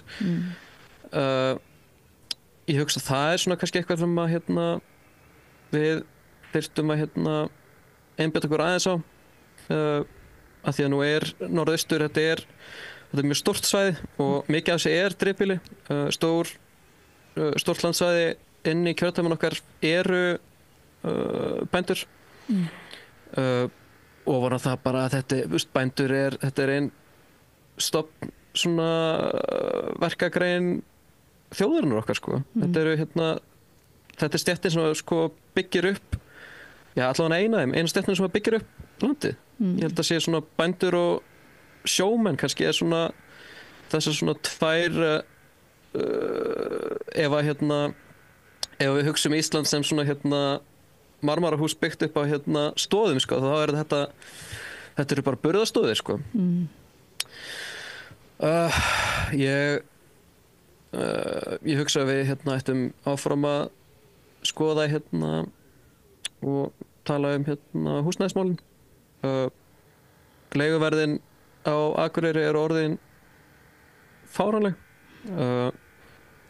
og sama á við að kaupa, en ég hugsa akkurat líka að við eigum að ekki það að líta eftir, við höfum ekki meira tíma til þess heldur en við höfum haft, sko. Við eigum líka að tala hugmyndina sem sko að gera leigu að einhverju sem bara alls ekki slæma möguleiki, eitthvað sem getur alveg hugsað, og þá í gegnum okkar stefnu í uppbyggingu fjárhagshúsnæðis til dæmis. Já. Svo náttúrulega þetta sem að margir miskilja í umræðu möguleika ungs fólks og svoleiðis, það þessi blómlegi raunverulega uppbygging, sko, sem að sósíalismen með. Halda margir að sósíalistaflokkurinn sé með svona gamaldags hömlur og skatta á til dæmis smá fyrirtæki og svoleiðis, þú veist, eigi bara skattleggja öll fyrirtæki og svoleiðis, að meðan það raunverulega mjög ígrundu skattastefna sem einmitt að örva svona smá fyrirtækja samfélög sko. Það umverulega bara verið að beina spjótum að þessum svona risastóru stórfyrirtækjum sem hafa fengið mitt hafa ekki borgað einu sinni til samfélagsins. Þannig að það virðist vera svona ýmislegt sem þarf að rétt af í umræðinu sósíalisma en það eins og segir það kannski svolítið erfitt að gera það á 3 dögum. Finnst ykkur þið vera spurðir mikið svona og beðnir að koma og ræða málin? Er svona almennur áhugi finnst ykkur núna? Já, það sko nú hef ég sko umhverfið sem ég er búin að vera í mest seinustu vikur nú bara sko það vinnan og hljómsveitarheitingar en fólk alveg forut og vinnufélagar eru stundum að spyrja mann og og náttúrulega stundum að henda í svona pota í mann með einhverju svona sósíalista grína nú ætlum við að skattleggja allt að þeim eða taka þeim tabbustan sko en allt í góðu gríni samt sko en ég held að fólk alltaf það hefur áhuga á því að heyra allan fólki í kringum mig hefur áhuga á að heyra svona hvað í gangi og hvað við erum að bralla af því að leið og þetta ávið ótrúlega margt leið og leið maður gefa sér tíma og bara spjallar á góðu nótum við fólk stefnuna ég held að fólk átti sig voða vel á því að þetta ekki einhverja svakalega frinds hugmyndir svo ég sletti svona aðeins það við erum ekki klikkaði kommunistinn á hotninu sem að hrópa brennu niður all fyrirtæki og setjum allt í almannegu ég held að við stöndum nokkuð sterkt með það að þó þetta sé náttúrulega róttæk stefna sem við bjóðum upp og þetta róttæk svona uppstokkun á samfélagsgerðinni þá kunnum við okkur samt sko. Við erum þetta skynsamleg stefna og ég held að fólk átti sér alltaf á því þegar maður tali svolítið stefnuna við sko. Jafnvel þó að þau enda ekki á því að kjósa flokkinn þá allavega sjáðu okkur sem eðlilegan flokk sem ég held að eitt sem að hefur gengið mjög vel í þessari kosningu og líka bara seinustu ár fyrir flokkin að við getum loksins presentera okkur sem sko raunverulegan möguleika og ekki einhver svona ekki sem einhvern svona brjálaðan öfgaflokk. Einmitt. Það eru fleiri sem geta verið skynsamir heldur en Framsóknarflokkurinn en nákvæmlega. En ég ætla að segja, já líka í síðustu könnun þá var sósíalistaflokkurinn í ykkar kjördæmi mældist stærri en sjálfstæðisflokkurinn og það væri nú gaman ef að þú myndir aðreillis verða bara þingmaður og svona ertu ekki þungarokkljónsveit? Jú, ég sem sagt þegar ég ekki að vinna í félagsmiðstöðinu þá var ég dauðarokkari. Það væri nú gaman að koma að dauðarokkinu inn á Alþingi, smá dauðarokki. Já, það væri nú ekki leiðilegt. Það svona já, ég baráttunni núna, ég hefur alltaf svona, það hefur verið fyndin hugmynd svona aftur í hausnum að vera í bæði, sko. Já, skynsamur dauðarokkari. Já. Það var ekki Óttar Proppé líka í Ham? Jú. Jú, hann var í Ham, sko. Það var ekki í sínum fyrsta sinn? Nei, það var annarsinn. En Elvar, hvað segir þú Elvar hvernig ætlað þú að beita þér núna þessu 3 dögum sem eftir eru? Hvaða slag ætlað þú að taka helst, heldur þú? Ég ætla bara að hitta fólki og bara tala við þau og bara ræða bara helstu stefnu, bara það sem þau vilja spyrja sko. Við ætlum að vera á Akureyri á Glerártorgi næstu 3 daga, 2 dagar verðum við bara að spjalla við þeim og einn daginn verðum við við verðum að selja til styrta minnir að það hafi verið matarhjálp. Já, matargjafir á Akureyri. Já, matargjafir, já. Okay. Og þá þá væri við minna merkt og við værum ekkert að predika neitt en það væri bara svona nýta bara svona það mannaflan sem við erum í að gefa eitthvað á okkur líka sko. Já, en það náttúrulega mitt áberandi að sósíalismin valkostur sem að ekki bara byggð upp á einhverju svona ölmusu hugsun að gefa bara einhvern skókassa fyrir jólin, heldur líka einhver raunveruleg bót, en það passar auðvitað mjög vel að huga matargjöfum og viðkvæmastu borgurunum okkar, þannig að það hljóma nú mjög fallega sem aðgerð. Ég þakka kærlega fyrir spjallið Elvar Forsdal, námsmaður í 15. sæti í Norðaustur, á Sósíalistaflokknum, Ari Orrason í öðru sæti í Sósíalistaflokknum í Norðaustur, kjördæmi, forvarnar og félagsmálaráðgjafi. Kæra þakkir og gangi ykkur vel bara í baráttunni, kosningabaráttunni, og ég vonast til að sjá ykkur inn á þingi. Takk fyrir. Já, takk fyrir. Bless. Bless. Og við höldum áfram við rauðaborðið eftir smástund, ekki fara langt, við tökum örstuttar frímínútur. Það komin tími á meiri samvinnu. Hinn eina sanna breyting sósíalismi. Sósíalistaflokkurinn vill að húsnæðiskerfið hætti að vera leikvöllur braskara. Meira stefnuna inn á xj.is. Við erum í útvarpinu á FM 89,1.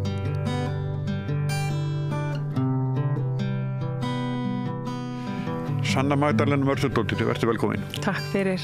Áður en við hittumst hérna þá fletti upp í símaskráni og ég fann bara eina Sönnu og það þú. Já, það smá saga á baku þetta nafn, sko. Já, og hver er hún? Sko, þetta var þannig að foreldrar mínir voru með svona eitthvað samkomulag sín á milli varðandi hvað ég ætti að heita og sagan þannig að mamma átti að velja eitt nafn og pabbi minn eitt nafn. Já. Og ég fæðist á Íslandi en þegar nokkra vikna þá fer mamma með mig út til Englands þar sem að pabbi minn býr og föðurfjölskyldan. Já. Og þannig að niðurstaðan varð að ég fekk nafnið Diana Magdalena og ég held að Díununafni sé komið frá prinsessunni sem var þá út í London, vel þekkt og vinsæl. Og vinsæl alveg. Og ég fæði 92 og fæði þetta nafn, en mamma mín hugsaði eitthvað svona, þú veist, hún engin Díana, fannst það ekkert fara mér beint vel og fannst það ekki passa við mig. Og byrja svona að leika sér með nafnið, kalla mig Didi og eins að reyna að máta nafnið við mig, en það bara passar ekki. Og ég mjög ung þegar mamma byrjar að nota nafnið Sanna, byrjar að kalla mig Sönnu. Og hún hafði verið með það nafn bara í maganum og svona fannst það passa við mig og þannig ég bara strax, mjög ung, þá ég kallið Sanna, en við breytum því ekki formlega fyrir en ég eitthvað svona, ég held ég að vera 11 ára, frekar en 12 ára. Af því það þurfti að fara fyrir mannanafnanemnd og fá það samþykkt og mamma þurfti að fara rök fyrir því af hverju þetta væri gott nafn, að hvað það þýddi, það tekið af sannleikanum og að það væri einmitt hægt að fallbeða og svo þurfti ég að fá undirskrift frá báðum foreldrum að því ég var svo ung til þess að staðfesta í rauninni að ég vildi skipta nafn, þannig að ég hef verið kölluð Sanna bara alveg frá því ég man eftir mér og var fyrsta íslenska Sannan en síðan í Íslendingabók þegar ég að leita nafninu að þá sé ég aðrar sönnur en þær virðast vera kannski með einhvern svona sænskan bakgrunn eða frá öðrum Norðurlöndum einnig af því að þetta eru svona einhver þannig nöfn, millinöfn og eftirnöfn líka. En ég var ég fekk þetta fór í gegn hjá mannanafnanemnd sem samþykti, þannig ég er svo fyrsta. Þetta er fallið nafn, ég sátti það? Ég er mjög ánægð með það, mjög ánægð. Mér finnst ég ekki vera mikil Díana. Nei, en segðu mér núna eru bara örfáir dagar eftir að kosningabaráttunni. Er þetta búið að vera erfitt? Þetta er búið að vera krefjandi, þetta er búið að vera skemmtilegt, þetta er búið að vera mjög fjölbreytt. Við erum búin að mæta út allt og mjög gaman ég er búin að vera dálítið að fara inn í skóla, menntaskóla, framhaldsskóla, nemendur eru að skipuleggja svona pallborð og mér finnst bara virkilega athyglisvert að heyra hvaða spurningar ungt fólk með. Það er greinilega að kynna sér vel hlutina og er alveg inn í hlutunum og mér finnst það hafa verið mjög skemmtilegt svona ná að tala beint við fólk og hitta fólk hérna í vorstjórnin okkar og það er greinilega svona mikill spenningur fyrir því að fá eitthvað nýtt og fá einhverju breytingar. Hér í húsinu er mikill kraftur alltaf daga. Það er bara, maður finnur það er eins og þessi straumur í loftinu. Mjög margt duglegt fólk hérna.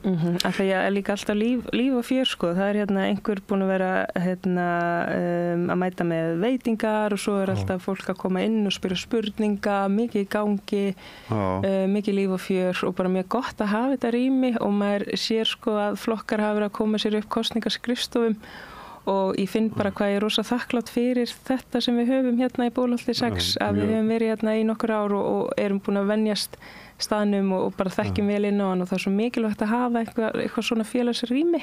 Já, á sunnudaginn þegar við vorum hérna var að taka upp hérna, neða var að senda út sín Egils, þá kom einhver maður með kassa úr bakari og var búin að kaupa vínabröslingi og láta skera hana niður sko, bara, og alveg magnað. Þakka hann bara fyrir sig og fór sko. Og svo kom hérna maður með sko brauðtertur, bara stórglæsilegar og bara ótrúlegt sko, magnað og mér finnst líka ótrúlegt bara krafturinn sem í sósíalistum að vera tilbúin til að mæta snemma, fara seint heim á kvöldin og bara vilja virkilega gera allt sem þið geta til þess að tryggja þetta bara gangi upp og einmitt, þú veist, og eru í þessu bara bara sálinn sér svo vel hvað sósíalistar eru öflug liðsheild sko, og tilbúin að koma. Og fólk sem færi bara launalaust leyfi í vinnunni sinni til að sinna þessu.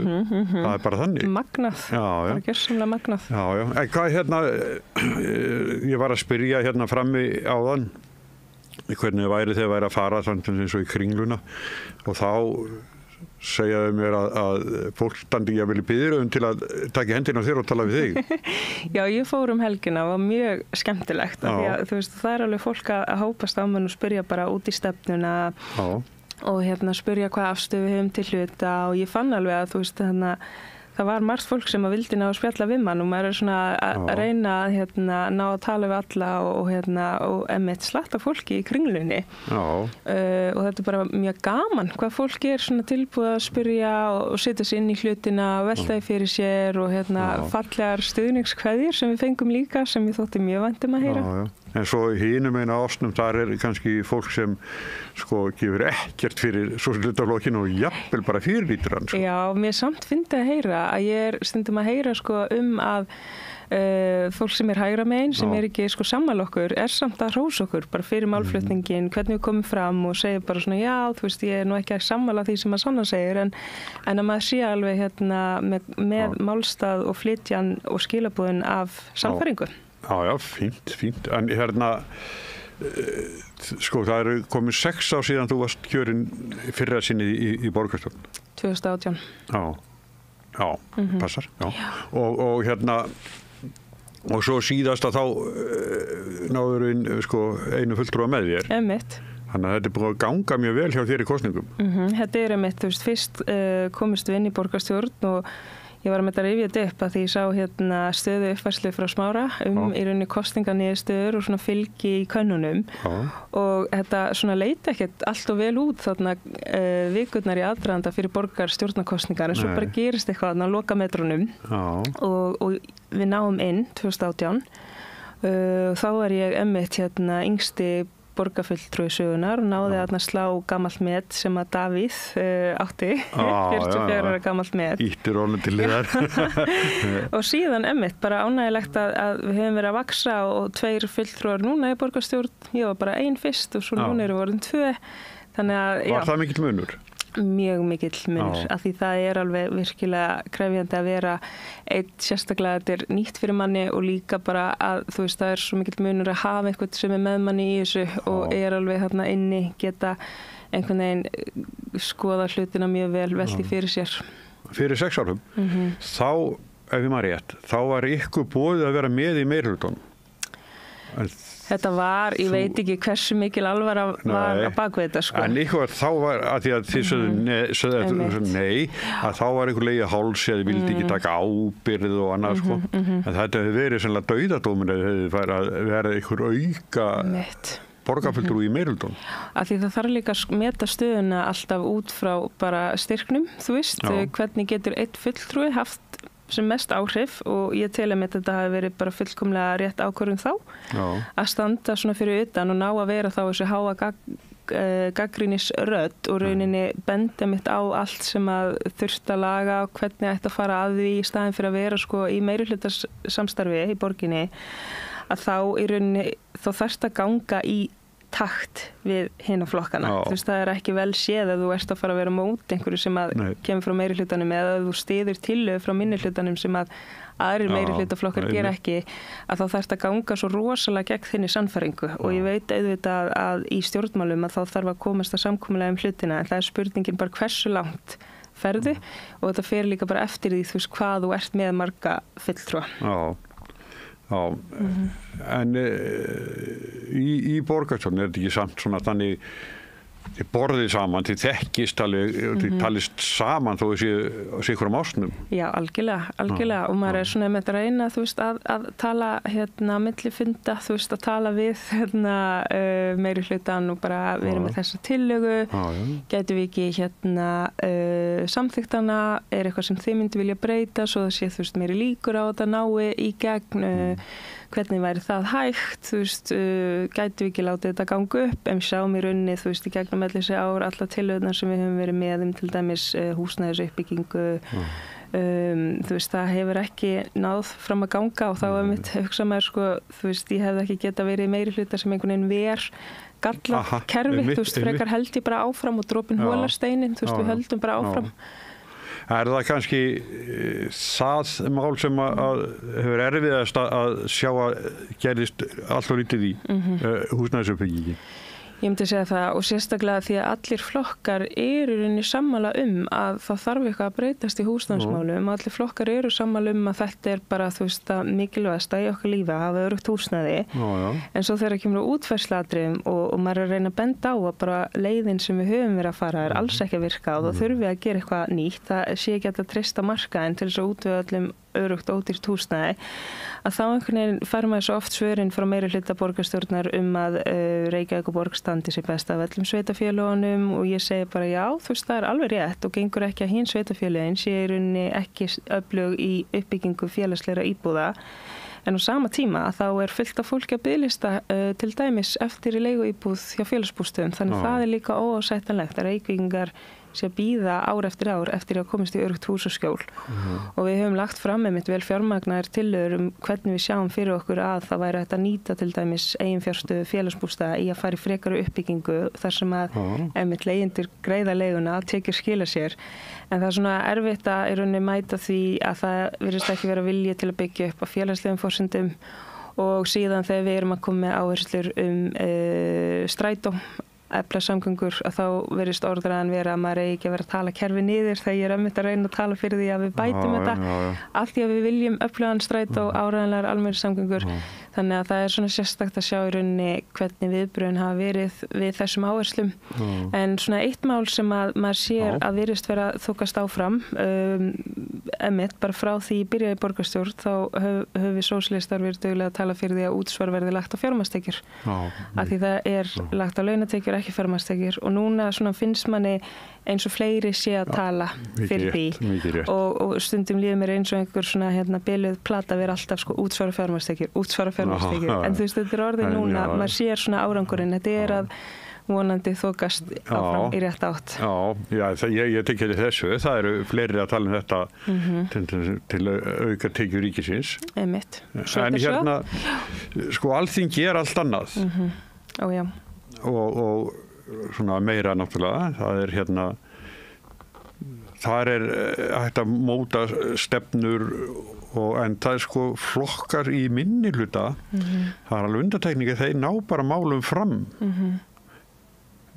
ég ekkert ef þú kennst inn á þing og verður í minnihluta að þú bara spólir og kennst ekkert áfram Mér finnst það mest, sko, nú hef ég náttúrulega ekki reynslaði að starfina á þingi, en ég hef tekið eftir að þau eru með til dæmis aðkomi minnihluta að þess að nefndum í formennsku. Þannig að verið stundum vera svona meiri, svona eðlilegri verkaskipting, að það er aðeins verið að líta til þess að flokkar sem ná inn á þing, að það sé eðlilegt að þeir gegni þá til dæmis formennsku í nefndum eða svona þeirra rödd og rödd flokkana hafi kannski meira vægi og auðvitað bara fer maður í þetta með það markmiði að ná fram, þú veist, raunverulegum breytingum og bara veltir þetta fyrir sér bara hver til í það, þú veist, hvernig getum við náða að vinna hlutina, þú veist, þetta að semja einstaka mál kannski eða þú veist, maður þarf að hugsa í lausnum, myndi ég að segja. En það er hérna, sko, nú stefnir í að eins og í dag stefnir í það að hérna Viðreisn og Samfylkingin verði svona yfirburðarflokkarnir eða stærstu flokkarnir. En hvar segjum svo þið fáið 4 plus eða eitthvað bara en þann þingmannafjölda sem myndi duga til að mynda meirihluta með þessum flokkum. Kæmi það til greina? Myndirðu vilja sko, það sem leggja út í ána? Það sem við sósíalistar viljum auðvitað er félagshyggju ríkisstjórn og vinstri ríkisstjórn sem að leysir hlutina út frá þessum vinstri áherslum, þar að segja réttlát stefna varðandi skatta, að við séum að létta skattbyrðina af lág- og millitekjuhópum og færa hana yfir á þau ofsaríku og stóreigna fólk og svona félagslegar áherslur þar sem við sjáum til dæmis ekki að þú veist, einkavæðing sé að fara að leysa hlutina í heilbrigðismálum eða auka aðgengi að þannig. Þannig að þú veist, svona, mér finnst eins og Viðreisn hafi talað fyrir þeim áherslum sem að svona, þau hafa verið að segja hvað vinstri velferð, hægri hagstjórn, svona sem ég get ekki tekið undir með, en þetta bara tekið þetta eitt skref í einu. Það eru, þú veist, klára kosningabaráttuna og svo það að fara í kosningar og auðvitað reynum við að fá sem mest fylgi þar og svo bara sjáum við hver niðurstaðan er og ég þetta bara í reglulegum samskiptum við mína félaga hver bara eðlilega næstu skref séu, hvernig við getum nýtt sem best stuðuna til þess að einmitt koma á raunverulegum breytingum og með áherslu á félagshyggju. Þegar ég tala við Rán sem að leiðir listan í Suðurkjördæmi, þá tók hún svona dæmi, svona minkavæðinguna að Heilbrigðisstofnun Suðurnesja var bara fjársvelt og hafði vont orð á sem það var svona, bara alls ekki trúsækjandi og síðan þegar það hefur gengið einhver tíma að þá er leyfi fyrir einkareiginni heilsugæslustöð og þá er allir glaðir að fá hana því það listi bara svo mörg mál en það er eins og ég skildi hérna þannig að það væri bara eins og hefði verið bara stemt að þessu gera alveg kolvittlausa og svo komi hérna einkareigin og þá bara allir svo happy sko. Með einmitt niðurskurðarstefnu þegar það er ekki verið að setja nægt fjármagn á staði þar sem er mikilvægt að setja fjármagnið þá eru rauninni verið að hóla kerfin að innan og þetta er rauninni bara, þú veist, handritið sem er notað að ef að þjónustunar er það slæm að þá er rauninni hægt að koma inn með einhverja svona lausn í gæsalöppum að fela einhverjum engaðilega að sjá þetta og þá er þetta, þú veist, hljómar eins og engavæðing sé einhver lausn þegar lausnin er að það vantar bara betri fjármögnun inn í kerfin og að hlusta mitt á fólki á gólfinu sem er að kalla eftir ýmsu svo að það geti sinnt þjónustunum sem best, þannig að þú veist, við verðum að einblína mínum mati á skupiti af hverju eru við komin á þann stað sem við erum, hvernig getum við tryggt góða, öfluga og opinbera þjónustu fyrir okkur öll af því að kannanir sína bara trekk í trekk að meginþorri landsmanna vill að það sé í opinberum rekstri, vill þetta sé aðgengilegt fyrir okkur öll.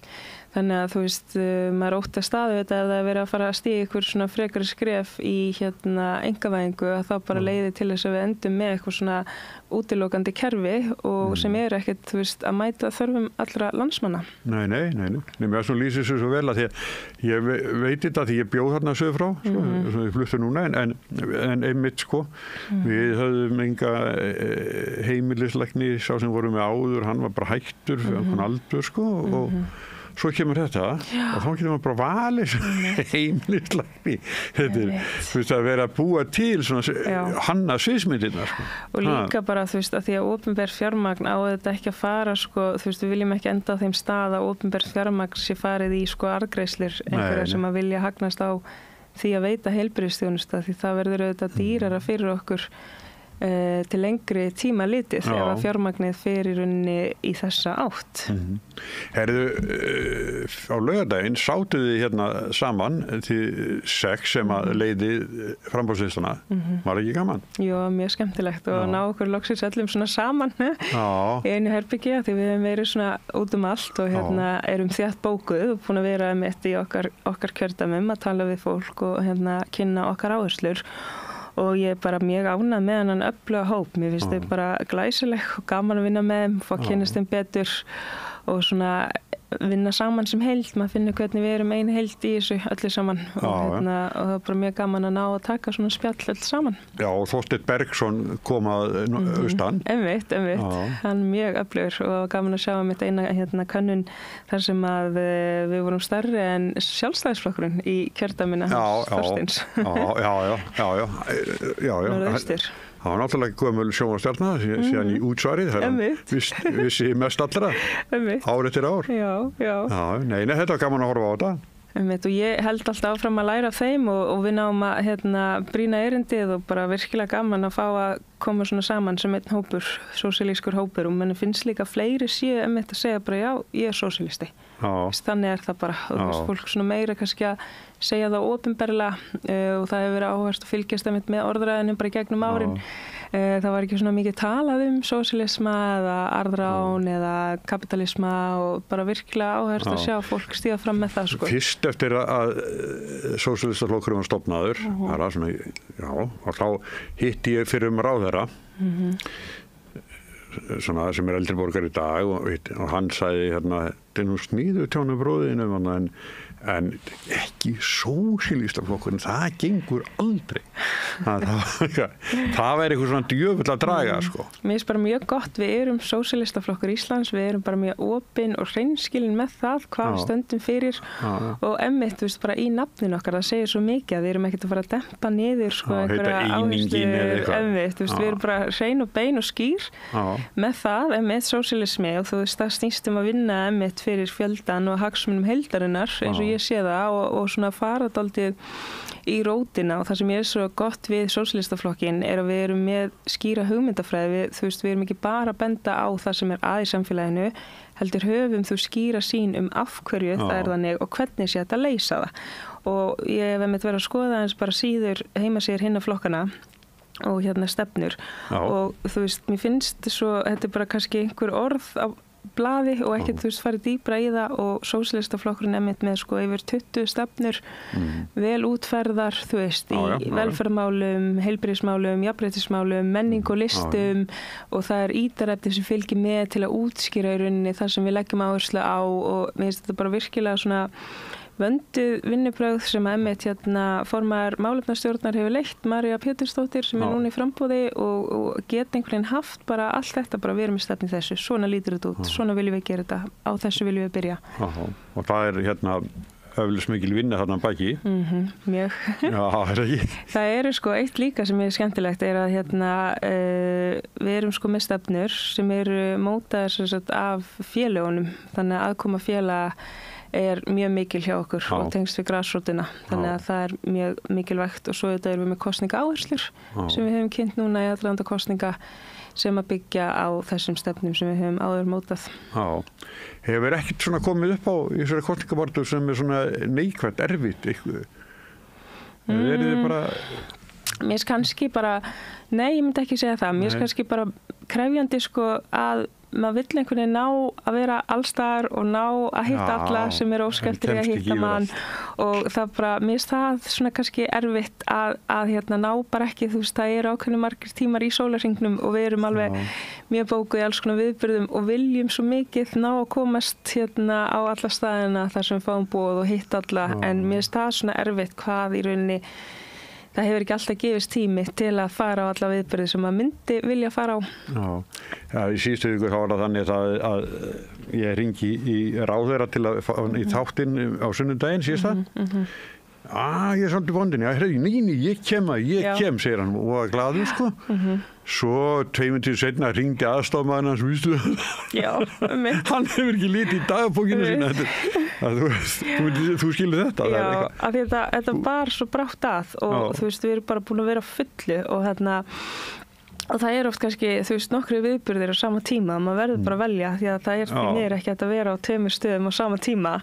Þannig mér er kannski dálítið svona hvað maður er að drífa sig, þú veist, og ná kannski ekki, þú veist, að taka bara, ná að taka spjallið við allar sem maður myndi vilja taka og núna líka er þetta þannig, þú veist, að við erum á svo mörgum miðlum og svona aðgengið emitt, þú veist, maður getur verið að svara fólki bara í gegnum síman og svo símtöl og mér finnst það frábært en það er líka smá svona, maður er að reyna að ná að einhvern veginn kemst ekki yfir allt, er það ekki alveg þannig? Já, bara því miður og mér finnst það erfitt að ná komast ekki yfir allt, mér finnst það mjög erfitt.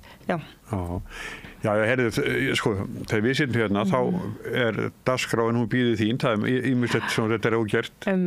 Heldur betur. Já, heyrðu, ég get ekki annað en óskaði bara velfarnaðir í kosningunum. Takk hérlega fyrir, takk. Og við höldum áfram með rauðaborðið hér eftir augnablik. Það er komin tími til að breyta Alþingi. Hinn eina sanna breyting er sósíalismi. Sósíalistaflokkurinn vill að húsnæðiskerfið verði afmarkasvætt. Meira stefnuna inn á xjóð.is. Gerist áskrifendur á Samstöðinni og taki þátt í að byggja upp öfluga og róttæka samfélagsumræðu.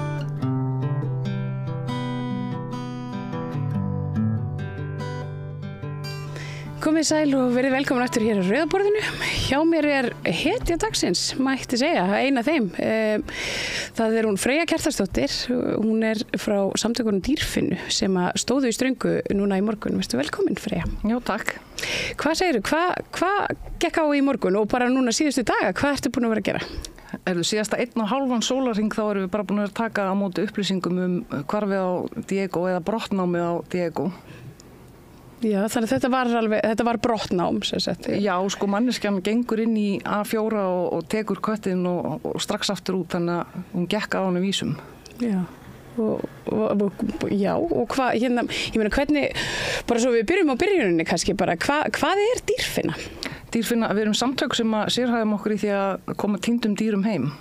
Já. Og við erum svona mest í hundunum, sko, með leitir.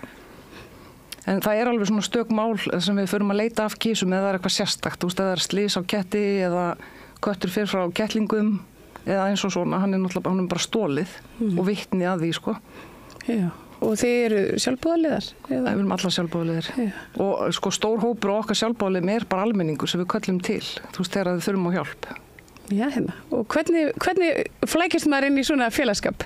Það í gegnum gæludýrasíðurnar. Það er við erum inn á hundasamfélaginu og kattasamfélaginu og setjum inn svona neyðaróp ef að þarf á því að halda. Já, og er mikið að gera? Stanslaust. Það er við erum í þessu allan daginn, margar. Við erum núna 5 á landinu, semst í sko grunninum á Dýrfinnu, en svo eru náttúrulega sjálfboðaliðar leið að við hófum á þá. Já, og svo við hérna skiljum kannski að þess að atburðarás, það er þessi köttur, þessi frægi köttur, Diego, sem er numin og brott, þarna úr versluninni A4, þar sem hann er með, hann á eitthvað skona sæti, eða það ekki? Hann á rúm. Hann á rúm þarna, já, rúm og í fyrirtækjunum í kring. Hann er mest sko í A4 og Hagkaup, þar eru svona hans heimastöðvar, en hann kíkir náttúrulega á alla búðir hann í kring og svo Súki umbúið til dæmis, hann var mættur þar áðan. Já, bara strax. Já, hann fór bara beint frá lögreglustöðinni hérna eftir hvað ég segja, handtökuna. Já. Á honum. Já. Þá fór hann heim til sín og borðaði og fór strax aftur út. Já, bara alveg til í næsta ævintýri. Það er ekkert hægt að halda þessum ketti heima, sko. En hvernig hérna, og þetta gerist sem sagt, hvað, á sunnudagskvöldið? Já, ég veit ekki hvað dagur er. Ég er búin að vaka í alla nótt að taka móti skilabóðum. Já, ok. Eða þriðjudagur. Það er þriðjudagur. Já. Nei, þetta gerist á, sunnudagskvöldinu. Já. Og það er eitthvað sem að sér manneskju þannig taka köttin og hún lætur hún ykkur vita eða hvernig gerist hérna, hvernig fáið þetta mál í hendunar? Það kemur innlegg inn á Spottaði Diego frá stúlku sem að sér viðkomandi með hann í strætó. Já, Spottaði Diego Facebook-hópur. Facebook-hópur sem tilengaður honum. Hann náttúrulega celeb. Þetta stórstjarna. Þetta stórstjarna og eign allra landsmanna heyrist mér. Já, mér skildist það svona þegar ég var að renna hana yfir skilaboðin frá almenningi. Fólk virtist bara alls konar fólk að eiga myndir af honum, ekki bara á Íslandi. Það var bara heilmargt fólk frá, það var einhver frá Finnlandi, einhver á Bandaríkjunum, Bretland og Hollandi sá ég, sem áttu myndir af Diego og sendu kveðju inn á síðuna. Kveðjur og bara bæna, ringir og allt sko. Já, og þetta, þið fáðu þetta upp í hendunar hann í gegnum þessa síðu og hver svo atburðarásin? Ég meina, hvað gerist? Það sko, þetta byrjar á því að ég ringi í vin minn sem er svona, kunningi, sem í undirheimunum til þess að bara lýsa manneskjunni og hvar viðkomandi fer út úr strætó og hann kemur með nafn og þá förum við að beina athyglinni að þessari téðu manneskju og svo koma fleiri ábendingar seinna daginn sömu manneskju frá öðrum aðilum. Já. Þannig að við vissum náttúrulega aldrei 100% að kötturinn væri þarna inni en síðan þegar við töluðum við lögregluna eigandinn talaði við lögregluna í gær þá gátu þeir ekkert gert, þá náttúrulega takmarka fólk á vaktinni svona á nætunar en í morgun þá gátu við sendt lögreglunni mynd af okkar grunuðu mannesku og þeir staðfestu að þetta væri saman manneskinu á upptökumyndbandinu og þá komu 4 lögreglumenn og fóru inn fyrir okkur. Já, og hvernig var ykkur tekið? Ég meina, hver var aðkoman þannig? Er þetta eitthvað sem bara stundar þetta? Eða var það bara... Vonandi ekki. Eða var þetta bara eitthvað miskilingur? Eða? Nei, manneskjan ekki alveg heil á geði fyrir að fyrsta. Þannig að það voru bara svona erfiðleikar? Já, og bara dómgreindarleysi. Þannig að það á ekkert að vera áreitað þessa manneskju neitt. Nei, auðvitað. En maður sér að fólki var algjörlega tilbúið til þess að taka lögin í sínar eigin hendur. Ég sá bara Anna Lúkasa máli uppsveiflu sko. Var það ekki? Það var svona mín tilfinning líka. Ég veit að blásaklaus maður í Skipholti sem sá alveg kött, sett innlegg á Spottaði Diego og hann fekk bara áreiti og hann neyddist til þess að loka Facebook-síðunni sinni. Já, bara vegna þess að fólk... Þau áætluðu bara að þetta væri hann sem væri með köttin af því að hann orðaði bara setninguna sem hann sett inn ekki alveg eins og á að gera. Já, einmitt. Það var eitthvað svona grín tónn í honum og eitthvað en sá maður greið, hann var bara komið ábendingu og eigandinn á Diego fór tvívegis aðtuga á þessum stað og sá hver ekki kött. Nei. Og þetta verður auðvitað fengið á eigendurnar, en hvernig er tilfinningin að skila honum svo heim? Það var bara yndislegt. Við vorum ekki allar á staðnum, sko, við vorum live á Messenger, þannig að við vorum allar en samt bara ein fyrir okkar hönd. Já. En við báðum sko að eigandinn baða lögreglunum að segja ekkert þetta strax og ekki við heldur fyrir að börnin og heimilinu væri búin að fá að hitta hann. Já, auðvitað. Það var svona forgangurinn. Já. En svo þegar Diego náttúrulega hljópar strax út þegar hann var búin að fá sér að borða þá urðum við að setja post strax í lofti áður en að fólk væri að hringja okkur og segja að hann væri ekki týndur, hann væri bara í skefinni. Já, en hvernig, nú sagður mér áðan að síminn hefur ekki stoppað hjá Dýrfinnu. Nei. Og hann gerir það nú bara almennt séð ekki, það er mikið að gera hjá okkur. Já. Og er fólki svona umhugað dýravelferð á Íslandi? Já, og sko það mætti alveg, allir týndir kettir fá sömu athygli á Diego og okkur þykir náttúrulega alltaf leitt að sjá að einn fær meira athygli en aðrir en við sjálfar erum með góðar mannesku sem að leita af kísum dag og nótt þó að það viti enginn af þeim og það er ekkert alltaf verið að tilkynna, við erum að leita af honum krumma klukkan 5 á nóttu. Já. En það er einhvern veginn svo að því að Diego er almenningseign og allir þekkja hann og allir klappa honum að þá var miklu meira svona athygli sem hann fekk. Einmitt. Og þar að leiðandi þá voru augu allstaðar opin, það þekki allir Diego. Já. Og hvað, þegar maður fer í svona aðstæður, svona eins og til dæmis í morgun og það sem þetta voru náttúrulega óvenjulegar aðstæður kannski. Mjög. Þið lendir væntanlega ekki mikið í svona dýraþjófnaði eða? Nei, Ég man ekki eftir neinu svona stóru máli sko, en það hefur komið upp með hunda en það yfirleitt bara hjónaskilnaður og fílupúkalæti þar á bakvið sko. Já. Og þannig að þið sitið ykkur alveg í þá miðju. Er þetta ekkert hættulegt starf? Sko, að sjálfsögðu myndum við aldrei stofna okkur í hættu. En þannig að ef það ástæði til þá höfum við beðið lögreglum að koma og hjálpa okkur. Já. Og þeir hafa svona yfirleitt haft tíma til þess að sinna því. En sem betur fyrir þá nú hægt að telja það bara annarri hendi, sko. Já. Ég sá að þið fenguð, lögreglan sendi ykkur fallega kveðju á Facebook í dag og hérna...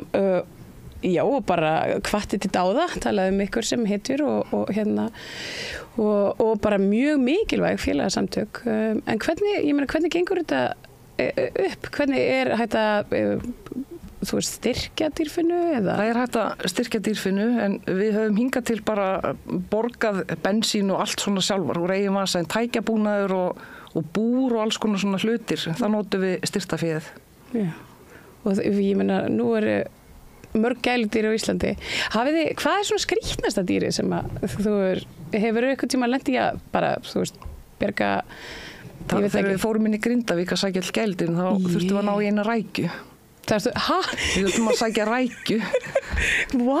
Já, og blóm og eigandinn bað okkur fyrst við værum að fara að sækja rækju og eitthvað inn í hús til hans hvort það geti, eða ekki ég heldur viðkomandi geti kift pottablómunans með. Og gælurækju? Og gælurækjunni, já. Á fólk gælurækjur? Þessi aðili, já. Já, hérna. Það hefði, ég meina aldrei ímyndið mér, en það er bara svo sem ekkert verra dýr en hver annur. Nei, ég veit ekki alveg hvað líftímin á rækju mér, en hún var allavega ekkert dvergvaxin, sko. Þetta var bara stór rækja? Þetta var bara svo gullfiskur. Já, hérna. Það eru ótrúlega verkefni sem að... En pottablómið var frá Serbíu. Já, þetta var Hann kom með þetta blóm frá Serbíu. Og kannski svona, já, og rækjunni hefur þótt að kannski heimilislegt að hafa það nálægt. Það var eitthvað, það var allavega blómið skiptan mjög miklu máli. Við vorum ekkert að bjarga, það var reyndar einn sem bað okkur að sækja jólabaksturinn sinn. Já. En við náttúrulega gátum það ekki. Nei. En fyrst við vorum að ná í þessa rækju, þá tókum við blómið með. Já, og það má segja, þið eru bara, ég meina þetta er bara orðin björgunarsveit fyrir dýr. Og hún er það í rauninni, sko. Já. En svo náttúrulega ef það eru, sko, alvöru svona hættulegar aðstæður eins og þegar við höfum fengið björgunarsveitin til að hjálpa okkur að klífa kletta og síga honni í hólur. Þú veist, við myndum aldrei gera það. Nei. Þannig að björgunarsveitin hefur líka hjálpað okkur þegar þeir hafa tíma. Þeir skella sig upp í æfingar. Já, hérna. Þannig að þetta er miklu meiri og svona víðtækari starfsemi heldur en að ég ætla að gera mig grein fyrir. Við erum með vini á öllum stöðum. Já, það er greinilegt. Það vantar kafara til þess að kafa, þeir eru komnir. Já, hérna. Straumsérfræðingar frá skátunum, þeir hafa mætt og hjálpa okkur að meila strauma í vötnum sem að hundur fór ofan í og týndist. Þetta er ekkert smáræði. Nei, og bara kafari, braut upp ísinn og leitaði af hundinum. Já, hérna. Allt sjálfboða fólk. Já, það er nefnilega svo magnað hvernig svona sjálfboðaliðar þeir leggja sig fram við að gera samfélagi betra. Já, það eru dýravinir í öllum skúfum eins og maður segir. Já, og hvað ykkur hefur væntanlega borist mikið af svona aðstoðarbeiðnum, fólk sem var tilbúið til að fara út að leita? Já, fullt af fólk sem bauðst til að banka upp á öll húsi í vissum götum en það náttúrulega má bara ekki. Nei. Og sérstaklega að því að þetta var lögreglumál með Diego, þetta var rosalega viðkvæmt á tímabili. Þá var komin þessi samsæriskenningar hugur í fólk, sko. Já, ég sá að það var einhver annar köttur sem var týndur. Já, og Fília, hún fannst. Það voru hundar sem óðu í hana, þannig að hún stakk af og faldi sig. En hún er mætt á sína vakt á Laugaveginum. Já, þetta er svona vaktkettir. Já. Þetta er skemmtilegt. Ég sá að það voru margir sem töluðu að þú veist, hugsalega var þetta einhver útlendingur að því að þú veist... Við elskum útlendinga. Já, þetta er þetta duglegasta fólkinn sem hjálpar. Já, þetta væri einmitt að því að lausaganga katta væri kannski ekki jafn tíð erlendis og hér. Já, en Diego, hann sko engin lausaköttur, ég held að viti það flestir. Já, allavega núna. Já, núna, já. En hvað svona framöndan hjá dýrfinu? Þú ætla væntanlega að fara heim að leggja þig? Nei, það eru fleiri týndi kettir. Það eru fleiri týndi kettir? Já, við leggjum okkur aldrei. Nei, við skiptumst á. Bara svona, þú veist, svo ég bara svona kannski upp á fjölda, hvað það að taka við mörgum svona verkefnum á dag bara? Eða á viku? Sko á dag koma allavega lágmark 5 beiðinir inn til okkar en við bendum fólk alltaf á auglýsa kísunarinn á kattasamfélaginu og kattaskráni. Það er náttúrulega samstarf með okkur og kattaskráni og það nær svona mest athyglinni við kattavini en þetta alveg sorglega mikið af kísum sem að týnast. Já. En svo náttúrulega eru hundarnir, það auðveldar að tækla það, þeir eru á hlaupum og meðan kettirni fela sig. Já, einmitt. Og ég meina, þegar maður fer og reynir að einhvern veginn svona handsama hund sem að á flótta, er það ekkert hættulegt til dæmis? Það getur verið það sko, maður verður að passa sig að sturlan ekki úr hræðslu við að hlaupa eftir hann, það má aldrei hlaupa eftir týndum hundi. Nei. Þannig að það er bara stopp, drop og play clown, eins og maður segir, það er bara að henda sig í jörðina og leika trúð og láta hann vera forvitin að koma. Já. Og það hefur ég þurft að gera það sko, kasta mér í snjóin og rúlla mér eins og að vera kviknað í mér. Hann kom. Hann kom? Já, hann kom. Og hvað, þegar maður í svona dýrabjörgunarsveit, er maður alltaf með svona hundanami í vasanum? Alltaf. Alltaf, ég var að koma frá Tenerife fyrir nokkrum dögum síðan og ég fann fullt af hundanami í fötunum mínum þegar ég var úti og í töskunni minni, mittistöskunni. Þannig ég gaf bara einhverjum hundum það á Tenerife. Já, þannig að í staðin fyrir að hafa bara vopni eða einhvers konar svona, hvað ég að segja, svona hluti til handtöku eða þannig. Já, við erum alltaf með tístur og með kísunar, við erum alltaf með kattnipp og svona valerian til þess að lokka ketti. Já, þannig að þeir eru meiri svona stuð. Já, við erum alltaf með svona töskur á okkur með alls konar hjálpatækjum. Já. Herri, þetta er dásalegt, en Diego hann er komin til síns heima.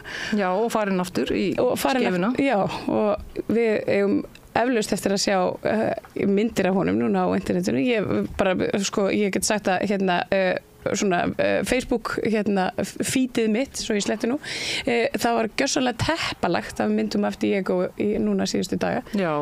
Og ég held að það eigi við fleiri nú á ég ekki kött en ég bara sannarlega líður eins og ég hluti þessum núna með þjóðinni. Já, þetta er bara álíka eins og einhver að vera að stela bronnstyttunni fyrir utan Hallgrímskirkju. Já. Það er bara búið að taka Diego og... Já, en hvað kannski bara svona að lokum er eitthvað skilabóð sem vilt kannski koma til almennings hvernig það eigi kannski mögulega að haga sér í svona aðstæðum framvegis og líka ef einhver vill vera leggja ykkur lið og vera partur af samtökunum, hvernig er best að ná ykkur? Það er hægt að fylgjast með inn á dýrfinu síðunni, við setjum alltaf auglýsingar þar sérstaklega að það eru týndir hundar. Það er bara í stökum tilfellum sem við setjum kísuauglýsingar þar inn, en það kattaskráin og kattasamfélagi er mjög öflugt. Er það dýrfina.is? Já, bara dýrfina á Facebook. Já. Það við setjum allar auglýsingar inn á Facebook. Þetta er mjög öflugur miðill sko. Og þegar við óskum eftir sjálfboðaliðum þá gefur fólk sér fram og við setjum það inn á svona leitaspjall. Já. Og með kísurnar, ef það eru týnda kísur, ef þú sérð eitthvað staðar ef þú býrð á skólaverðstígnum og sérð að það er týndu köttur í kringu skólaverðstíg þá gefðu þér 5 mínútur til þess að kíkja í skúrana hjá þér undir pallin, bara útiloka hann sé ekki í garðinum með þér. Það myndi hjálpa rosalega. Já. Þannig að geta allir verið partur af dýrasamfélaginu og dýrfinu. Þetta er svo góð laun í hjartað þegar maður finnir dýr. Já, og kannski, og fólk kannski líka haldi að sér höndum þá, með öll frekari inngrip, svona áður en að... Já, sérstaklega eru hundar á hlaupum. Þá sko ekki reyna að keyra á eftir þeim eða hlaupa á eftir þeim, að frekar þá að setja strax inn auglýsingu og láta vita. Já. Herðu, þetta... Og hafa auga með honum. Já, einmitt. Herri, þakka kærlega fyrir að koma hérna þetta var svona stundumilli stríða. Já. Og ég ætla að hleypa þér út að halda áfram með daginn. Kiss. Já, og kalla kiss. Þáka til að næsti 10. hundur kemur á skrá. Já, takk kærlega fyrir að koma til okkar, Freyja, og gangi bara vel með framhaldið. Og takk fyrir að bjarga Diego. Bara minnsta málið, bara takk almenningur fyrir að koma ábendingar hvar hann var. Og hér skulum við þá setja endapunkt, en ekki algjörn endapunkt, en bara því að það meira hér handa við hornið. Allt það besta ókeypis. Knúsaðu vini þína. Samstöðin þar sem manneskjurnar koma saman. Það komin tími á aukna samkennd. Hinn eina sanna breyting sósíalismi. Ertu á leið heim úr vinnu? Stilltu á FM 89,1.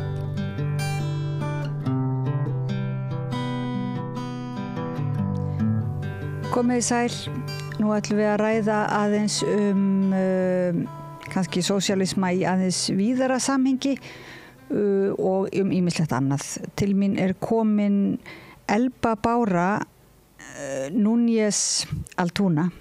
Var þetta rétt framborið? Mjög gott. Já, þakkaði fyrir. Og ég heiti Oddný Eir og við hefum nú spjallað saman ýmislegt, en mér langaði svolítið til þess að einhvern veginn að forvitnast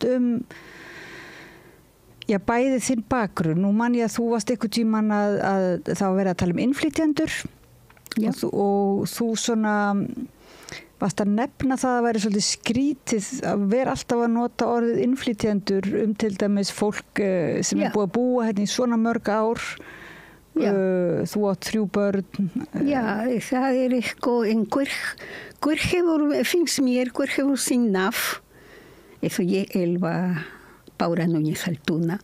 Og það mér finnst bara ókurteis að nefna fólk, innflytjendur, útlendingur. Mér finnst bara ekki falleg. Mér finnst bara ekki falleg. Og það eitt orð sem kannski aðri líka erlend. Erlend fólk. Já, það allt í lagi. Og já, við verðum að kalla fólk með nafni þeirra. Þau hafa í nafn. En þeir verið að tala einhvern hóp. Já. Það verið að tala eins og þetta var svona félagsfræðingur að ræða svona stóran hóp fólks sem ekki á uppruna sem það fæðist ekki á Íslandi. En getur verið að þú hefði komið þá til að tala nýja Íslendinga eða hvað var það sem hóp? Hvað finnst þér skásta leiðin til að? Leiðilega heyra. Já. Nei, hvað var aftur svona, hvað finnst þér best að segja ef maður að tala hóp? Já, hóp. Já. Bara erlend fólk. Erlend, já. Erlend. Já. Extranjeros. Já. Eso segir i Perú, los extranjeros. Los extranjeros de Italia, los extranjeros de España, los extranjeros de Arabia, ya, de arabiscos, italianos, ya, españoles. En þú kallar þig auðvitað og vilt vera kalluð Íslendingur? Já, jú. Því ég mora úr hérna og já, þú veit og þegar ég geng til Perú það dýnir mér og ég búið að vera 35 ár hérna og já, þú veit þetta svo langa tíma á Íslandi sem það mitt fólk í Perú það bara annars staðar eða farnir til útlanda eða dánir það yfirlega. Þannig að þér líður ekki endilega eins og heima þegar þú kemur. Já, og þegar kemur tíma að það vantar 2-3 dagar til að koma til Ísland og segja já,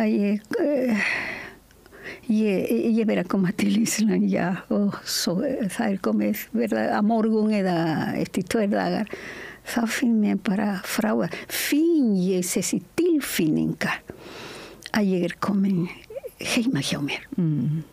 Já, það líka ég á hús hérna, börnin, barnabörn og vinir.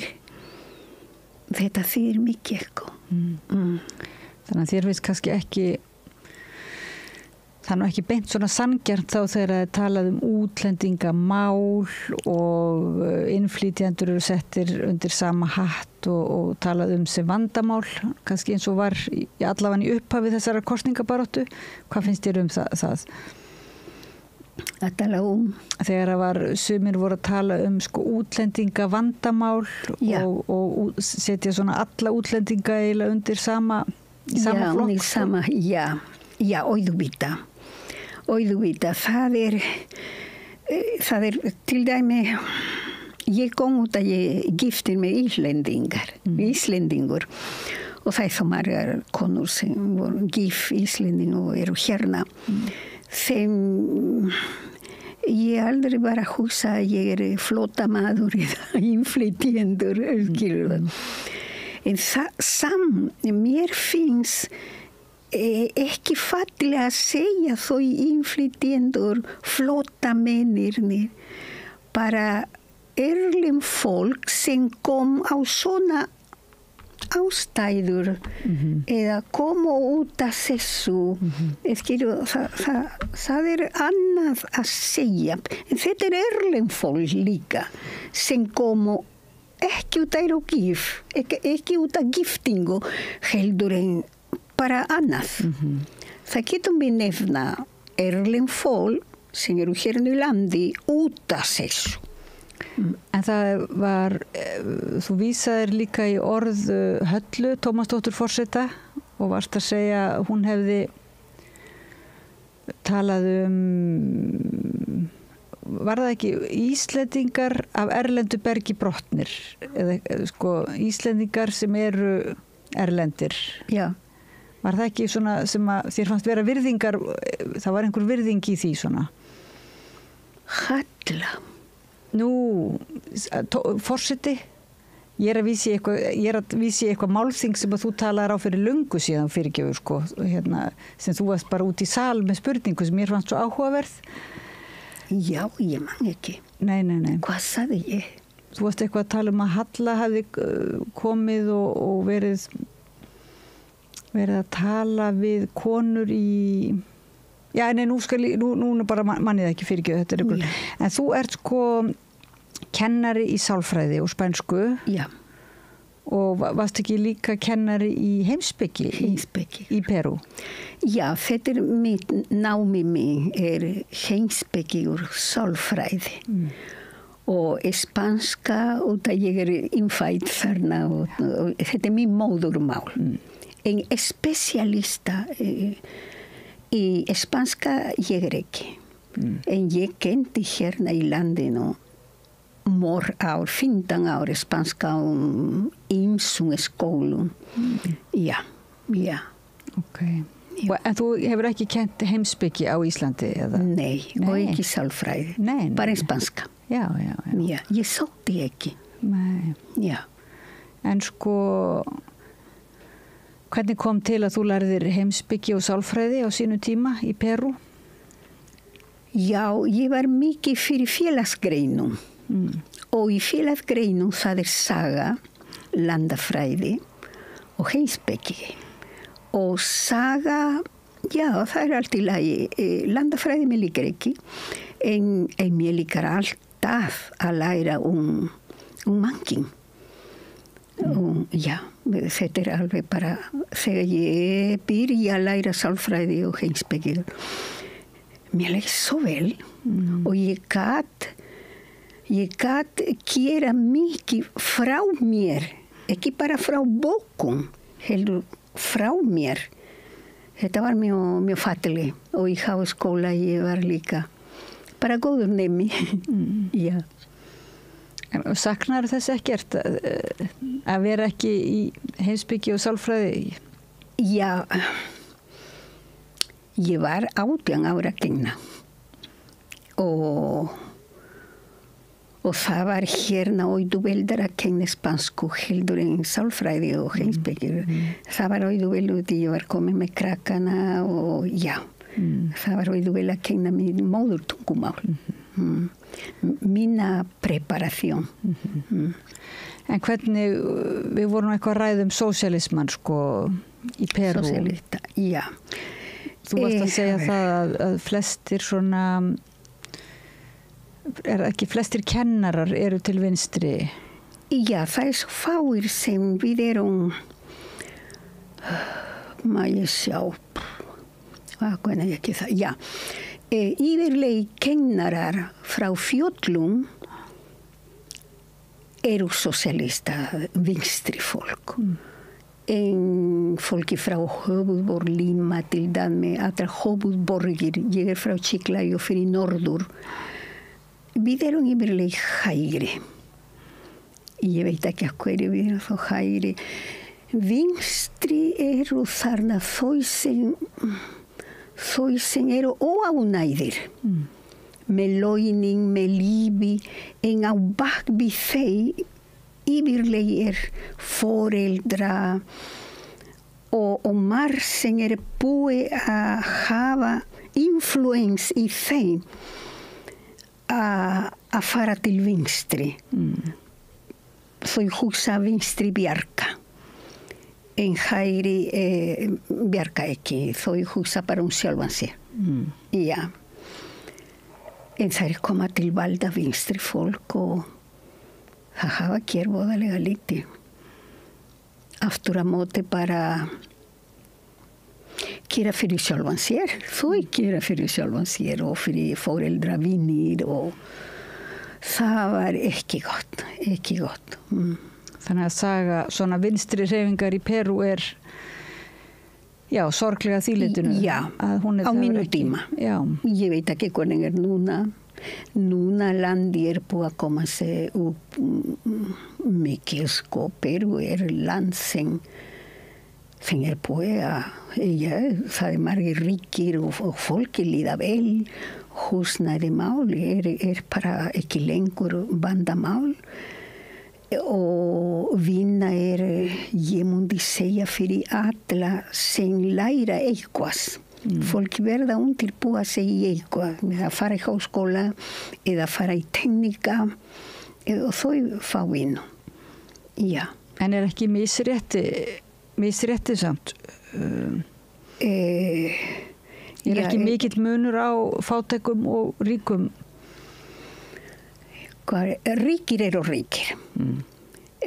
Så klassi media, mediumsted, hún sterk. En nú þessi klassa sem voru fátækir, þau eru komað upp út að þau eiga vinna. Þau eiga vinna, ég vil viðurkenna. Það var forseti í Perú sem hafa hér mikið fyrir landi. Sem auðvitað kannski landi þakka honum ekki mikið. Það var Fujimori. Þann hefur lyft á Perú og hinir forseta fara eftir hans aðferð. Og þetta mjög gott. Af því það var bara hann sem bjarga landi. Já. Og var hann pólitískur, var hann svona hægt að segja, hann var í vinstri eða hægri? Hægri var hann. Hann var hægri, já. Í miðjum, ekki mjög sterkur hægri og ekki vinstri, heldur hann var í miðjum.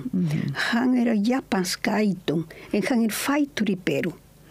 En afi, amma, þau eru frá Japan, pappa og mamma líka.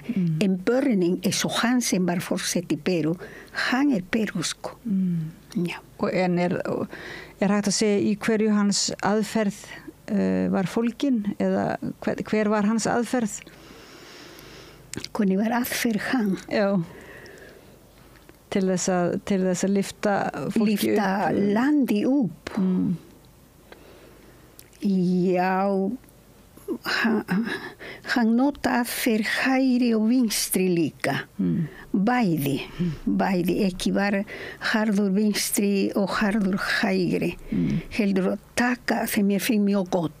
Ekki allt frá hægri neikvæð og ekki allt frá vinstri ok.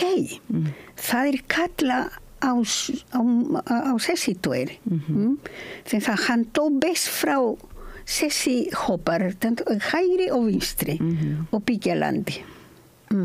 En núna einmitt eins og flokkur eins og Viðreisn núna svolítið að segja þetta sko, við tökum það besta frá hægri og besta frá vinstri, en mörgum finnst það vera samfærandi og þeir fá gott fylgi í skoðanakönnunum við Reisnarflokkurinn, en sumum finnst það ekki samfærandi sko, að það sé ekki ég mundi segja, hvað gerir þú ef að þú á ekki kapital, money? Þú gerir ekki, nei. Þetta bara draumur sem hafa ekki þetta ekki jarðbundi draumur, skilur. Við þurfum kapital, sem þjóna landsins, skilur. Þessi kapital eiga að dreifa sig og að gera hlutir sem hjálpa fólk í landinu. Þau sem þurfa mest. En núna til dæmis sósíalistaflokkurinn með ákveðna hugmyndum að efla, veit ekki, efla svona einstaklingana í því að vera með sín eigin fyrirtæki, breyta skattakerfinu. Þetta eitthvað sem að sumir trú ekki eiginlega og halda þetta sé hægri stefna sko. En það að segja að það ekki þessi sósíalistaflokkur ekki hér, ekki bara með þá draumsýn að það bara ríkið eigi að vera með allt og þannig að ég held að sé svolítið okkar tími núna það löngun til þess að gera svolítið nýjar tilraunir. Ég held að það ég sammála við í þessum með sósíalistaflokkur að þau eiga að hafa sín aðferð. Ekki alltaf að taka frá ríkin. Heldur, ég til mína leiðir að því ég var að fyrir þessa fyrirtæki. Þetta bara svona. Ég sammála með svona. Já, að efla líka einstaklinga þessum eiga ekki fyrirtæki, en líka ef fólk vil eiga fyrirtæki. Já, auðvitað. En finnst þér sko heldur að sé þörf fyrir róttæka svona breytingar á Íslandi núna? Núna? Já. Ég sé lítið. Ég sé lítið breytingar á Íslandi, fyrir mér ekki. En finnst þér það þurfi sko? Já, þú veit að það þarf breytingar. Þetta á ekki að fara svona, eins og húsnæði mál. Matur, rándýr og ýmisleg kultúra, bækur. Já, þetta á að stoppa. Þetta á að stoppa. Anna, ég veit ekki hvernig enda Ísland. Nei, já. Finnst þér þróunin frá því að þú komst fyrst og núna, þér finnst hafa farið versnað ástandið? Já, það hafa versnað. Það var eitt fyrir mér ég væri ánægð að koma aftur. Ekki við verkamannabústa.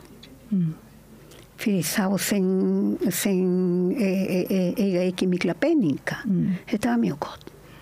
Þetta mjög gott. Nú erfitt að kaupa, erfitt að leigja. Guði minn, ef þú kaupir það fyrir all launin þín til að borga mánaðarlega og þú átt að hafa eitthvað 60 milljónir til þess að hver á svona peningur? Þetta að selja ekki. Þú vilja bara ekki selja. Og að leigja, það líka erfitt og dýrt. Já, þess að húsnæði máli alveg bara á ekki að ganga svona, bara strax vonandi sósíalistaflokkur getur lyfta þetta upp. Mér finnst að það gæti vel verið. Já. Ég á von, það gæti vel verið. Og heldur þú það þurfi líka breytingar á öðrum sviðum svona sem þú þekkir til? Heilbrigðiskerfið og nú verið að tala svona hægri flokkarnir að tala einkavæðingu í heilbrigðiskerfi og menntakerfinu. Já. Svo það kvótakerfið sem sósíalistar tala að afnema og vera með almenningur Já, auðvita, helbriðiskerfi, það líka. Það líka, ef þú, ef maður veikur eitthvað, þú átt að hafa peningur til þess að fara að skoða og þetta var ekki áður. Þetta var ekki áður, það fór svo skoð og þetta, nú, ég man, ég átti vandamál í magan, svo fór ég í klínika. Það bara til að skoða 18.000 krónur fyrir 4 árum. Þetta rándýr ekki allir hafa. En ég vildi vita hvor ég í lagi. Ég var í lagi. Þetta bara að skoða.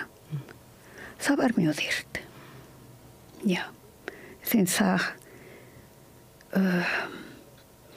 þetta var ekki svona þegar ég kom til Ísland fyrir 32 ára.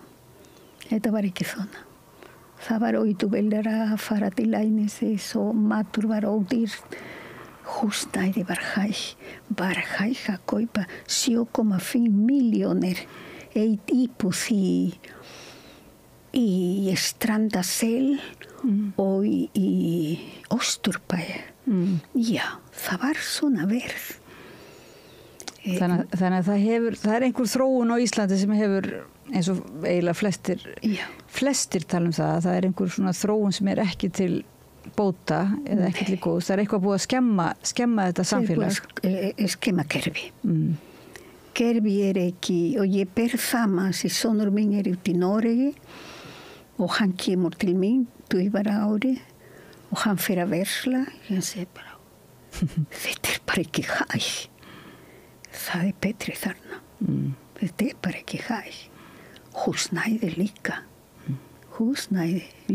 Hann giftist við stórhús af 2 hæðum í Volda í Noregi, Alcascas.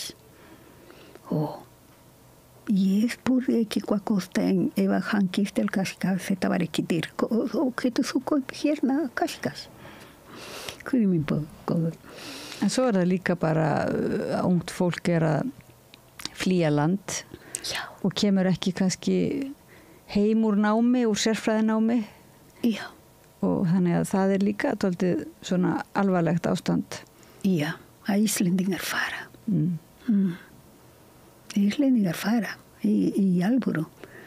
Í alvöru, það bara mikið útlendingum, mikið erlend fólk hérna og já, þú veit að svo sæta sig við, en Íslendingar sæta sig við, svo ég allt í Skandinavia til þess að fara og flýja. Já, út af það líka ótrúlegir í tungumál. Þau talar dönsku, sænsku, enska og íslenska. Af hverju að þola hérna? Þau bara fara. Þetta bara svo. Já. En svo líka með þessi störf sem að fólk erlendis frá vinnur störf sem að Íslendingar kærðu sig ekki að vinna áður. Akkúrat. Þannig að það og svo hafa komið upp svona svolítið skandalar starfsmannaleigur og svona skandalar þar sem að raunverulega fólk sem talar kannski ekki góða íslensku eða enga íslensku og jafnvel fólk sem tala íslensku einhvern veginn verður ekki hluti af samfélaginu. Finnst þér þetta hafa versnað eða batnað? Mér finnst eins. Þetta sama. Já, bara útlendingar koma ekki inn í kerfi.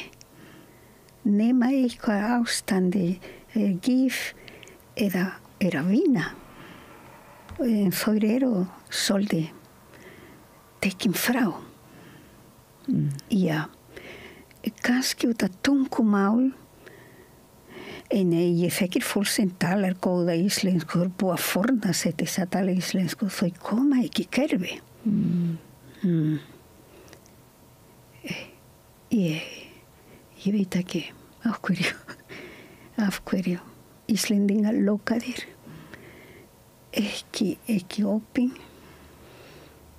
eða hinir koma þið ekki áfram, bjóða ekki það sem þau, hvernig þau eru, hvað ég get bjóða mér, ég kann þetta, ég að bjóða ykkur þetta, ég kann þetta, þau bara draga sig, eru svona feimi.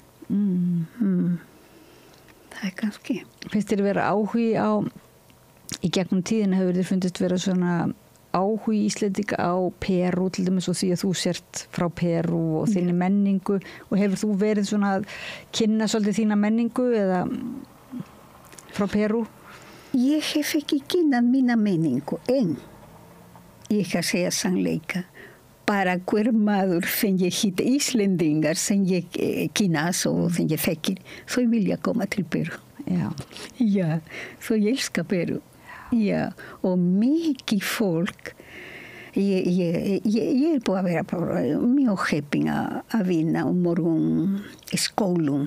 Ég var mjög velkomin. Ég held að ég var frá Perú. Já, ég veit ekki. Þau bara elska Perú og já, það líka Perú fólk sem bjóða þér að koma. Þeir eru góðir og ekki góðir heldur en vinarlegir. Vinarlegir, já.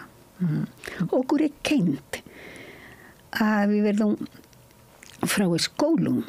Okkur kennt sem verða kenna á Íslandi líka að það við verðum að þakka erlend fólk, extranjeros að koma, því þau koma með dollara og þetta gott fyrir landi þess að þýðir að vera bara góðir við erlend fólk og það í okkar haus já, þau koma með dollara og landi kemur upp já.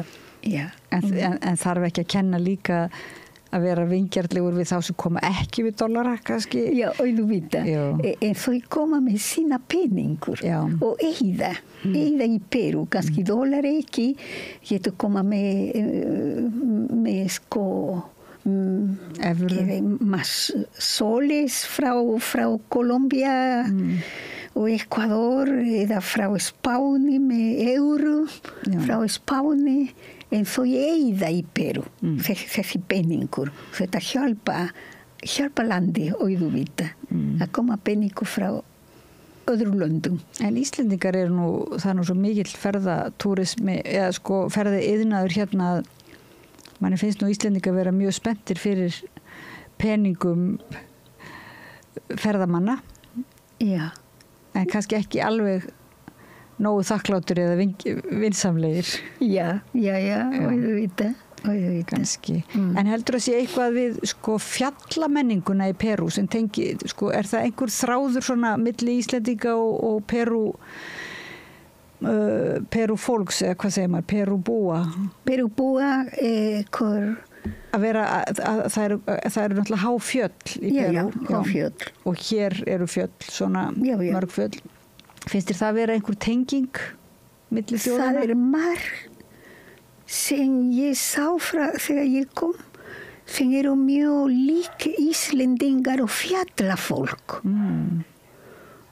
Ég frá langlendi en auðvitað ég þekkir fjallafólk mataræði, matur til dæmi að sjóða kjöt og sjóða fiskur og setja á fati á borðinu sjóða kartöflur og setja við borðum ekki svona frá láglendi fjallafólk borða svona og ég þá þegar ég vil kjótenda mamma minni og hún ég inni með það hún elda ekki þetta vantar að elda krýta og elda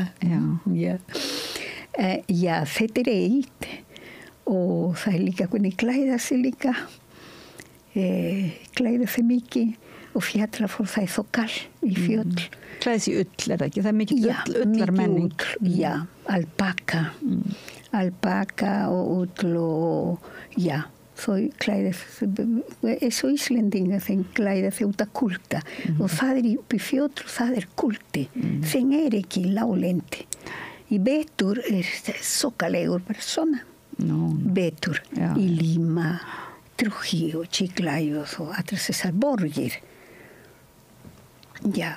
en upp í fjöll það verður þú mjög kall eins og Ísland eins og Ísland En alpakaullin mjög góð líka, mjög hlý Alpakaullin Alpakaullin, já alpaka ekki af lamadýrum? Já, nei á llama, la llama ei dýrin alpaca annað alpaca annað la llama, la alpaca, la vicuña þrjá sem dýrin sem nú landi passa mikið það má ekki drepa, ekki nei að því það að hverfa sig llama, alpaca, vicuña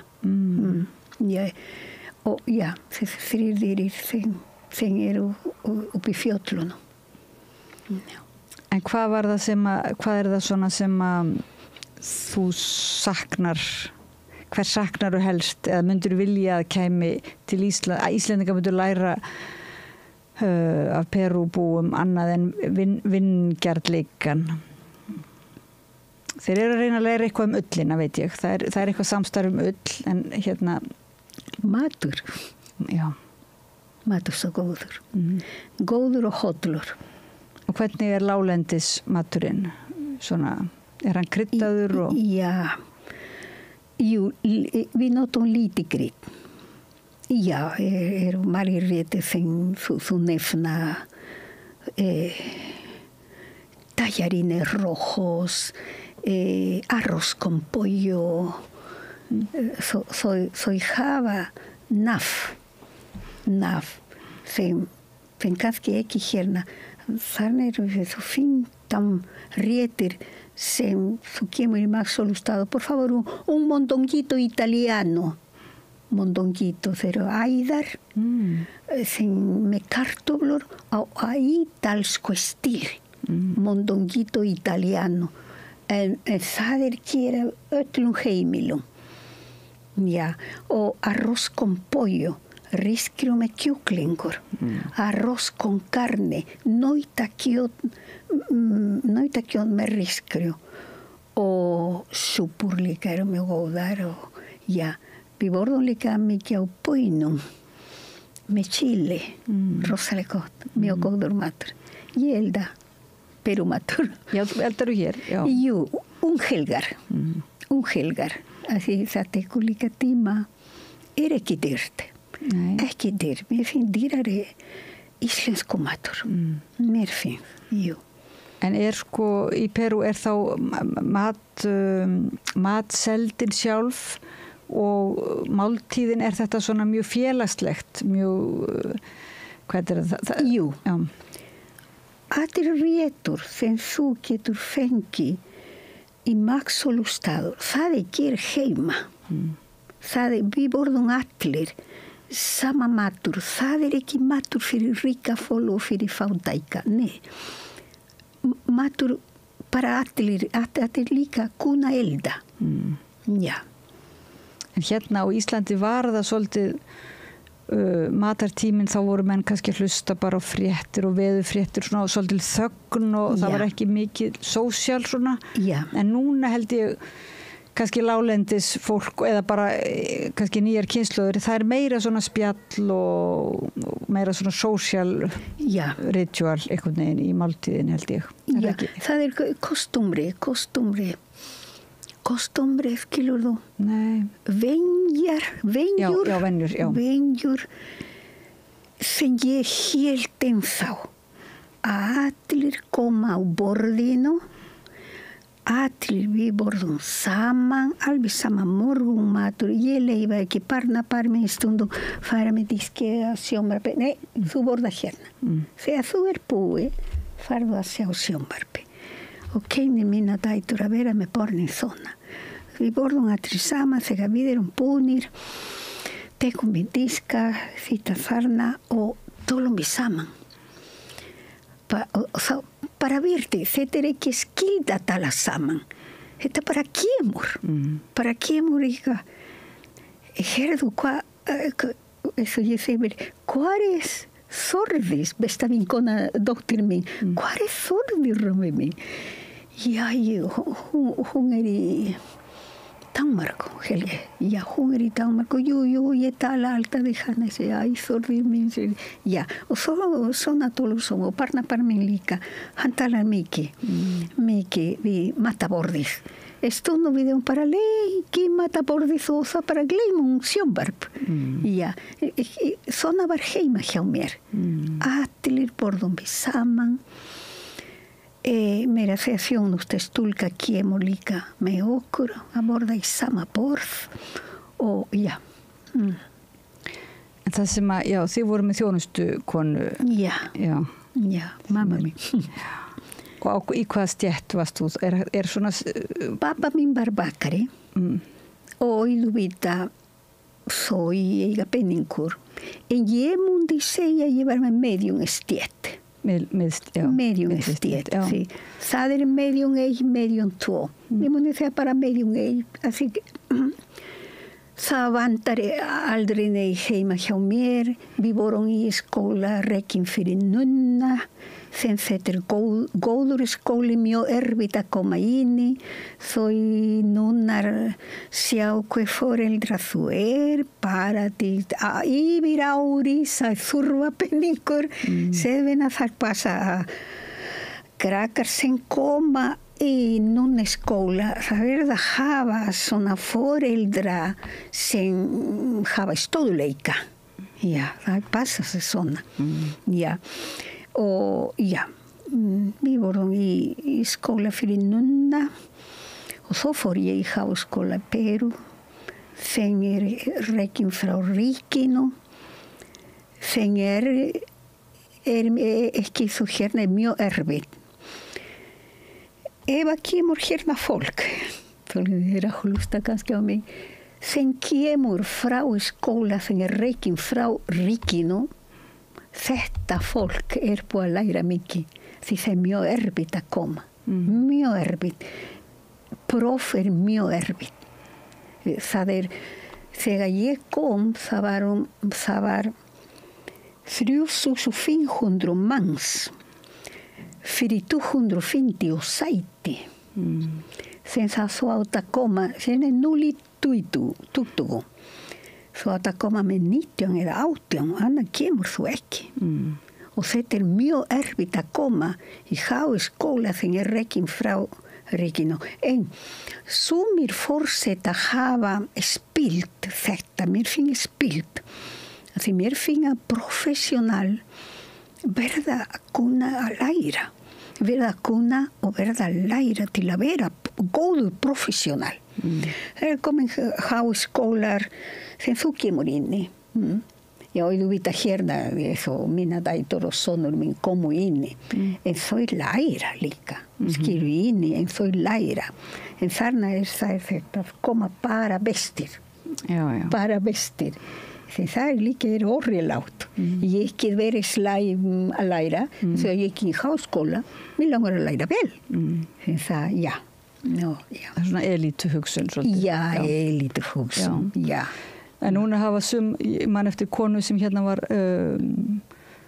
kom til landsins og var að kvarti við því að mikið af fólki sem var erlendis frá með mjög góða menntun, hafði kannski verið í mjög góðum háskólum, fekk ekki einhvern veginn viðurkenningu á þeirri menntun hérna á Íslandi.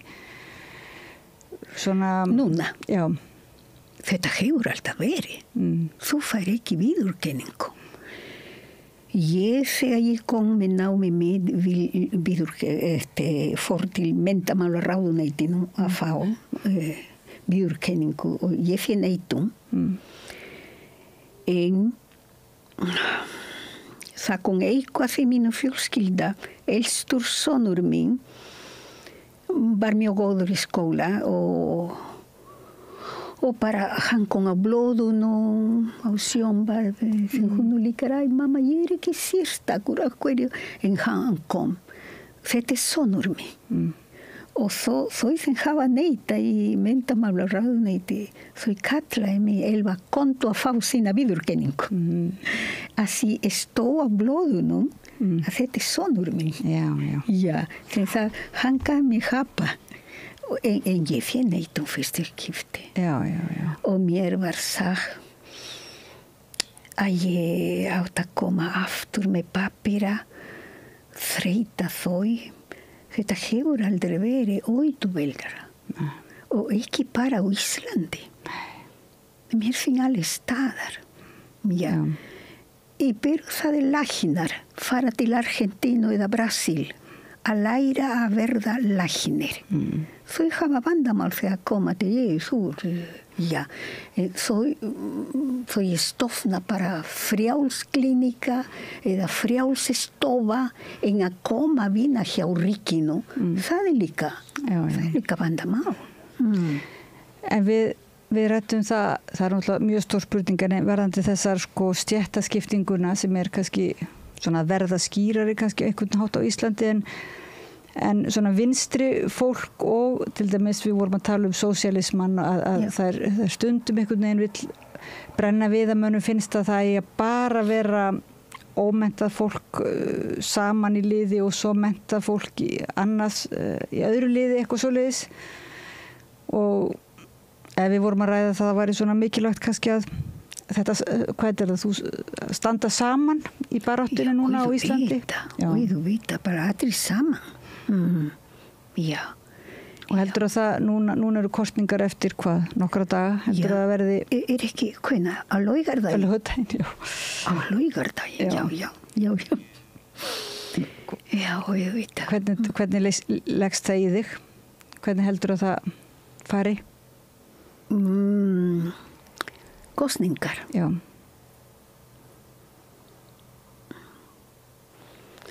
Mér finnst bandar eitthvað. Hverjir sem koma fransana að hún tali. Að hún tali stefna hennar. Þannig að fólki heyra þau Ég sammála við hana, ég ætla að kjósa hana. En ég spyr mína dætur, þær vita ekki hvað hún á að gera og hvað segir hún. Að því þær bara segja þau ekki. Nei. Jú, þær segja andliti. Já, en ekki stefnun alveg svona. Akkúra. Stefna á að koma með hennar orð. Já. Þannig að fólki það mjög nauðsynleg áríðandi að ég kem fram ef ég vil að fólki kjósi mig. En þetta svo stuttu tími, hún nú búin að vera alveg rosalega duglega að fara út allt en samt þetta svo stuttu tími til að ná fram þessu erindi. En það nauðsynleg að skrifa greinar. Já. Líka. Internet.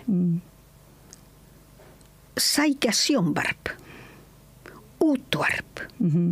Já, að því ég sé sjónvarpi.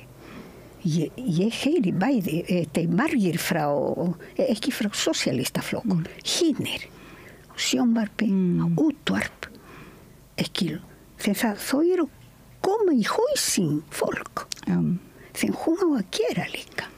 Koma út og þá vandir 1 dagur, 2 dagur, það bara síðasta dagur koma, bara tala. Við verðum að trúa því að Sanna komi fram með sitt en tíminn okkar er búin núna því miður það við erum að... En fólki líka við henni, Já. Fólki líka við henni, já.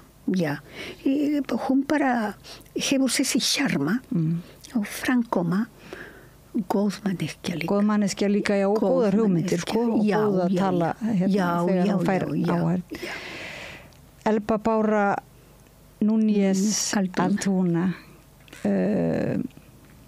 kæra þakki fyrir að koma að Rauða borðinu og segja okkur frá Perú, frá Íslandi gegnum tíðina, spænskukennslu og heimspeki og sálfræði. Við getum talað nú lengi saman en við segjum þetta gott í bili.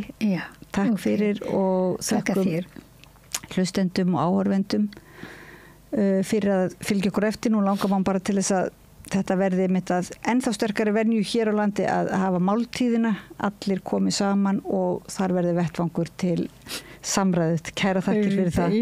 Og Laufey Líndal Ólafsdóttur þakka ég fyrir að flytja okkur út í heiminn. Takk fyrir. Ef þú vilt breytingar, verður þú að kjósa breytingar.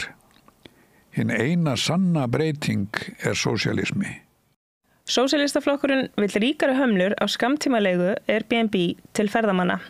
Meira stefnuna inn á xjóð.is.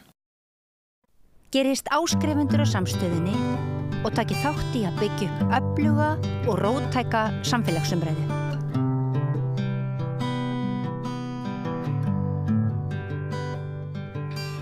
Já, komið sæl hérna aftur að rauðaborðinu. Nú sem nær eru hjá mér góðir gestir. Það eru Nuo Sago Suseta og Eyjólfur Eyvindarsson, verið velkomin. Þið eru hér með ferðasögu að segja, meðal annars. Það eru tengd og komið hér sem fulltrúar Vinátufélag Íslands og Kúbu, einmitt. Það er bara tenging milli Íslands og Kúbu, já. Já, og hvað voruð þið að gera? Við erum nýkomin frá París. Þannig að Vinátufélag Íslands og Kúbu er stofnað á 8. áratugnum, 1971. Sjálf samtökin á Kúbu í ICAP, sem sagt vináttusamtökin, eru 70 ára næsta ári og þeirra starfan er vináttutengsl og menningatengsl sem að Vík, Vinátufélag Íslands og Kúbu, sem ég er núna formaður fyrir, er bæði náttúrulega að tengingin við Kúbu, við Kúbanir sem búa á Íslandi, eins og Nýjúvis var búin að búa í törruna tíma á Íslandi, og við vorum að sækja það sem er haldið reglulega Evrópu ráðstefnan. Það er vinnilega haldið annað hvert ár. Það var ekki hægt núna síðustu ár og af ýmsum ástæðum. Þannig við fórum til Parísar og þar vorum við ásamt, það meira 300 manns frá einu öllum Vestur-Evrópulöndunum og líka frá vinátufélögum og friðarhreyfingum og líka tengist inn í þetta í Frakklandi CGT, verkalýðshreyfingin. Þannig að þetta voru 2 dagar sem var fyrst bara almenn skýrsla hver er staðan á Kúbu og svona fréttir af því. Við fengum fyrirlestur frá fyrrum efnahagsráðherra og síðan voru fulltrúar frá ýmsum deildum, fulltrúar frá Kúbu og frá til dæmis Ítalíu, Bretlandi og svo framvegis sem voru með framsögu, kúbanski sendiherrann líka, og að fara yfir svona þróumála og samskipti á milli, og síðan var skipt niður í 3 nefndir í 3 sölum, annars vegar stjórnmálaseðlis eða tengslaeðlis sem ég var í, en Júvis var í þú varst í hvað samskiptum, eða ekki? Já, ungaberðsum. Og svo var miðlar og í þessum hópum, og þá voru fyrst erindi og síðan voru fulltrúar Vinátufélagana í þeirri hóp sem ég var í að gefa skýrslu og leggja til hvað var hægt að gera. Það var mikið verið að tala um að samhæfa. Bæði er þetta náttúrulega, Vinátufélagin eru eins og Íslandi til að tengja Kúbunum sem búa hérna og líka Íslendinga sem vilja fara til Kúbu eða hafa tengingu við. Það er ekki kúbanskur sendiherra á Íslandi, hún Alba, hún situr í Stokkólmi, þannig að þegar hún kemur þá höfum við búið að fundi ef Kúbanir vilja þurfa að hafa samband við hana. Og svo eru brígöður, sem sagt alveg frá bara eftir að byltingin verður á Kúbu, þá fyrir fólk getur farið í brígöð sem kallað er. Þá faraði sem sagt til Kúbu og fara út í sveit og kynnast bæði náttúrulega vinna í landbúnaði og öðru, en líka fá tækifæri til þess að hitta Kúbani og fá að vita hvernig fólk hefur það, þú veist, og tala við bara fólk millilega laust. Þannig að það var verið að ræða svona þetta og svo hvað framtíðin byrja skautið sér og hvernig, já, og líka bara styrkja tengslin og finna fyrir samstöðunni og af hverju, af hverju af hverju þurfum við að styrkja tengslin á milli Íslands og Kúbu? Af hverju þurfum við? Já. Sko, ég held bara út af því eins og núna, eins og öllu, Kúba þarf miklu hjálp frá þeim sem eru vinir og þetta mitt eina leið til þess að Kúba gæti fengið hjálp með alls konar og eins og heiti. Þannig að sem sagt sérstæðlega eftir búin að þrengja þessu viðskiptabanni. Þessa félag eru búin að vera að safna peningum og alls konar til þess að fara með þetta Kúbu sem svona hjálpatæki. Og eins og til dæmis félag eru bara, segjum við, þau ákveða bara að segja, heyrðu, þá núna vandar að senda, það er búin að vera erfitt og til dæmis það fólki getur ekki farið í aðgerð að fá einhverju tæki í hjarta eða eitthvað svoleiðis. Þá bara þess að félag ákveða að safna fyrir það og fara með síðan út.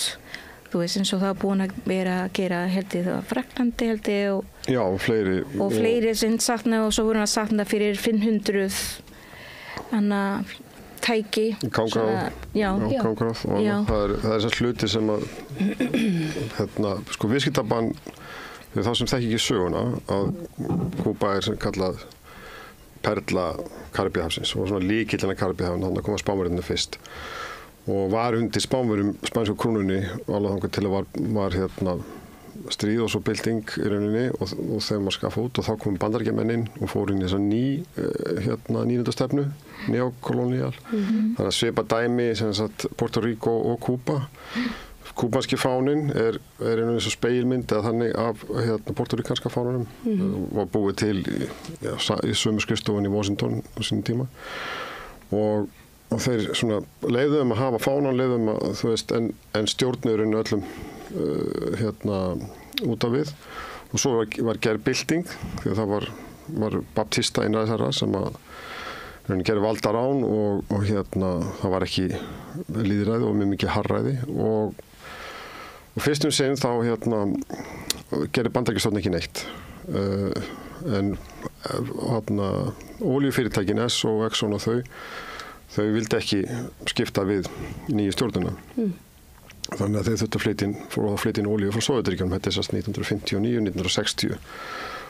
En þegar þeir gátu ekki fengið að hreinsa olíuna í olíustöðunum, þá ákvað Kúbanir sjálfir, af því þeir voru að taka völdin sjálfir, að þjóðnýta þessar olíustöðvar og það er núna 3. febrúar, núna næsta ári, þá er þessast tímót, þá var John F. Kennedy skrifað undir viðskiptabann. Þannig að síðan núna það bætist hafbann og síðan hefur hver forseti og fætur umöðunum Bandaríkjunum alltaf bætt við það og bara aukið í þá takmarkanir. Já, og síðan er það sem að gerir Kúbu sérstaklega erfitt, það er að það er þessi svo kallagi listi yfir lönd sem styðja hryðjuverk. Þannig að Bush yngri, rétt á hann bara síðasta dagur sem hann var í forseti Bandaríkjanna, þá setur hann Kúbu á þennan lista og það gerir mjög erfitt fyrir alla fjármagnsflutninga sem sagt lönd sem að senda peninga þú veist, og fyrir Kúbu til þess að til dæmis að kaupa af því að Kúba er sjálfum sér næga mjög mikið og mjög hátt sem sagt vísindastig til dæmis í lífjaframleiðslu og annað og í COVID þá var Kúba með sína eigin hvað heitir þetta bólusetningu. Já. En þau þurfa til þess að flytja inn sprautunárar og þá kom viðskiptabann í veg fyrir það. Þetta fara alls konar krókaleiðir. Obama sem að tók við og mörgir töldu vera betri forseta, þeir skiptu viðskiptabann í tvennt, þeir slöku á það gagnvart Kúbunum sjálfum með hertu og gagnvart ríkinu. Og hann tók Kúbu af þessum lista og svo þegar Trump kom þá fór Kúbu aftur á lista og það sem að Bill Clinton hafði ekki bætt við viðskiptabanni á sínum tíma þegar hann var forseti, það setti Trump á þetta viðskiptabann og í rauninni herti það ennþá meira þannig að það er það sem er að valda þessum vandræðum sko. Og það eru þá þessi vinafélög, evrópsku vinafélög sem reyna að stoppa í þessu göt. Hvernig gengur það? Við erum að reyna að brjóta þessu viðskiptabanni. Og líka bara að segja fréttir, bara að því að sko, fjölmiðlar sem við fáum, þær fréttir sem við fáum frá Kúbu eru gegn Bandaríkin og þau segja aldrei frá viðskiptabanni. Nei. Þetta er ekki bara Kúba, þetta er líka Nicaragua, þetta er Venezuela, ég meina Bandaríkin eru með viðskiptabann á mjög mörg lönd en það er sérstaklega, sko, því að Kúba var náttúrulega bara svona eins og hluti af Bandaríkjunum og tilheyri mafían og bandarísk matvælafyrirtæki, þú veist, United Fruit Company og annað, eins og Guatemala, þeir áttu bara þessi lönd, sko, þeir áttu landið sem var að rækta og fólki sjálft voru bara ekki eins og leigulega, þeir voru bara þrælar þessar fyrirtækja. Þannig að vináttusamtökin náttúrulega eru bæði náttúrulega að halda á lofti menningunni og gleðinni sem er, þú veist, og þessi þetta eru tvær eyjar, Ísland og Kúba eru svipað stóra þó að þessi náttúrulega tölvöld fleiri sem búa Kúbu og þá var það líka þetta að minna á þetta og láta vita af og svo að, þú veist, hjálpa þegar við getum þessu, sko. Ja, þetta eru mjög ólíkar eyjar. Já, vissulega og þá bara ekki bara veðurfarslega heldur bara menningarlega alveg eiginlega bara öllu leyti. Já, það er bara menning, það er tungumáli og það er líka veður. Jú, veðrið, loftslagið. Já. Það er náttúrulega, en það er svo margt sem að Íslendingar geta alltaf lært á Kúbanum, það er að þeir eru náttúrulega tölvöld meira extrovert. Kannski Íslendingar orðnið það í seinni tíð og það er einmitt líka það sem hefur dregið Evrópubúa þangað er að kynnast þessu því að Kúba er líka degla fyrir svo mikið tónlist og dans, þú sér það sko salsa, cha-cha-cha og fleira það verður til á Kúbu og þetta er innblástu fyrir allan heiminn svo margt annað sem er svona eins og er til í Puerto Rico eða Bandaríkjum eða Mexiko eitthvað sem er svona kemur þaðan en er ekki það sama. Þið voruð á þessari ráðstefnu voruð þið með framsögu þar ykkar félag? Nei, það voru sko Vík hefur tengst aðalega í gegnum bæði dönsku og sænsku höfundasamtökin og það eru sko innan milli, þetta er mjög stór ráðstefna, þannig að það eru sko það voru, eftir hvaða hópar það voru, þá voru frá stærri löndum en Vík á kannski meira erindi inn á, af því að síðan er norræn eða norður-evrópsk ráðstefna sem er svo næsta ári í Kaupmannahöfn. Er þetta stórt félag? Já, sko það búið að vera svolítið lægð undanfarið en það er margt að gerast í veröldinni. Jú. Já, og líka náttúrulega bara upplýsingarstreymi sem við höfum á allir samfélagsmiðlum er náttúrulega, já, það er svona, það þarf að vera ansi sterk rödd og ansi margir sem til þess að komast að þar. En það eru fleiri tugir, já, manns og það er svona, sem er náttúrulega, sko, eru misvirkir náttúrulega og félagið hefur misvirt. En hvernig að því að þið sögðu frá því hérna að Kúba ætti í vandræðum og það er nú vegna viðskiptaþvingana utanaðkomandi. Hvernig er stjórnarfarið á Kúbu núna? Hvernig er stjórnarfarið? Hvernig eru stjórnvöld í Kúbu? Hvernig er stjórnvöld? Ég meina, það er erfitt að segja út af því sko þau veist, allir eiga erfitt þar og það hlýtur að vera mjög erfitt fyrir þessi stjórnarlandi að þú veist, það er eins og búin að vera að reyma henduna þeirra og þau veit ekki hvað geta að gera. Þau eru að reyna að leita, þú veist, að gera hluti en það er erfitt. Það er, þú veist, þau náðu ekki að vinna almennilega, skilurðu. Þetta er bara eins og, ok, þú veist, ég ætla bara að reyma hendurinn að þú bara skal, og við skulum bara slá saman. hvað getur þú gert? Þannig að þetta svolítið erfitt. Og ég veit að það er bara, það eru að tala mjög illa stjórnveitir þar. Ég meina, Kúbverja vilja þetta, skilurðu. Meira hluti á Kúbu er búin að kjósa þetta og það þarf að virða þetta, skilurðu. Og það er bara, alls ekki, máli er líka að það sem er að koma út til fjölmiðlunum, sérstæðlega hér á Íslandi, það sem fólki frétta, það er bara það leiðilegasta. Aldrei neitt gott, skilurðu. Og ég bara skal segja, fólki þinn er hanna úti, þeim býr á Kúbu eins og fjölskyldan mín, alla fjölskyldan mín, þau hún að berja fyrir þetta. Þau vil hafa þessi systemi og þau vil hafa þessi fólk til að stjórna á landi. Og þau veit alveg, þau eru meðvitu það, að þau geta ekki gera betur út af þessu viðskiptabanni. Anna væri orðvísi, skilurðu. Þá þegar til læmis, það hefur verið mjög lengi þessi viðskiptabann, en þegar við vorum sem sagt vinir ex-URSS sem Castro var í balti en þá við vorum hafa það gott, skilurðu, þrjá fyrir alla hína þrengingar, en við vorum með viðskipti með Sovétríkjunum, við vorum með viðskipti og það sjást ekki eins og búin að vera núna, skilurðu. Og ég sem barn, ég man ekki var svona erfitt, skilurðu, og ég var mjög hamingjusöm í mínu aldur. Og sem svo ég veit að núna það er bara erfiðara og líka það er komið þessu fjölmiðlu, eins og fólk er að koma núna meira út, sjá Facebook og Twitter og hitt og þetta og þar er eitthvað bublu sem er ekki inn á landi, skilurðu. Kúban sjálf inn á landi ekki mikið að tala politísk. En samt fólk meðvitu hvað að gera, skilurðu.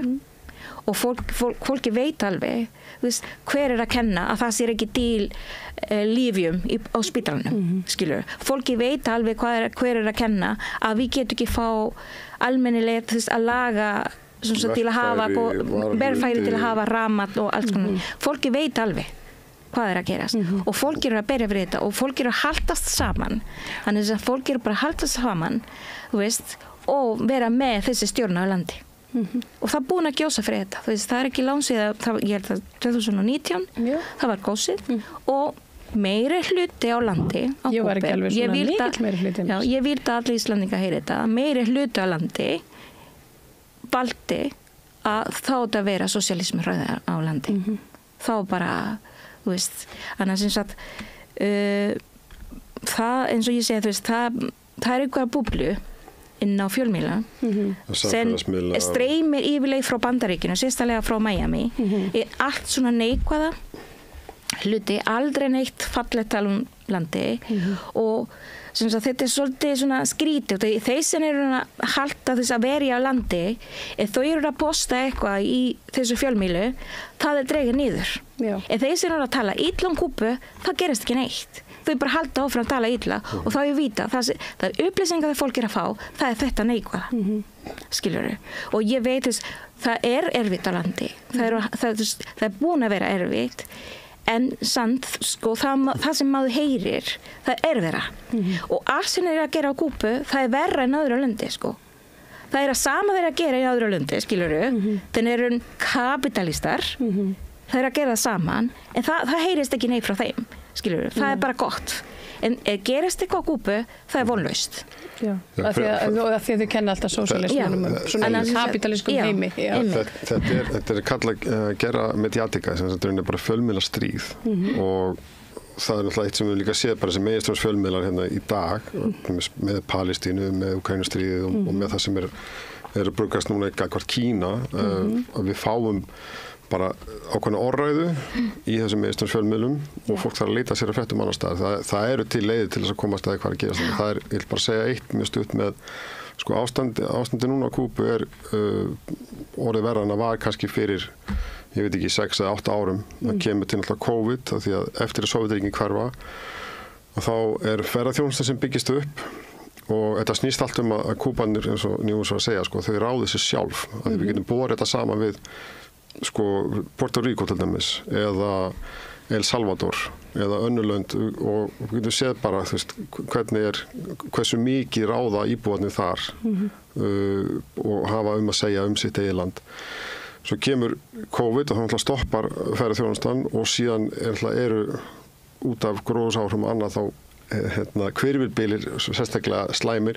Kúbanir eru mjög góðir í að þessi betur fer það reynda var núna að komi döðsföll en þeir eru það samtaka mátturinn alltaf undirbúið og svo kemur bara einu mánuði 2 hvirfilbyljir og síðan jarðskjálftar og þá hafði það áhrif á orkuframleiðslu í landinu og Kúba hefur það kom tímabil núna sem að þeir senda lækna erlendis og senda lækna til Venezuela og Venezuela sendi olíu tilbaka því að Kúba þarf olíu og þá voru Bandaríkjanna komið í veg fyrir það bandaríska strandgæslan var að koma í veg fyrir það að það væri olíuflutningar og þeir voru líka að reyna bara að gera það sama við Venezuela, það eru viðskiptabann á það land líka. En eins og hún var að segja til dæmis, já, það var rafmagnslaust tímabili en það sama gerast í Ekvador, en það ekkert viðskiptabann á Ekvador. Það bara, komin, það allt önnur saga, en við heyrum ekkert að því að það ekki sósíalískt land. Fáum ekki þennan samaburð. Og það svo mikilvægt, ástæðan fyrir því að það verið að hamast á Kúbu og Nicaragua og Venezuela og þessu löndum að þetta fordæmi. Það að þjóðin takir sér saman og losa sér fyrst til Spánverjana og síðan við Bandaríkjamenn og setur þetta í forgang að allir fái mat, allir fái húsnæði, allir fái atvinnu og heilbrigðiskerfi og menntakerfi. Fólk, það mentast, það þarf ekki að borga fyrir, það vera læknar og við þurfum líka bara að hugsa eins þegar fólk ferðanga, þetta svolítið annað samfélag. Það ekki auglýsingar, það ekki markaður þannig. Það er búið að rýmka fyrir, það meira en 12 ár síðan, það var rýmkað fyrir svona smáverslun og annað, og það hefur vaxið og þetta bara allt önnur hugsun. Á Íslandi með þess að fólk að hugsa að segja, já, læknar þeir læra svo lengi og lögfræðingar læra svo lengi þannig að þeir þurfa að fá hærri laun. En þannig hugmyndin meira bara hvað getur lagt til samfélagsins í staðinn. Og ef þú vilt binna í ferðaþjónustu þá gerur bara það. Það er enginn að banna þér, það er enginn sem neyðir til þess að Þetta svona, ég veit að ég persónulega hefur náttúrulega talað mikið fyrir sósíalískum samfélögum upp að þessu marki að fólk starfi frekar eftir hugsun og áhuga og gefi það til samfélagsins þannig að þetta hljómar náttúrulega bara eins og svona útópísk samfélag fyrir okkur sem eru svolítið föst hérna í kapitalismunum. Ég meina það bara svona eins og Kúbu, þú veist þú að gera þetta frí, þú læri frí alveg og hvað þú getur að gera betur fyrir hana, skilur, og þetta ekki business skilur, þetta bara til að halda samfélag og allir hafa það gott, það bara þann húsu þú veist, og alveg sama þú sérfræðingar ég veit ekki, í hjarta þú veist, ég meina, en þú bara nágranni minn, skilur, og þú sérfræðingar í þessu, ég sérfræðingar í eitthvað öðru og þú veist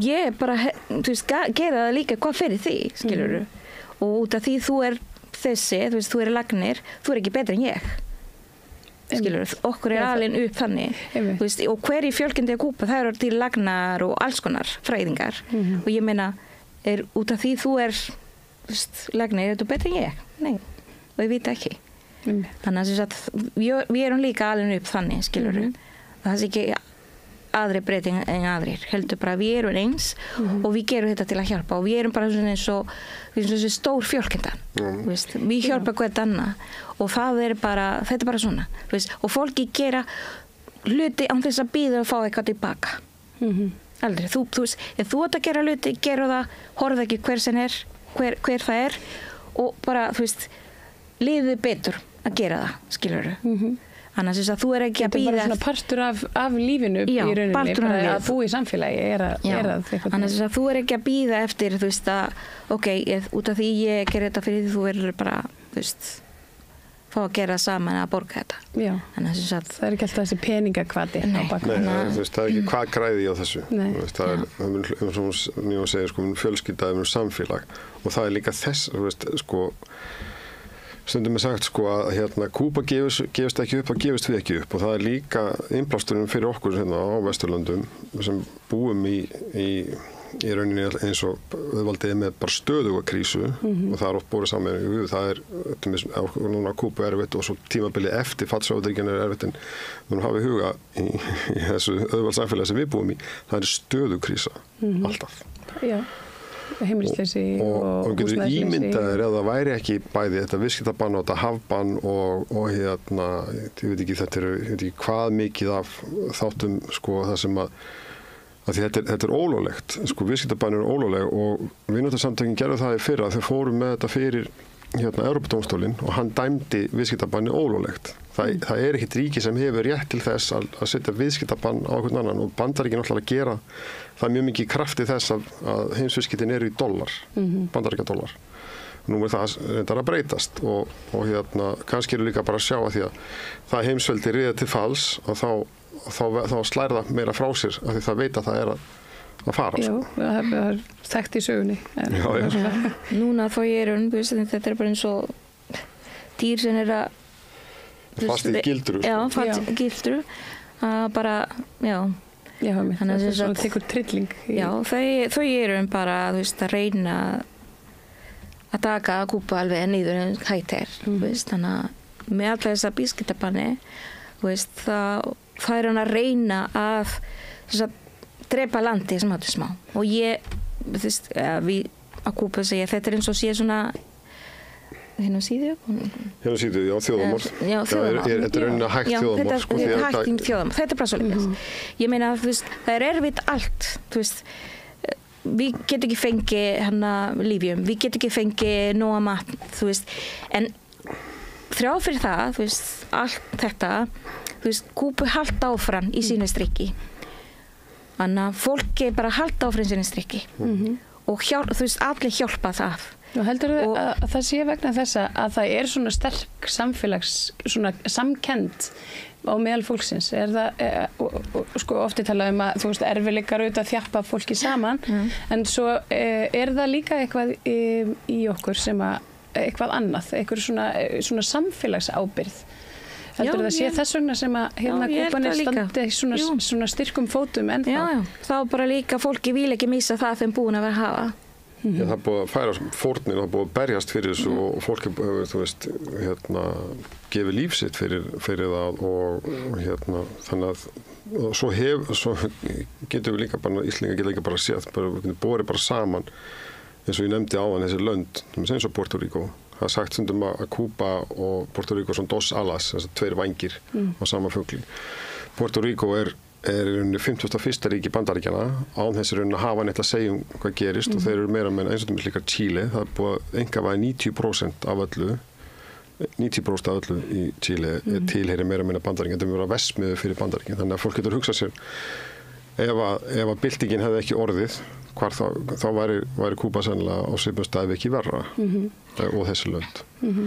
Ég held að líka sko eins og þetta þau búin að hafa svo mikið sár og þegar þau misti landi þau misti valdi þegar þau hafa þar og þegar þau voru á landi þau voru með 72% af jörðinni það var frá Bandaríkjunum þau voru með það og þegar Castro kom til valdi þau hugsaði svolítið svona eins og hann átt að gera eins og já, bara hlýða og það var ekki og þess vegna það er bara byrja þessa propaganda bara áróður, já, þannig að svona mala propaganda já, bara svona bara áróðusmaskínan einhvern veginn fór af stað bara tala allt niður og tala niður fólki og svona og þessi vondur og ég vita þau eiga alla fjölmiðla í heiminn eins og því og það er bara búin að dreifa þetta og þessi er vondur galli, skilur og vondur galli það er það sem þau segir skilur og það er ekki alltaf þannig og ef fólki vilja mér finnst svo leiðilegt þegar fólki byrja að tala Kúbu og alls konar þeir að gera og hef ekki hugmynd þú veist sögu á landi, hef ekki hugmynd hvernig var og hvað búin að vera að gerast það bara hef ekki hugmynd og bara alltaf tala kommunisma, þú veist, alltaf tala kommunismu, fólki veit ekki hvað kommunismu en samt bara tala og bulla og veit ekki hvað, þú veist, þetta svo leiðilegt að fólki eru ekki þú veist vakandi og opna og segja bara, ég er ekki bara ég er búin að heyra þetta, ég er búin að hlusta þetta, ég er bara sjálf leita með upplýsingar einhvern annan stað skilurðu, og fólkin sumir eru bara í þessu braut, þú veist, í þessi kassi og það bara endurtaka, endalaust segja hvað aðri segja, sko þú veist, eins og núna, það er búin að vera svo mikið hatri, hann að sérstalega þeim kemur frá Miami, það var í staður þeim allir þeim voru hafa það gott á Kúbu voru að flýja þanga og býða með þangadíl að þau gæti koma tilbaka og það var þannig að þegar það gerði þetta Castro kom til valdi þú veist, þau voru að tæma alla bankana þau voru að taka alla peningana landi skilurðu, þess vegna voru að byggja Miami þess vegna til þessi borg og ég veit að þú veist, þar var búin að vera eitthvað svona, þú veist, þau voru alltaf vona að þú veist, Castro verið drepi og þau gæti koma og taka valdi aftur og það var ekki og þess vegna þau eru oft eins og núna það sem sagt Trump þegar að koma til valdi búin að velja sér Marco Rubio sem Marco Rubio frá Kúbanæti og sem sagt og hann einn af þeir búin að vera hann svona alls konar lög og viðskiptabann svona línur til þess að hafa yfir landi og hefur berjast svolítið svona til að þú veist, setja yfir Kúbu þannig að sem sagt það verður ekki gott að þau koma á valdi veist, það er ekki gott fyrir Kúbu hann að Rubio sé í rauninni bara að svona ganga erinda forfeðra sinna og allir sér að þetta er gamla valdastjættar sko. og það er líka þegar fólk verður að segja og svo gott að bæta með kosin ekkert af því sem að Trump setti inn bæta breytti engu þannig að rauninni, sko, fólk verður að skilja það utanríkisstefnu Bandaríkjanna þetta í rauninni bara tvær hliðar á sama pening sko. og sérstaklega gagnvart Kúbu, þar engin miskun, hefur aldrei verið En það ekki mikið talað Kúbu svona í vestrænum samfélögum einmitt eins og þú segir, fólk veit ekkert Kúbu. Nei, það ýmislegt fólk veit ekki. Þess vegna líka vinnutufélagi að hjálpa fólki að bara komast á hvað kynast í sko. Einmitt, bara... Þið með fundi? Við höfum höldum stundu fundi, já. Þannig að við kannski fáum að auglýsa það hér. Já, bara endilega. Bjóði mér allavega. Ég ætla að koma. Já, næsta fundi. Mér fannst svo áhugavert að því að þú talar þessa miklu samkennd og að vera í samfélagi og nú býrð þú á Íslandi. Hér hefur fólk oft talað að sé svona ákveðin skortur á samfélagi. Hér allir á einkabílum sínum og fólk lengi í vinnunni og það fer svona frá A til B og notar bílana eins og úlpur og hittist aldrei neitt og ég var í gær í viðtali, var kona, listakona, svona akrobatískur listamaður. Hún býr í Frakklandi og talaði nákvæmlega þetta. Það er svo gott að vera í Frakklandi því að það er samfélag þar.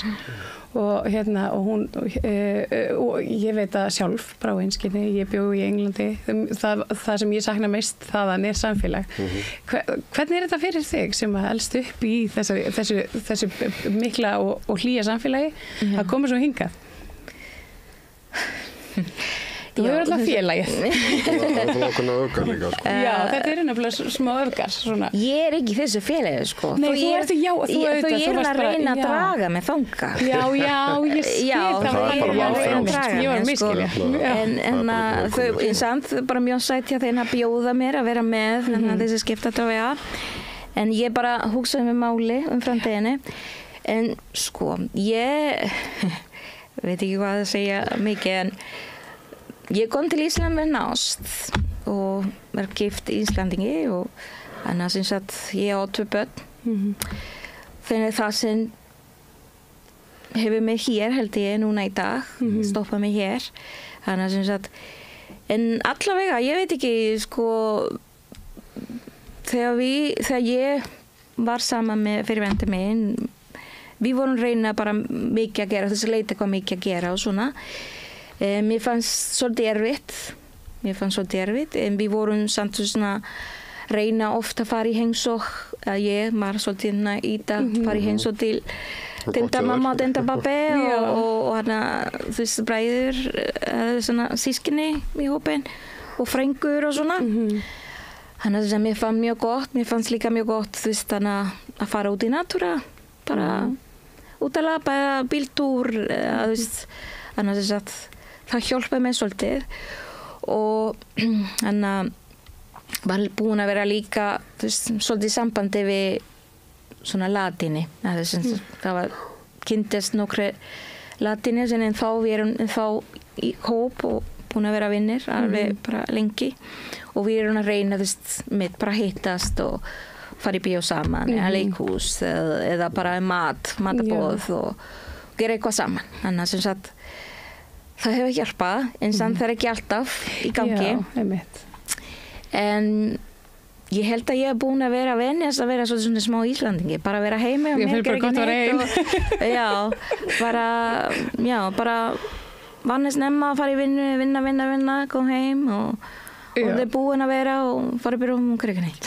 Já, þetta er svolítið rútínan svona hér. Já. En það er einhvern veginn svona, ég veit ekki hvort ég nái svona að fanga þessa tilfinningu hérna í hérna hljóðnemann, en það er svona, þú veist, samfélag er einhvern veginn miklu meira heldur en bara fólkið manns. Þú veist, það er ekki bara frængur og frændur og heldur það er bara hérna, bara maðurinn í næstu sjoppu og hérna kjöt og slátrarinn á horninu og það er þessi sem selur ávexti og það er einhvern veginn svona og maður býr sér bara, svo ég tali út frá mér, ég bjó í London sem er náttúrulega miljóna samfélag, en maður býr sér til svona pínu lítið samfélag bara í kringum götuna sína einhvern veginn og manni líður rosalega vel svona þegar maður tekur rúmtinn sinn á daginn og maður hittir allt þetta fólk og maður spjallar og maður veit og ég veit að vinir mínir frá Gaza, þeir töluðu mikið þetta þennan skort á samfélagi og hérna ég finnst alltaf svo fallegt og svona, já, og svolítið sorglegt en lýsandi.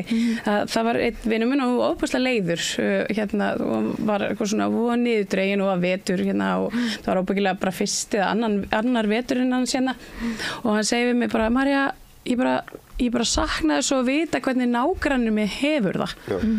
Og hérna, ég veit ekki eins og hvað nágrannir hérna heita og hérna og það snerti mig svolítið, mér fannst það sorglegt. Já, það er það, það er bara, þú veist, og það er ekki skrítið að fólki verið þunglindi og svona.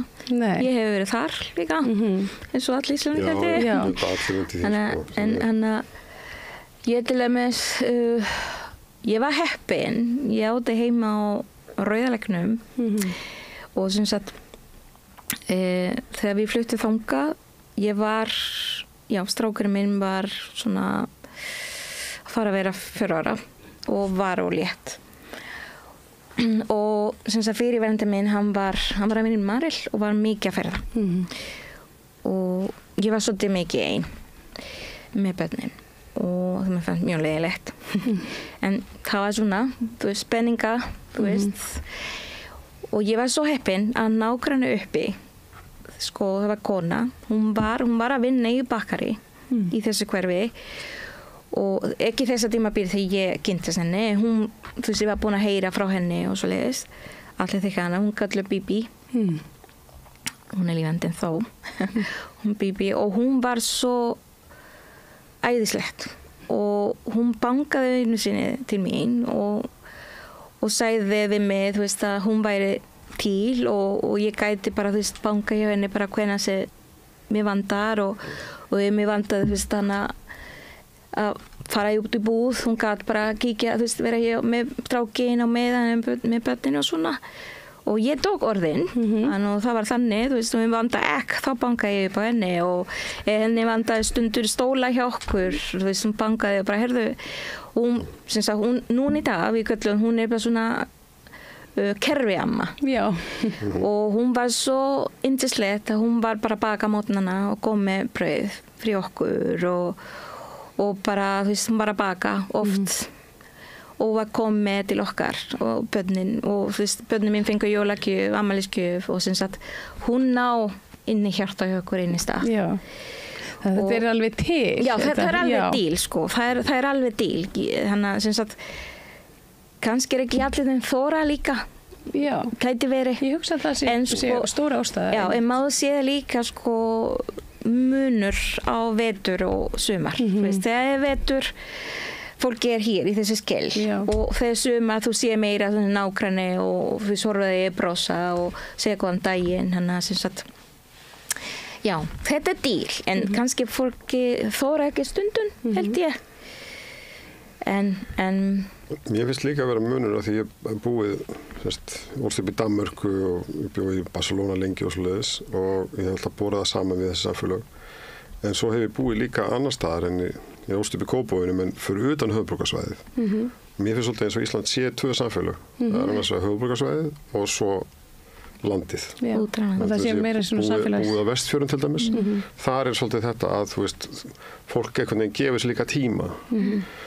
Og svo kemur kannski fjölskylda frá Tælandi eða eitthvað sest að og börnin læra íslensku og fólki gefur sér tíma til að tala við á íslensku. Og þetta er einhvern veginn, þú veist... Þetta er svona lífræn inngilding. Já, og gerist einhvern veginn svolítið sjálfum sér að því að, þú veist, og meiri segja að þótt að fólk sé ekki endilega sammála í pólitík, það skilur að það þarf að vinna saman því það er alltaf innviðinur alltaf bara ekki, það er alltaf uppbyggingin á Suðvesturhorninu, sko. Þannig að það er svona kannski næsta sem að kemst þessu. En eitt sem ég myndi segja líka varandi samfélag Kúbu sem við getum líka lært sko, að það er einhvern veginn það er svona gleðin í því að fólk er eins og það er það lítur allavega út og það er allir einhvern veginn það er engin að spáði það og það er mér sem svo ég man þegar Obama var kosinn forseti þá kom leiðari Morgunblaðsins sem er nú alltaf nafnlaus og sagði að hann var í múlatti eins og það var eitthvað neikvægt að vera múlatti er unni bara blendingur af Evrópumönnum og frumbyggjum og svo þrælum frá Afríku sem með Sító í Mexíkó. Það í Kólumbíu og Kúbu og fleiri stöðum, það er ekki neikvægt. Það er unni bara... Það er bara það sem það er. Já, það var neikvægt þegar... eins og hann notaði. Það var neikvægt. En þarna er unni bara, þú veist, ef eitthvað ljós yfirlitum þá var hann kallað Rússia því að það var þannig svona ljós, uppalega merkingin á Rússi er eitthvað sem er ljós yfirlitum. Og þú veist, og svo ef það er veisla eða tónlist þá dansa allir, þú veist, einu skipti sem ég hef sér Kúban eitthvað fúla, það er ef þú dansar ekki, ef þú tekur ekki, ef þú bara situr, þú veist, eins og bara, þú veist, ég fór ánga fyrst 19 ára og ég bara, þú veist, stóð þó bara upp og tók þátt í þessu og það er eitt sem við getum lært að þessu líka, það er bara, þú veist, við lifum alltaf bara einu sinni og augnablikið er núna Það er bara líka, sko, fólki degraði eins og fjölkinn það skilur og það er bara, þú veist, þú hitt einhver við strætóstöðinni og þar, þú veist, fólki byrja að spjalla og svo bara alltaf, heyrðu, góndi bara kaffi heim til mín, þú veist, alls konar svona, þú veist, og ég til að minn segja alveg upp þann staðu þegar ég alveg upp, ég er frá Guantanamo, þann margir veit ekki Guantanamo, það er sýslu á Kúbu og það heitir Port, það heitir Guantanamo. Já, það er ekki bara fangelsi. Nei, þannig að það er ekki, margir veit ekki að því og til dæmis, ég var alveg upp þannig að sem sagt, það var bara að bjóða fólki, þú veist, bara að lapa fyrir framan að fá smá kaffi og til dæmis fyrir framan húsið mitt, það er banka og við lína og það er svona kafeterja og yfirleið sem sagt fólkin kemur á fjöllum þú veist þeir þarf að fara að gera pappira og þú eru að fara í bankan eða eitthvað svoleiðis þau býða svona fyrir utan þú veist það er garður svona býra fyrir utan og þá bara þú veist amma minn það bara gerir svona kalla bara fólki og koma að borða skilur það var ekki rosalega mikið díl en það var skipt niður og bjóða fólk og bara þess kaffi að hún var bara alltaf búa til eitthvað og svo þessi sama fólk þá bara þegar þau kom næst þau kom bara með risastór boka með kaffi eða ávextir og alls konar í staðinn, þú veist, í gjöf og þarna byrja að vera einhvern svona vináttating og það bara, þú veist, svona kynntist ég, þú veist, í mínu fjölki það var alltaf gert svona og amma mín var ofta að segja haz bien no mires a quien haz bien y no mires a quien sem sagt, gerðu gott og horfðu fyrir hverja þannig að sem sagt, það bara alltaf opið það er góð við náungan já, verður bara góð við hver sem ekki horfa hver það skiptir ekki máli og sem sagt, ég þekki þetta þú veist og hún var líka oft að segja nágrannaðinn það er bara næsta fjölskyldudaginn og þegar ég gerði þess eitthvað heima á þér ég gerði eitthvað það er bara næsti þegar þetta hlaupa með þér það er nágrannar og það er alltaf svona þú veist, við hefur lendið með nágrannar bara, þú veist, er búin að líða yfir heima og bara alltaf einu dóttir er komin og sé mamma sín þau bara kalla út og bara allir koma og hjálpa til og fara með það, þú veist, og fólk er ekki að horfa sko, ég á ekki benni, neini, fólk er bara þú veist, gera hluti, skiptir ekki máli og hann að þú får bara allir hjálpa til og hann að hún var alltaf að þetta, þú veist, nágrannar er bara næsta fjölskyldaðinn og bara þetta, þú veist, gerði eitthvað gott fyrir hver annan, það skiptir ekki máli hvað það er. Þannig að ég er með þetta svolítið